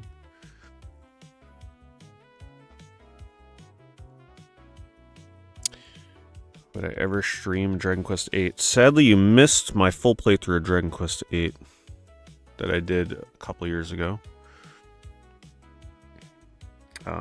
Unfortunately, the only thing that survived from that is the first 12 hours of my playthrough is on YouTube. I missed a part of my play, like I forgot to archive a part of that playthrough, so I don't have the full playthrough, so I didn't bother uploading any more of it. But the first 12 hours are on YouTube if you want to watch it.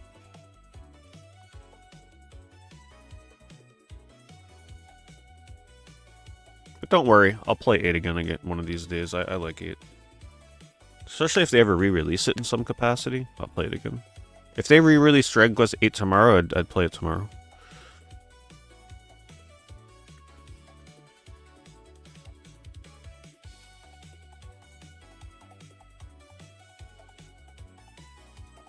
I feel like I'd want to do... because a lot of Final Fantasy games I haven't played in a very, very long time.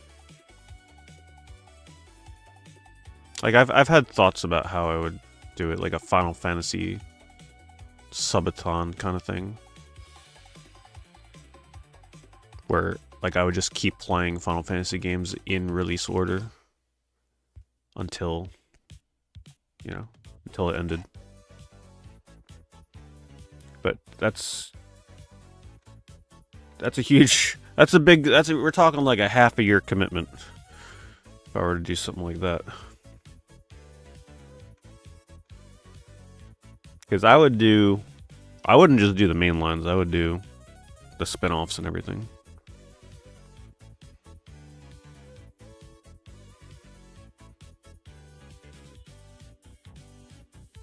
And I would do Final Fantasy 11. 14, I don't know about 14. That would be, maybe I would commit to doing like the first 2 expansions of 14. But I wouldn't go through the whole game. That would be crazy. I would do 11 though. I would do 11. I would pretty much just do the story of the base story of the Zillart story. So like the base expansion story.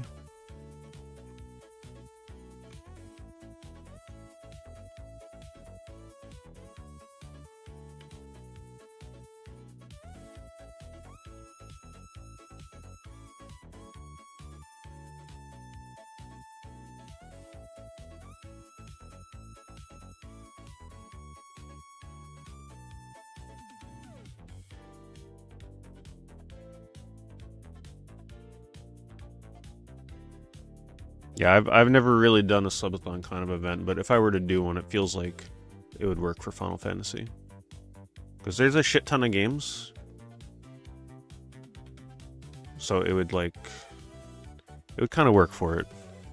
Kind of like as long as we go is as long as we go kind of thing, right? Maybe we only get through the first few. Maybe we get through like 10 of them or something. I don't know. I have no idea.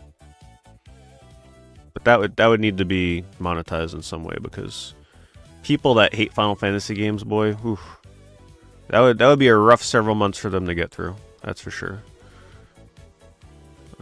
I'm pretty sure I'd piss some people off if all I did was start streaming Final Fantasy games. I'd enjoy it though.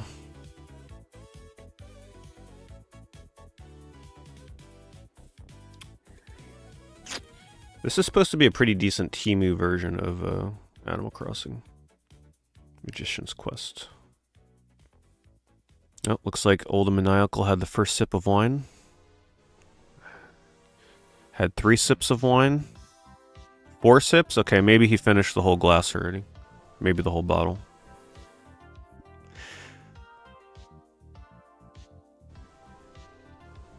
That's what happens when Maniacal pops open a bottle of wine.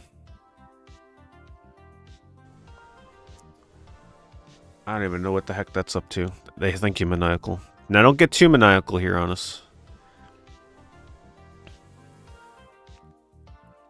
Guy only streams Final Fantasy 1 over and over.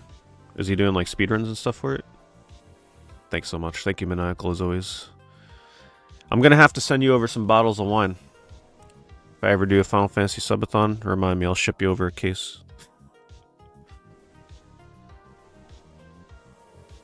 Have any of you played this game? There was a point where I think I wanted to get this game. I don't think I ever pulled the trigger, back when it was a lot cheaper.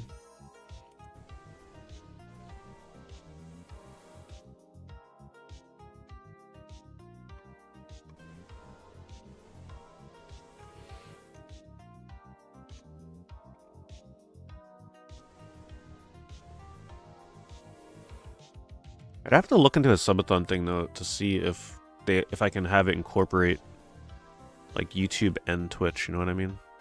So it's like they can collaborate, so it's not just the Twitch people, but like also the YouTube members and stuff. I'd have to look into that. I don't know if that's a thing.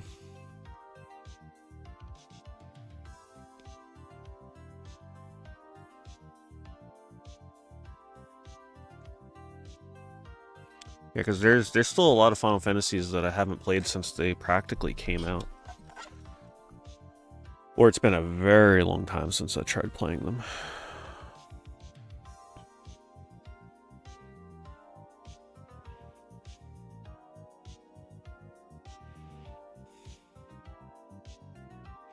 I feel like the only sub-marathons that I can pull off would be Sonic and Final Fantasy, among others, but like Sonic and Final Fantasy would make the most sense because I pretty much own every Final Fantasy game. I love Final Fantasy games. I own pretty much every Sonic game. I love Sonic games, so it's like those would be pretty easy to do. Second D of the night. We see this one pretty frequently. It's one of the more common Ds to run across. The smug Laura on the front. Japanese Saturn D.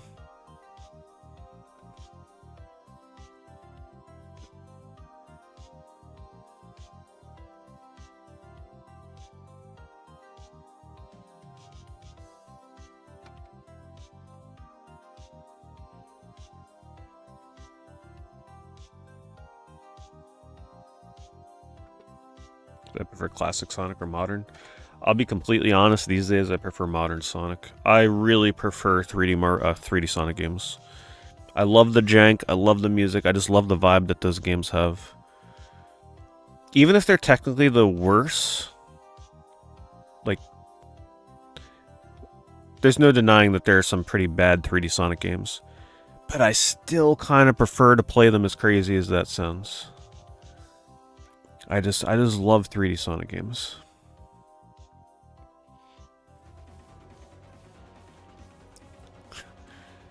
Apparently, Maniacal thinks that our Final Fantasy Subathon has already started.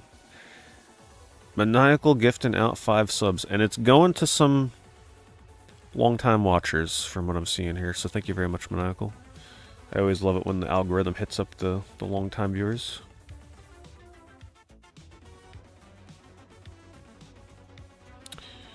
Set a timer for 500 hours and until it runs out, I only play Final Fantasy 11. I feel like that would work with Final Fantasy 14, perhaps. It's alright, everybody. The stream is on lockdown. I'm only playing 14. Every sub takes 10 minutes off the timer. That's a good idea. I've never heard that. Play a game that people hate. But you gotta support the stream to get me to stop playing it. That's great. Fortnite?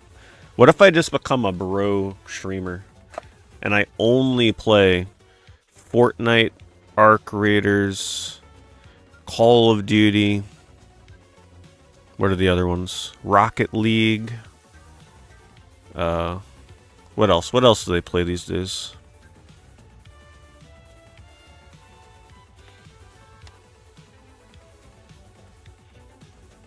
Adam would unsubscribe, see?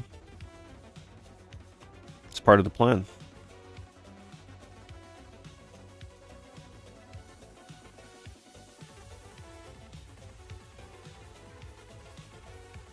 Roblox, right.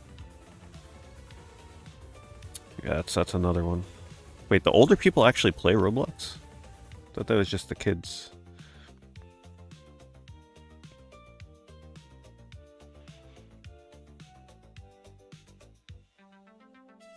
Minecraft, yep.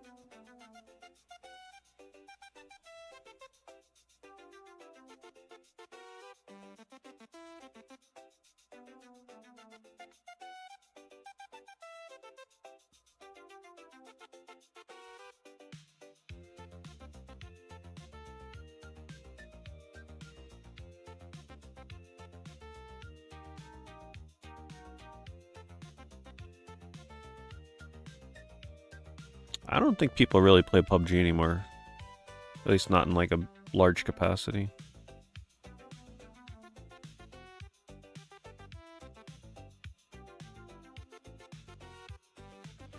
Tales of Fantasia. That'll take you longer than you anticipate because the battles are extremely slow. I bought that game on launch, day one, on Game Boy Advance. I was very disappointed in it because the battles were... They ran at like 3 frames a second, I'm not even joking. Really, really laggy battles. The battles take forever. So just know that going in. Let's see what the original price sticker is on this. $11.99. I love GameStop price stickers now. I know people used to bug me all the time, like, oh, take the price stickers off. No, I don't regret it now. I love looking at what I used to pay for these games.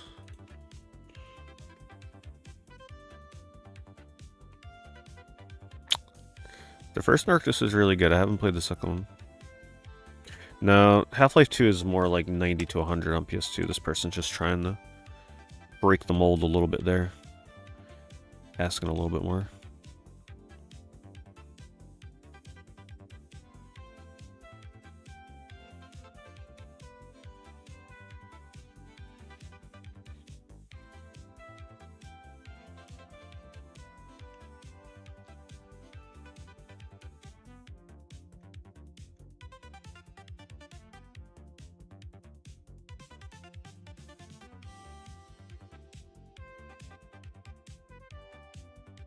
Hello, Strafes. I've still never played this Jack and Daxter Lost Frontier. Oh, this is I keep forgetting to pick this game up. Now, this is a PS2 game I gotta get. I don't have this. I'd be willing to give this a shot. I'm sure it's different enough that it's easy to kind of look past the fact that it's not like the original Jack and Daxter anymore.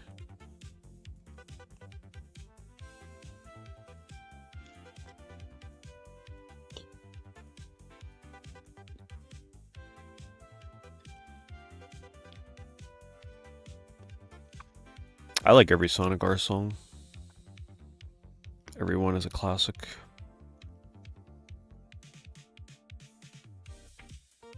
You gotta remember, I've listened to those songs for hundreds of hours at this point, and they still don't get old.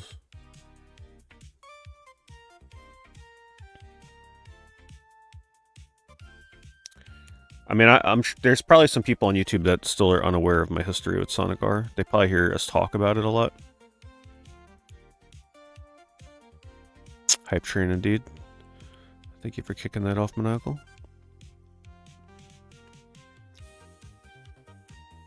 Actually, is my Sonic R speedrun archived and saved? I don't even know. Is it actually saved? I hope it is. On Twitch.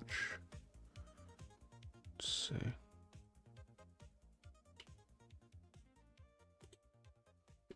Do I have it on YouTube? Oh no.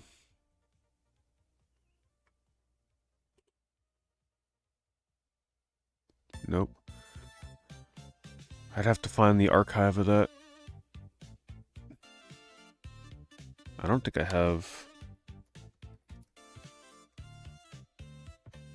Let's see.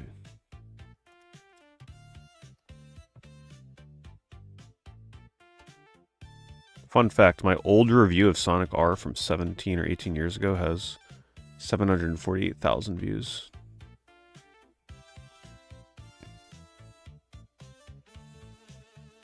I have a speedrun that was 9 minutes 22 seconds. My PB though was 6 minutes 6 seconds RTA, or in-game time. I don't think no, I don't have a, other than my Big Bad Game-a-thon run. I'm gonna have to work on fixing that. I would have showed my Sonic R speedrun, but it's not viewable. I'm so lazy with it. For those that don't know, Twitch deleted like all of our VODs about a year ago. They only allowed 100 hours of storage, and I had a ton of my stuff on there. So like a lot of it is saved on my PC, but I haven't gotten around to uploading it to YouTube yet. Maniacal doing all the work. It's a one-man show, Hype Train. Thank you, Maniacal. Also, another sub-gift bombardment going out to some longtime viewers there. Thank you so much. Thank you for the sub-gifts. Hold off on the wine there. Hold off on the wine. Thank you, though. Really very kind of you.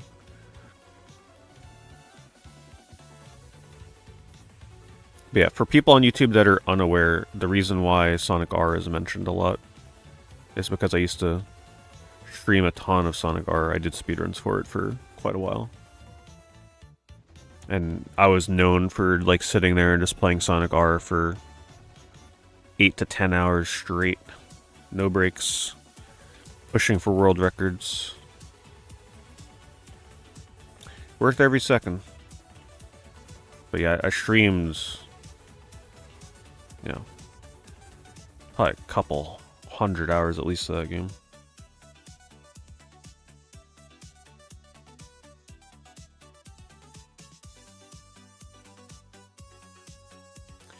When you see Sonic R played at a high level, it's definitely a different game. Most people, when they think of Sonic R, they just remember trying to run around and slipping all over the place. Controls are terrible. Once you really get used to them, it's one of the best control schemes for a racing game. Hey, what's up, Uli? Sorry, I missed you there. There was a spammer earlier. I don't know if you could still see it.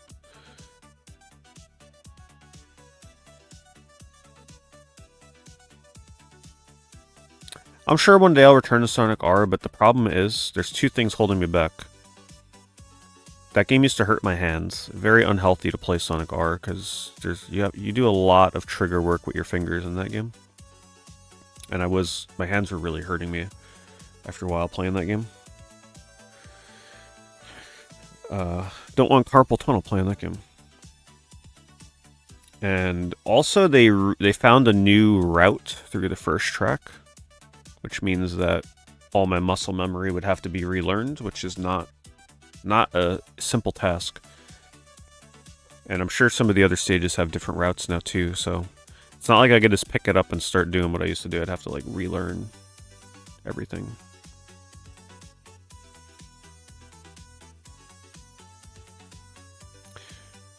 But I'm sure it'll, maybe when the weather starts getting nicer and I start walking outside and I start feeling the sunshine, it might inspire me.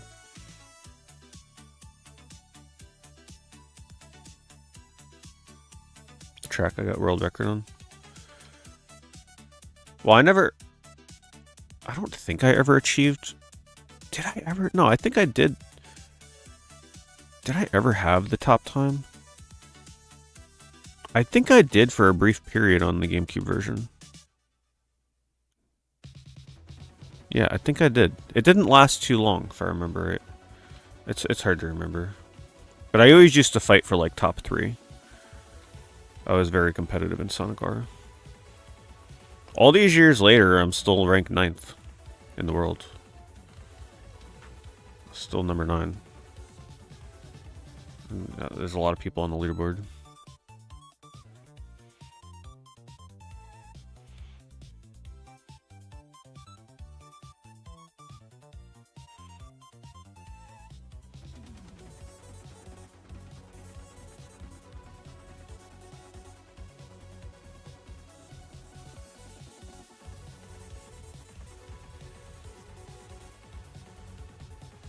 Yeah, the spammers. I didn't know how to deal with it, to be honest with you.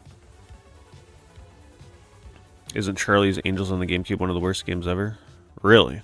Don't get me too excited now. I love playing terrible games. Is it really supposed to be one of the worst games ever? Charlie's Angels GameCube. Did it only come out on GameCube?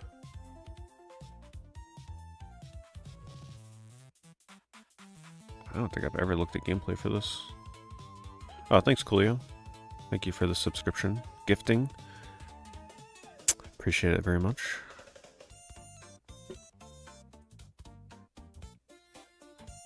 Guys have been very generous with that lately.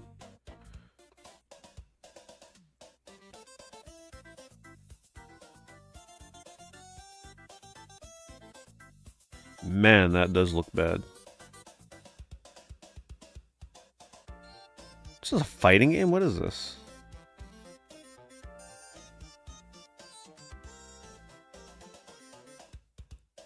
Switch between them on the fly. Oh, great. One of my least favorite mechanics. Oh, this sounds terrible. I don't know much about Charlie's Angels, but I'm all for a terrible game. I'll have to keep an eye out for that.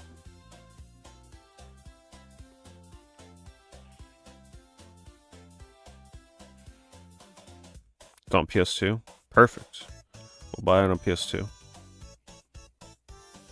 Yeah, I don't think I ever bothered looking at this game. Oh, wait. No wonder I've never seen it on PS2. It's a PAL game. But I can play PAL PS2 games. But in this case, I'd probably have to pick it up on GameCube.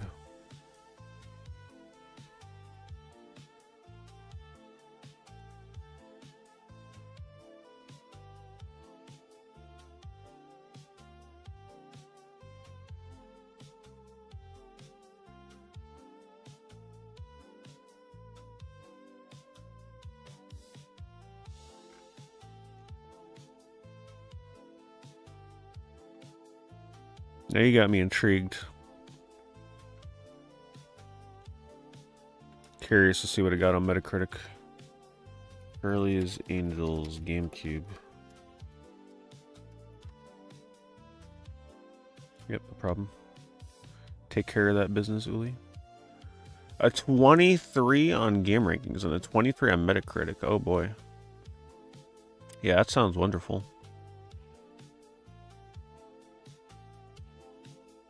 I know it's weird. I know some people... Oh, thank you for the extra 100 bits. Super cool. Yeah, I just saw that.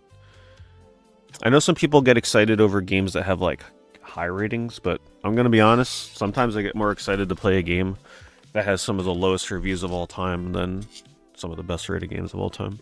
I just get so fascinated. Like, I got to know why this game is so bad.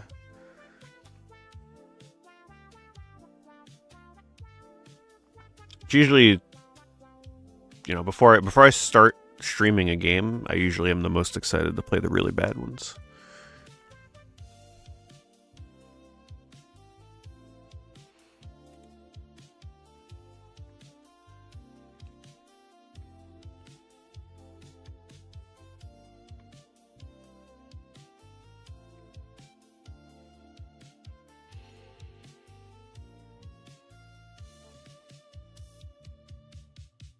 It is true, the lower the score, the more I want to play it. It is not inaccurate.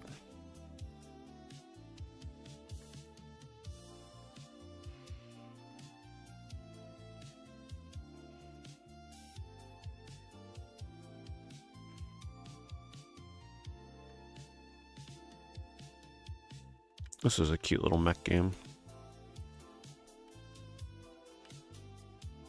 Playable without knowing Japanese. Very basic mech game. Metal jacket. Nothing to see on the back of the cover, though. Hey, thanks, Coolio. 400 more bits. Thank you very much for that. Thank you for using the combo thing as well. Before that's gone for good at the end of the month.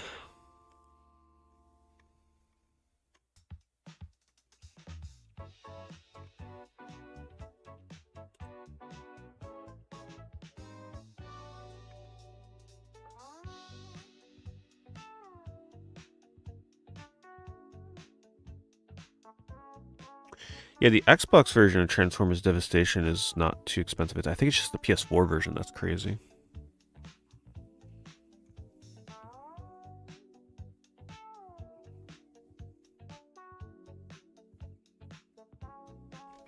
My Pet Chimp. Am I the only one here that follows Punch the Monkey? The first few days, I was like, the first thing I'd do in the morning is I'd get on X and look for the latest update on Punch.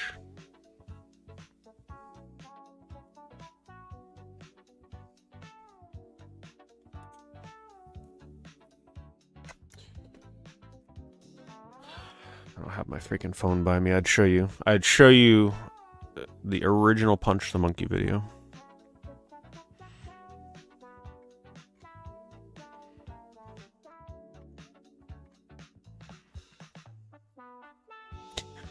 Your girlfriend gives you a Punch update every day? Yeah.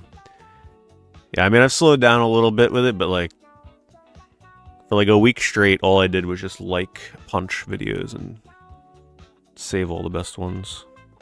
It's essentially a little monkey in Japan that like gets bullied by the other monkeys in the enclosure. He lost his mother when he was born. She rejected him, so they gave him a stuffed animal to replace the mother, and he treats the stuffed animal like it's his mother. It's the most adorable thing you've ever seen.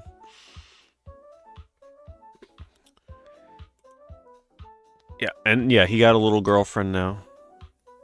Forget her name, starts with an A. Let me see.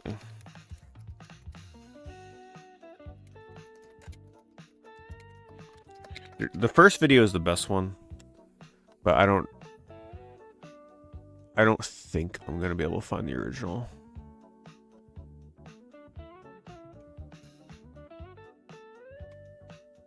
Like, I just want to see the first video I saw, but there's so many of them, I don't want to click into the wrong thing.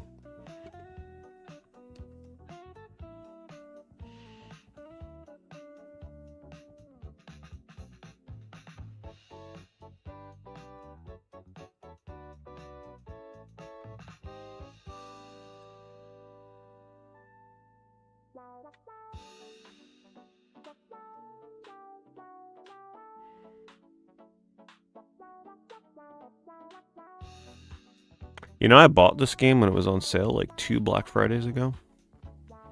And I keep forgetting that I bought it. It was only like, I think it was under $10. I think I bought it from Video Games Plus or whatever. But yeah, I keep forgetting I own this. I do think streaming this game could be a problem though with the music. Samba de Amigo. Party Central.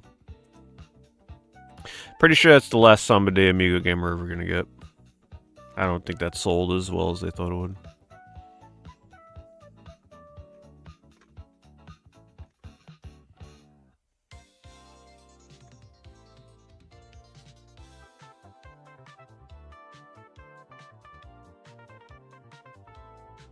Oh no, bits are staying. Cheers are staying. It's the combo feature. The thing where like the little, you know, when you use the bits and it like combos at the top of chat with the animations and stuff. They're getting rid of that. You know when you do like 5 bits at a time and it like spams the combo, they're getting rid of that.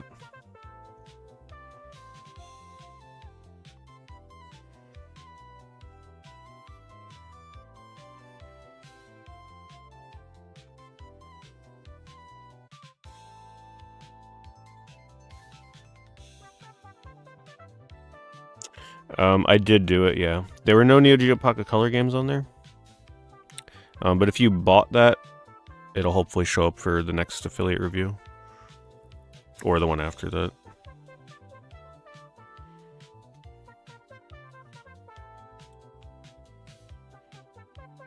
The purchase of the week this week, we had somebody bought penis stirring sticks for a bachelorette party, so that was the purchase of the week. Followed by a sealed copy of Ghost Manor on TurboGrafx. Yeah, they were straws, right? No, I thought they were stirring sticks.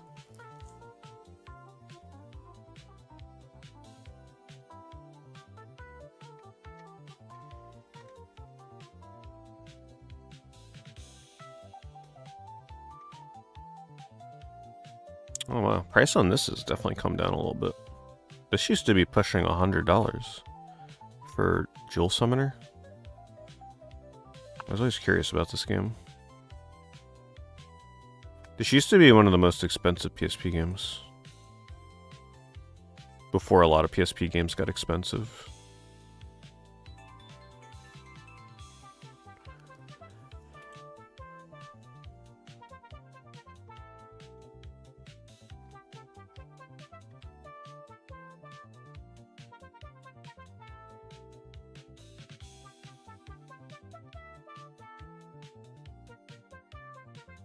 No, he's talking about Neo Geo Pocket Color games.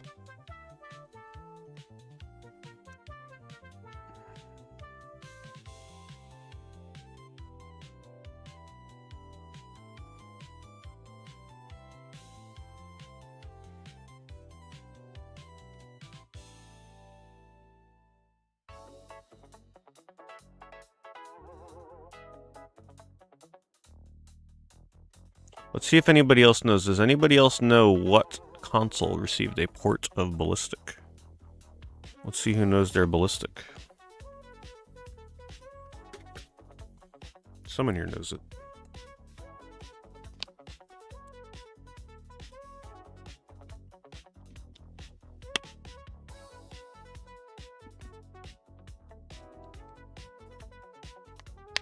I mean, I could be wrong. There's one that comes to my mind. There might be others. Let's check.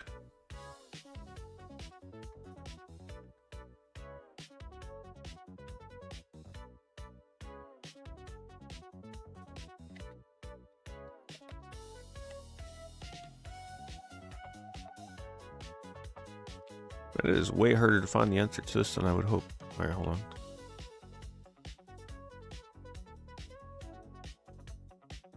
Wow. Oh wait, that's a different game. Yep, there it is. Rum Bummer.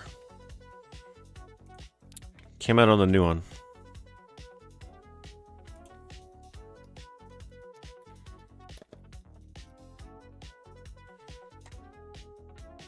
And it came in a pretty gold case like all Nuon games do. Still pretty devastated over what happened with my Nuon. I was going to stream it one day. I was all excited to play some Tempest. And my controller wasn't working. But I don't think it was my controller. I think it was the freaking input on the console. I never really looked into it because it's hard to rule out the controller because the controllers are so damn expensive. I'm sure there's alternatives now I can try with a controller with like an adapter or something. But I'm kind of a purist when it comes to that. Like, if I'm playing the new one, I have to play with a new one controller. But in the case of my new one, I might have to look into an adapter. Because the controllers are hundreds of dollars. And then I gotta rule that out. If that doesn't work, then the console's... the input is broken.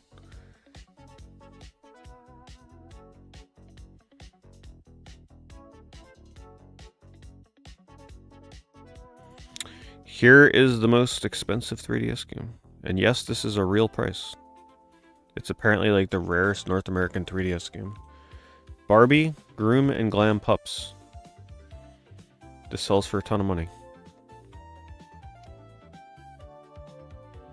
Isn't it crazy the world we live in? Just because it's rare. Crazy. I remember back in my day when a game was super rare. There were still super rare games that were dirt cheap because it would be something like a Barbie game. Now, if it's rare, it doesn't matter how terrible the game is, it's still going to be expensive.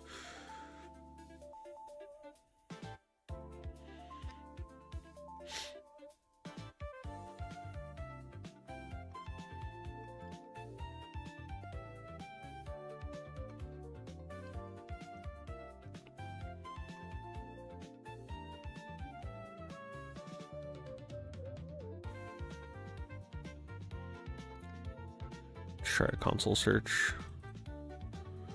Got time for another search or so. This one we haven't looked at in a little bit.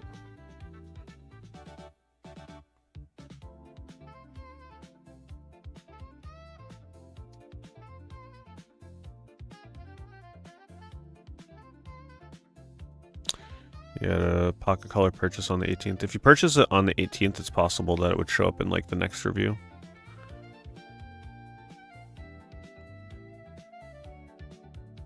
If not, then there might have been a tracking issue with it for some reason. Let's do...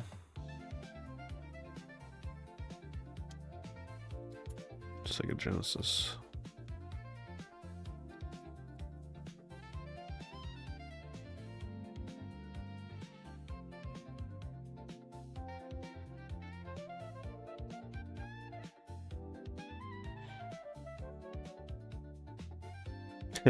I love how this cart,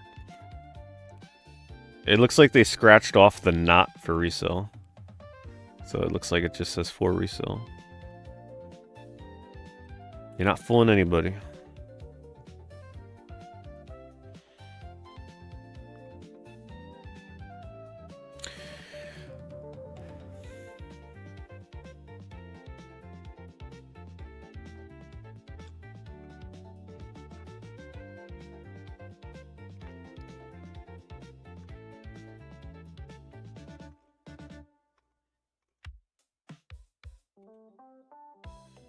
Man, I hope I'm not coming down with a cold or something. I could feel it brewing, you know. I'm just kind of hoping it's allergies. But I could feel it brewing in the throat. And also like stuffiness.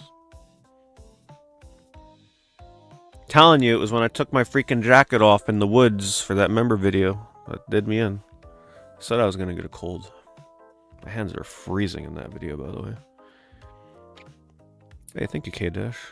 You're the first person to ever use that. Yes, indeed. I wish I still drink coffee. But I do not. But drinking coffee this late at night, that's not a good idea. But thank you. Thank you for that. Super chat, or super sticker, rather.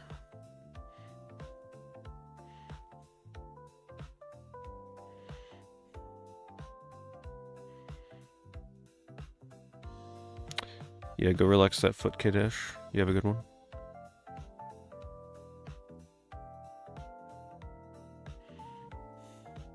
That's right, Tricky. Hidden and locked behind that gate.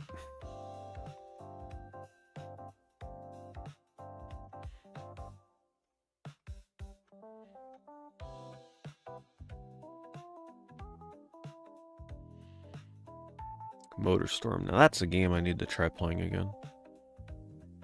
I remember being so excited. I don't know if anybody remembers, but Motorstorm was supposed to be a day one launch game for PS3, and it got delayed, and I remember being very disappointed that that game was delayed. In fact, I don't even think I bought it. If anything, maybe I rented it. I'd played the demo, but I was just so upset that that didn't make launch, because we all remember the PS3 launch. That thing was in desperate need of something for launch day, and that would have been the perfect game.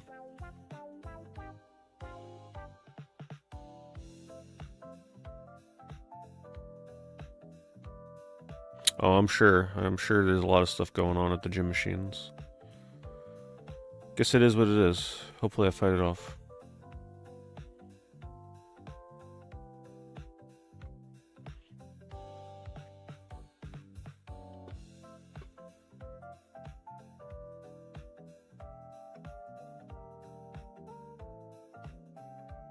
Whatever happened to Heavenly Sword?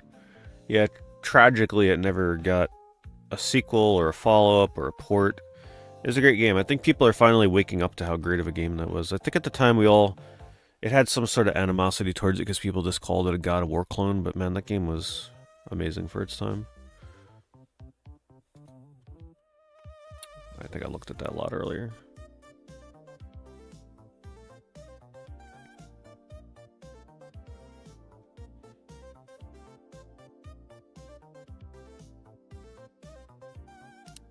I remember one time I was looking through Genesis prices and I noticed that this Lost World Jurassic Park game was like more expensive than I ever remembered, and I'm like, oh, that's a, you know, it looked like a pretty cool game. And I was like, man, I wish I bought that before the price went up as much as it did, because you know, a complete copy was over $100 at that point. And I just remember like weeks later I was passing by my Genesis collection and I had it on my shelf. I'm like, whoa. I must have got the game in a lot or something back when it was like next to nothing, because I definitely didn't go out of my way to buy that game. I'll tell you that much. It's a pretty cool feeling when you find out that you have an expensive game in your collection without even realizing it, because the price went up so much over the years.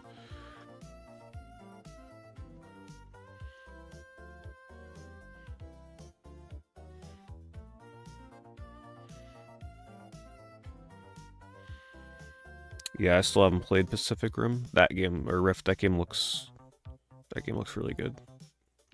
Definitely one of the best looking PS3 games.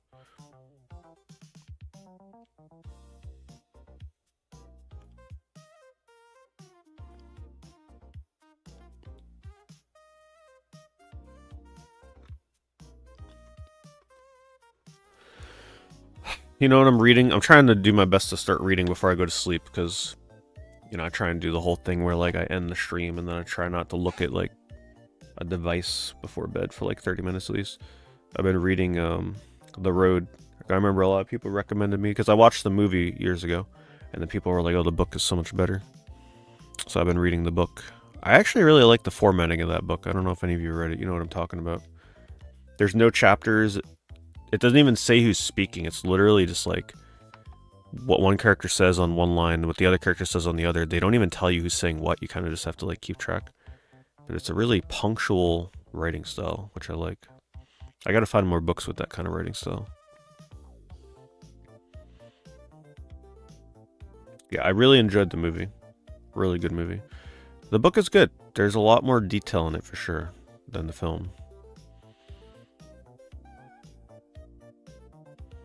The pages just fly by in that book.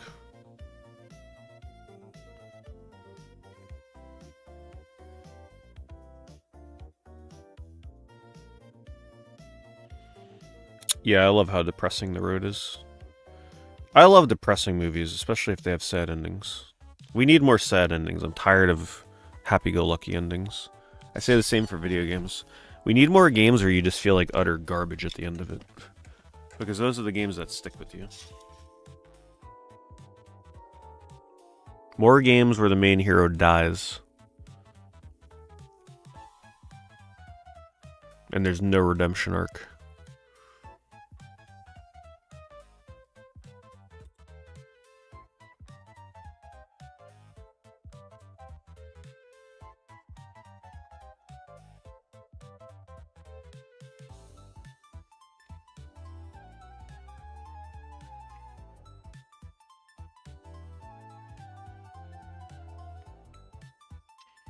Nah, bring on the darkness, Trekkie. Bring on the darkness.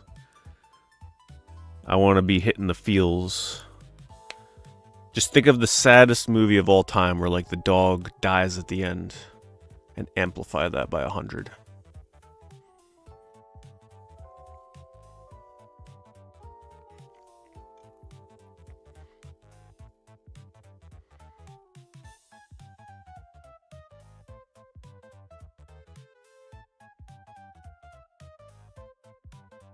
The Mist? Oh yeah, that's a good ending. Yeah, we need more Mist endings.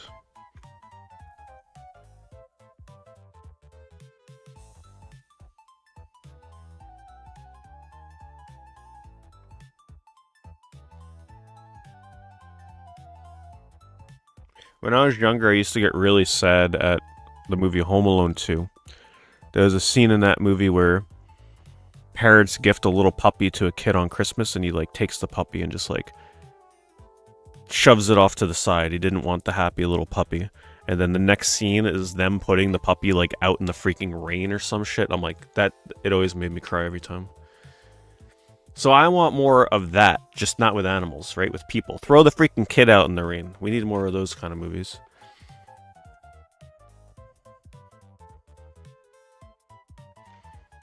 Home Alone 2 is a great movie. I mean, not Home Alone 2, Homeward Bound. Homeward Bound. Yeah, Homeward Bound 2.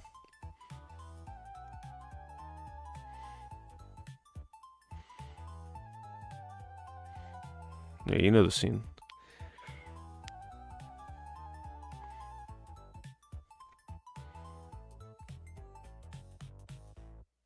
I wish we got more movies with, like, real animal actors. Not this, like, new CG stuff that they do, but, like, back in the day with Homeward Bound, where they had real animal actors. Just don't go the route of Milo and Otis, okay? Don't do what Japan did, throwing puppies off of cliffs. Or kittens off of cliffs. Looked like the most innocent movie when we were younger, but you soon realize that Milo and Otis is just like pure animal abuse the whole movie. It's crazy.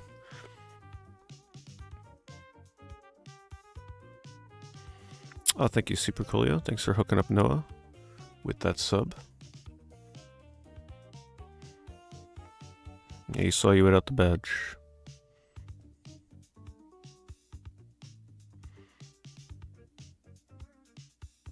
Homeward Bound will never be beaten for you. I need to watch the first one again. I used to watch the second one almost every night. I'm not gonna lie, I used to put that movie on to, like, help me go to sleep on VHS. So even if I were to put that movie on now, like, I'd still remember, like, hearing the dialogue again. I'd be like, man, I remember all of this. Haven't watched it in a long time now. This is one of my favorite Genesis shoot-'em-ups right here. Why? Because the soundtrack is so damn good. It's one of the best soundtracks on Genesis for shoot-'em-ups. Vapor Trail. There's only like 4 songs, but they're all really good.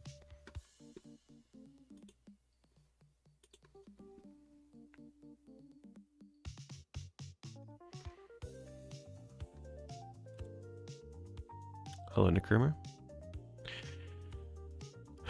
David Lynch. The only one that I ever really watched over and over was Eraserhead.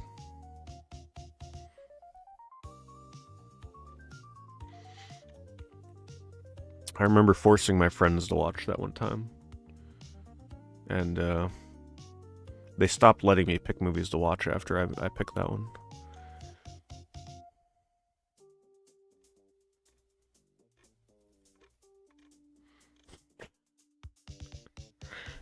It's a great gather your friends and family around the watch Eraserhead.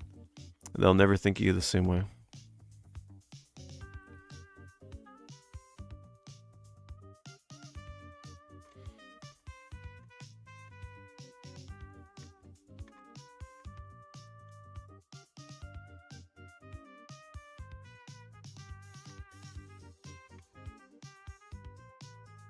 Nothing crazy in Genesis world here. Just kind of standard prices here. I'm actually kind of shocked that Hyperstone Heist doesn't cost more money.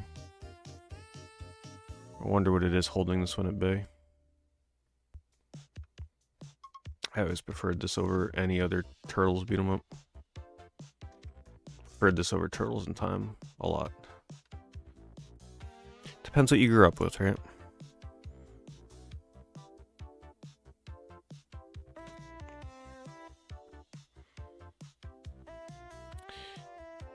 Yeah, I don't have Me TV Tunes anymore, unfortunately.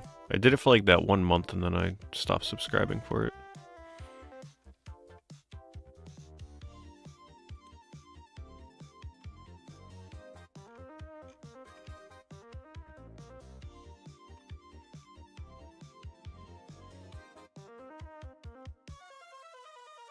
Too many subscription services. I hate paying for so many subscription services.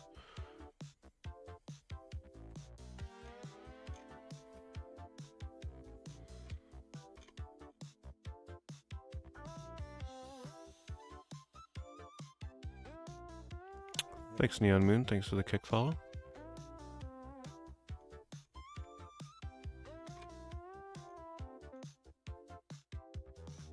Congo prototype. I used to love getting these prototypes. There was a website I used to buy these from when they charged like $20 to $30 for each prototype. I mean, not really, like reproduction.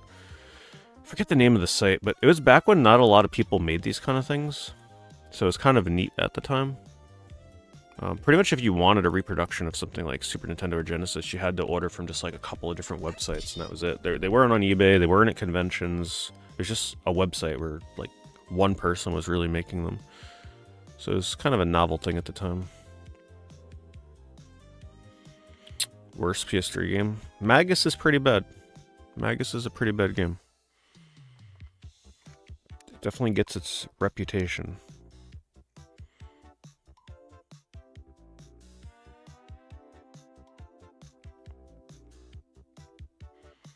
Star Wars Holiday Special for Genesis. You know, I've never seen the Star Wars Holiday Special.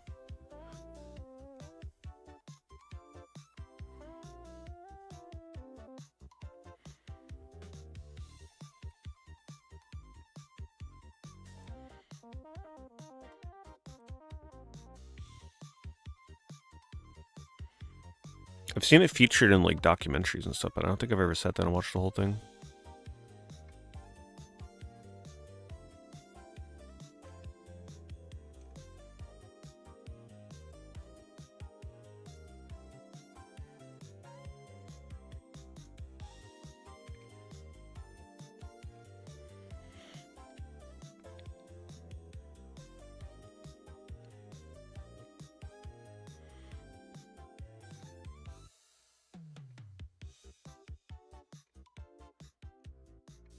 This person's definitely overcharging, though. At this point, you can't be charging $50 for a Genesis reproduction with just a box, low quality cover and everything. Like you gotta chop that price down a bit.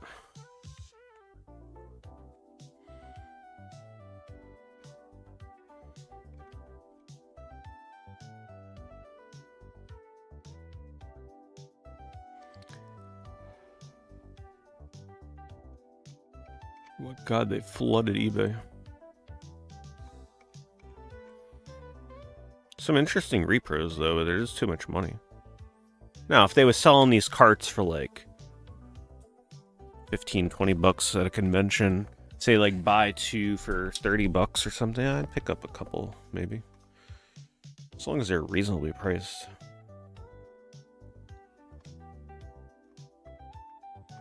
Oh my God.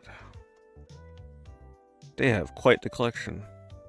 They're probably making them themselves, though. There's no way they have this many without producing these on their own.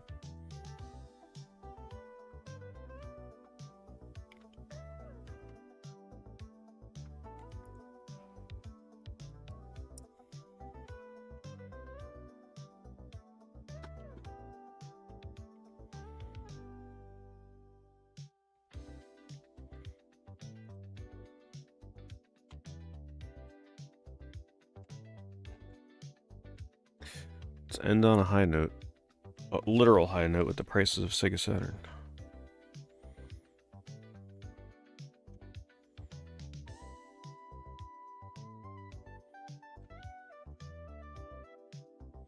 Let's actually see what people are paying.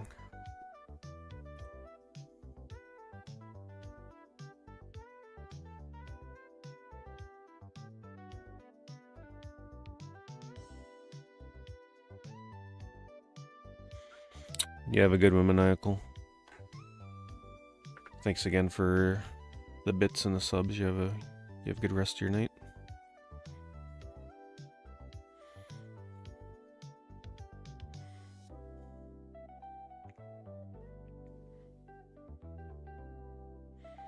Somebody bought D tonight. Saturn D. Still about $100. Spend that for a while.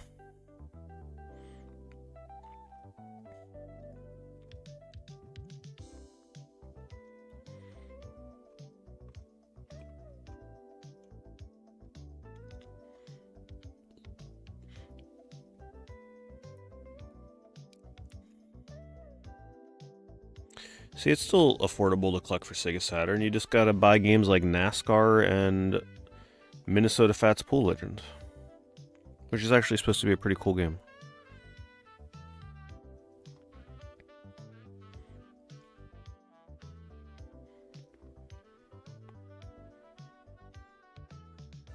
You actually can build up a decent Saturn collection if you're okay with just like buying a lot of multi-platform stuff. There actually are a surprising amount of Saturn games out there that are still very cheap. They're just, of course, they're not the RPGs and stuff that people want.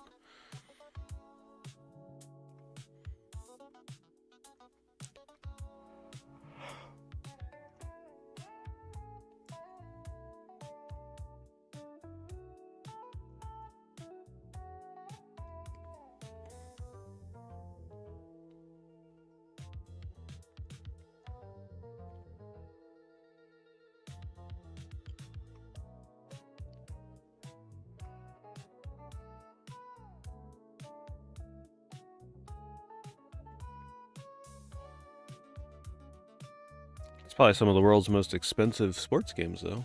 Sports games selling for $20+.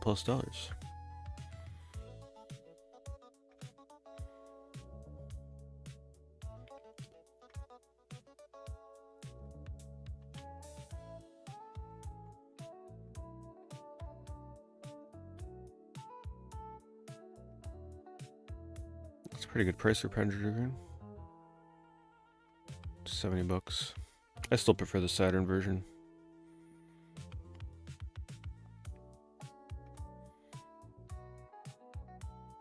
Lunacy. I look forward to playing that game again one day. This is definitely a great exclusive. If you have a Saturn, it's definitely a must. Very eerie. I guess the best way of describing it is it feels like a David Lynch kind of adventure game. Like, it's really creepy, just in a different way. It's just so eerie. Very unique horror.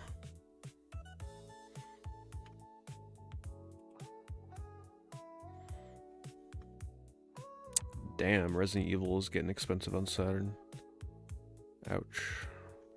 Hopefully that's just a anomaly for the price. That was interesting, Nick Germer. You would have liked one of the listings on there for sure.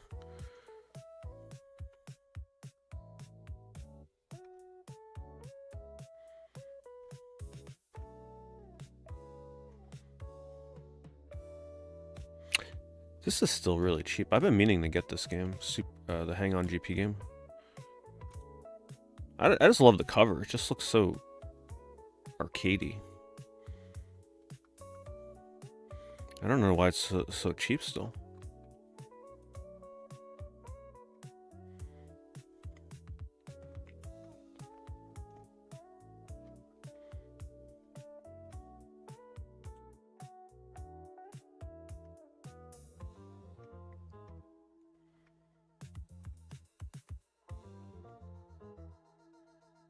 $25 free shipping. That's probably like the cheapest Saturn lot you're ever gonna see.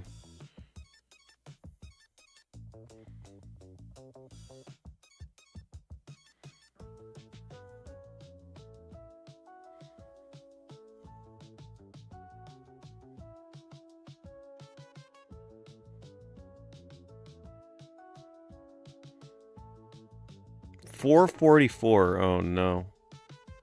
Oh no. Damn it, Resident Evil 9 effect.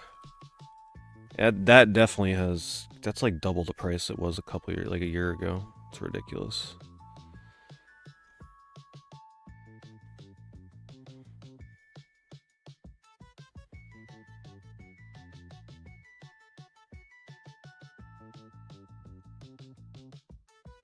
This is one of the Saturn games I always recommend. Inconspicuous F1 racing game, but it is Saturn exclusive and it runs so smooth. It's actually a really great arcade racer. Highly recommend this. And it's really cheap. That's why I recommend it.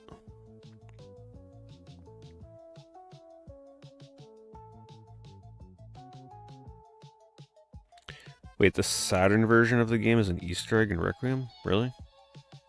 They like put the game in there or something? Like the cover of it or something? I don't think that would increase the price.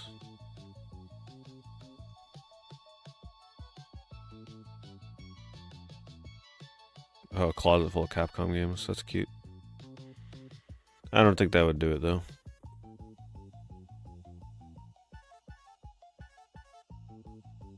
No, definitely not that super coolio. I wouldn't do that to Nick Rammer.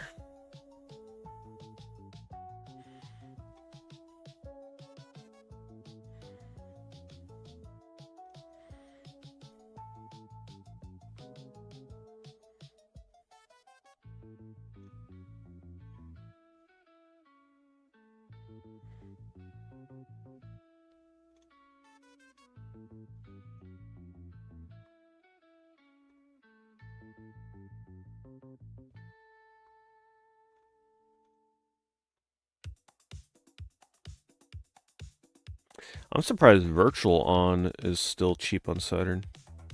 Considering you can get the like fancy controller for it and everything. I guess that is a pretty common game though.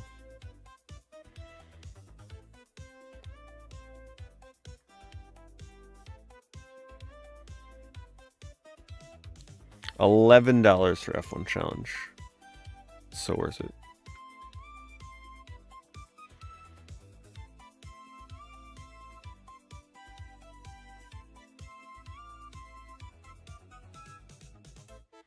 Mystaria for only 66.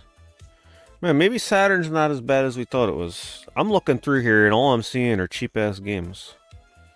Of course it's not the ones that people want. It's like two extremes. It's either games that are extremely expensive or pretty cheap. There's not a lot of middle ground here.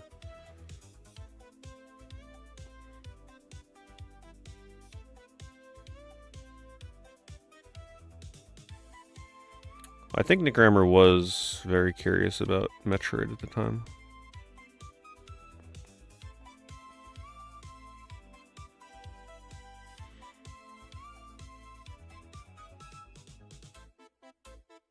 I've not done the Saturn version of Croc now.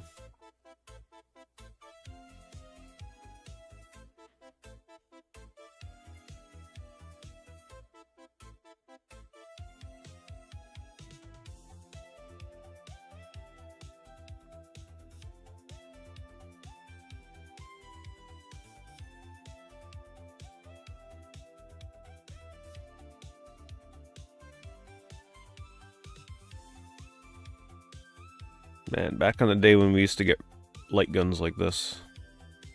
Not anymore.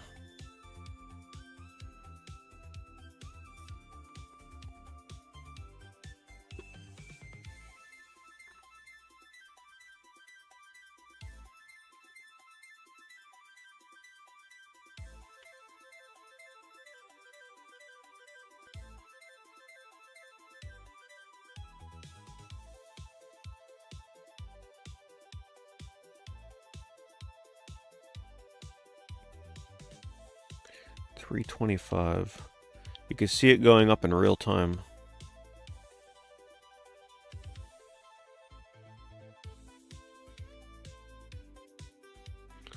People are buying D. I mean, that's surprising. A $2.23 copy of D. I think that might be the cheapest D we've ever seen sell. Someone got a real deal here. A D on an easel.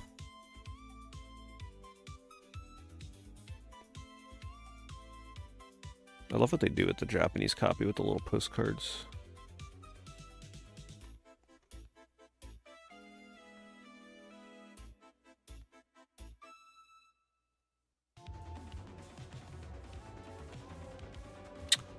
Well, look at that. Super Coolio with the sub gift to Nick Rammer. Thank you, Coolio. Thank you for giving Nick Rammer emotes and no ads. Hero ads, at least.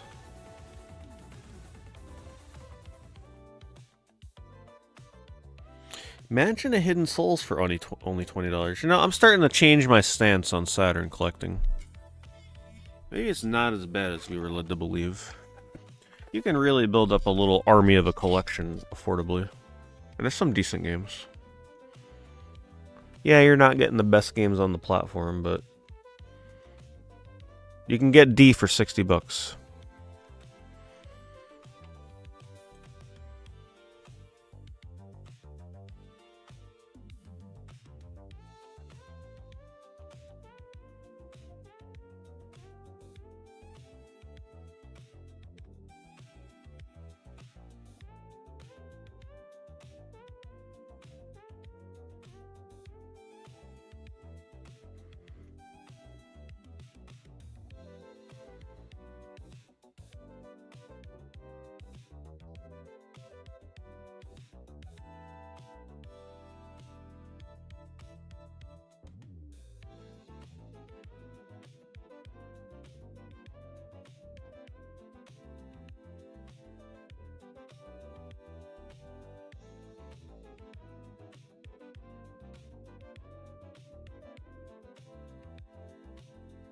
1200.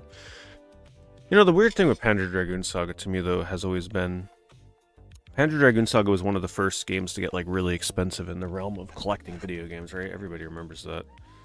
But the proportion to which this has gone up in price compared to other games just makes no sense to me, right? Like, it is undeniably a rare game. But when you really think about it, there are other games that have far surpassed its price that are less rare. It's just so... It is a little odd to me. Look at Kuon. Kuon's $2,000. When you look at it kind of like through that perspective, it's almost double the price of Panzer Dragoon Saga.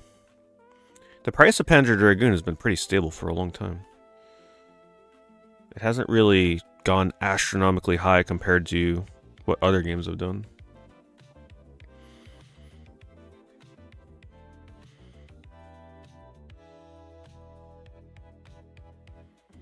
What even is this game? I always see the cover. I don't know if I've ever looked at what this is. Oh, thank you, Coolio. Thank you for the horse and the heart bits.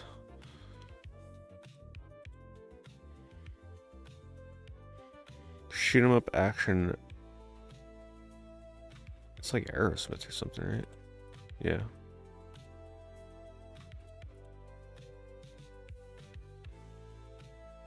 What a weird game.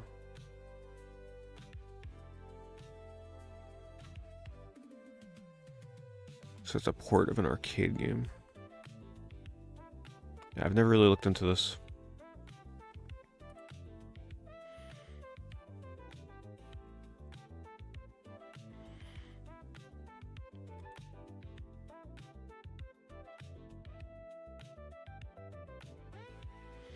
I will say, though, if you're going to spend a lot of money on one Saturn game and it's like going to be an RPG or something, get Shining the Holy Ark. I think in terms of the money you'd spend on this, you'd get the most bang for your buck.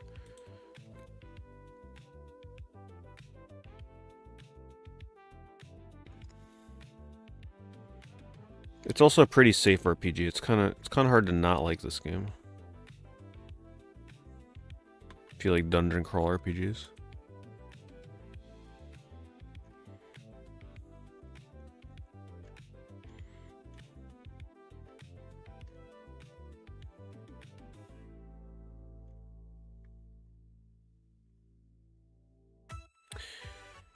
Alright, it is definitely getting to be bedtime. But thank you everybody for another super fun eBay stream. It was definitely another entertaining one. And thank you again to everybody that was supporting on all ends on the YouTube side with the super chats, and the Twitch people with the sub gifts and bits and resubs, and also everybody that just hung out and lurked and chatted. Always fun as always. If it's your first time in my eBay stream, I do these every Saturday. Then during the weekday, I just play random games. So be sure to follow if you want to catch future eBay streams. Sonic R, 180.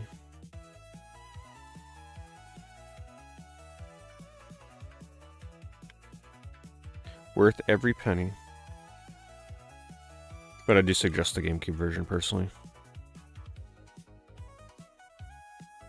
What's the better shooter on Saturn, Hyperduel or Thunder Force 5? I would go with Hyperduel. Hyperduel is hard as hell, but it's a really good game. So yeah, you guys have a good night. Like I said, I might take a day or two off from playing Pokemon and play something else in the meantime. There is one game in particular I've been really itching to play. It'll be a bit of a shocker, I think, if I do play it. You'll know it when you see it. I'm undecided yet if I'm going to dive into it yet. It can be a very low committal game or a very high committal game, right? It's the kind of thing you can play for one night and be like, man, that was fun. Or you can spend a lot longer than that playing it. So, we'll see. I'm not sure what the next stream will be. But I will be getting back to Pokemon in a couple days, few days, whatever. Getting closer. Probably, I would imagine 2 more streams of Pokemon, 3 at the max to beat the Elite Four. 8th Gym, Victory Road, Elite Four, training my Pokemon. Yeah, I mean, it could be 2 or 3 more streams. And thank you again, Super Coolio. Thank you for the awesome package, by the way. That Metroid. Very generous. Really appreciate it. I'm going to stream it tomorrow. I'll try my best. Tomorrow is my long day at the gym. It depends how I feel, too. I really hope I'm not coming down with something. Like, I could feel the congestion, and I felt my throat brewing for the past 2 days, so we'll see. I need to get my rest, essentially. So I gotta get to sleep. Try and fight this off, whatever the hell is, whatever is brewing.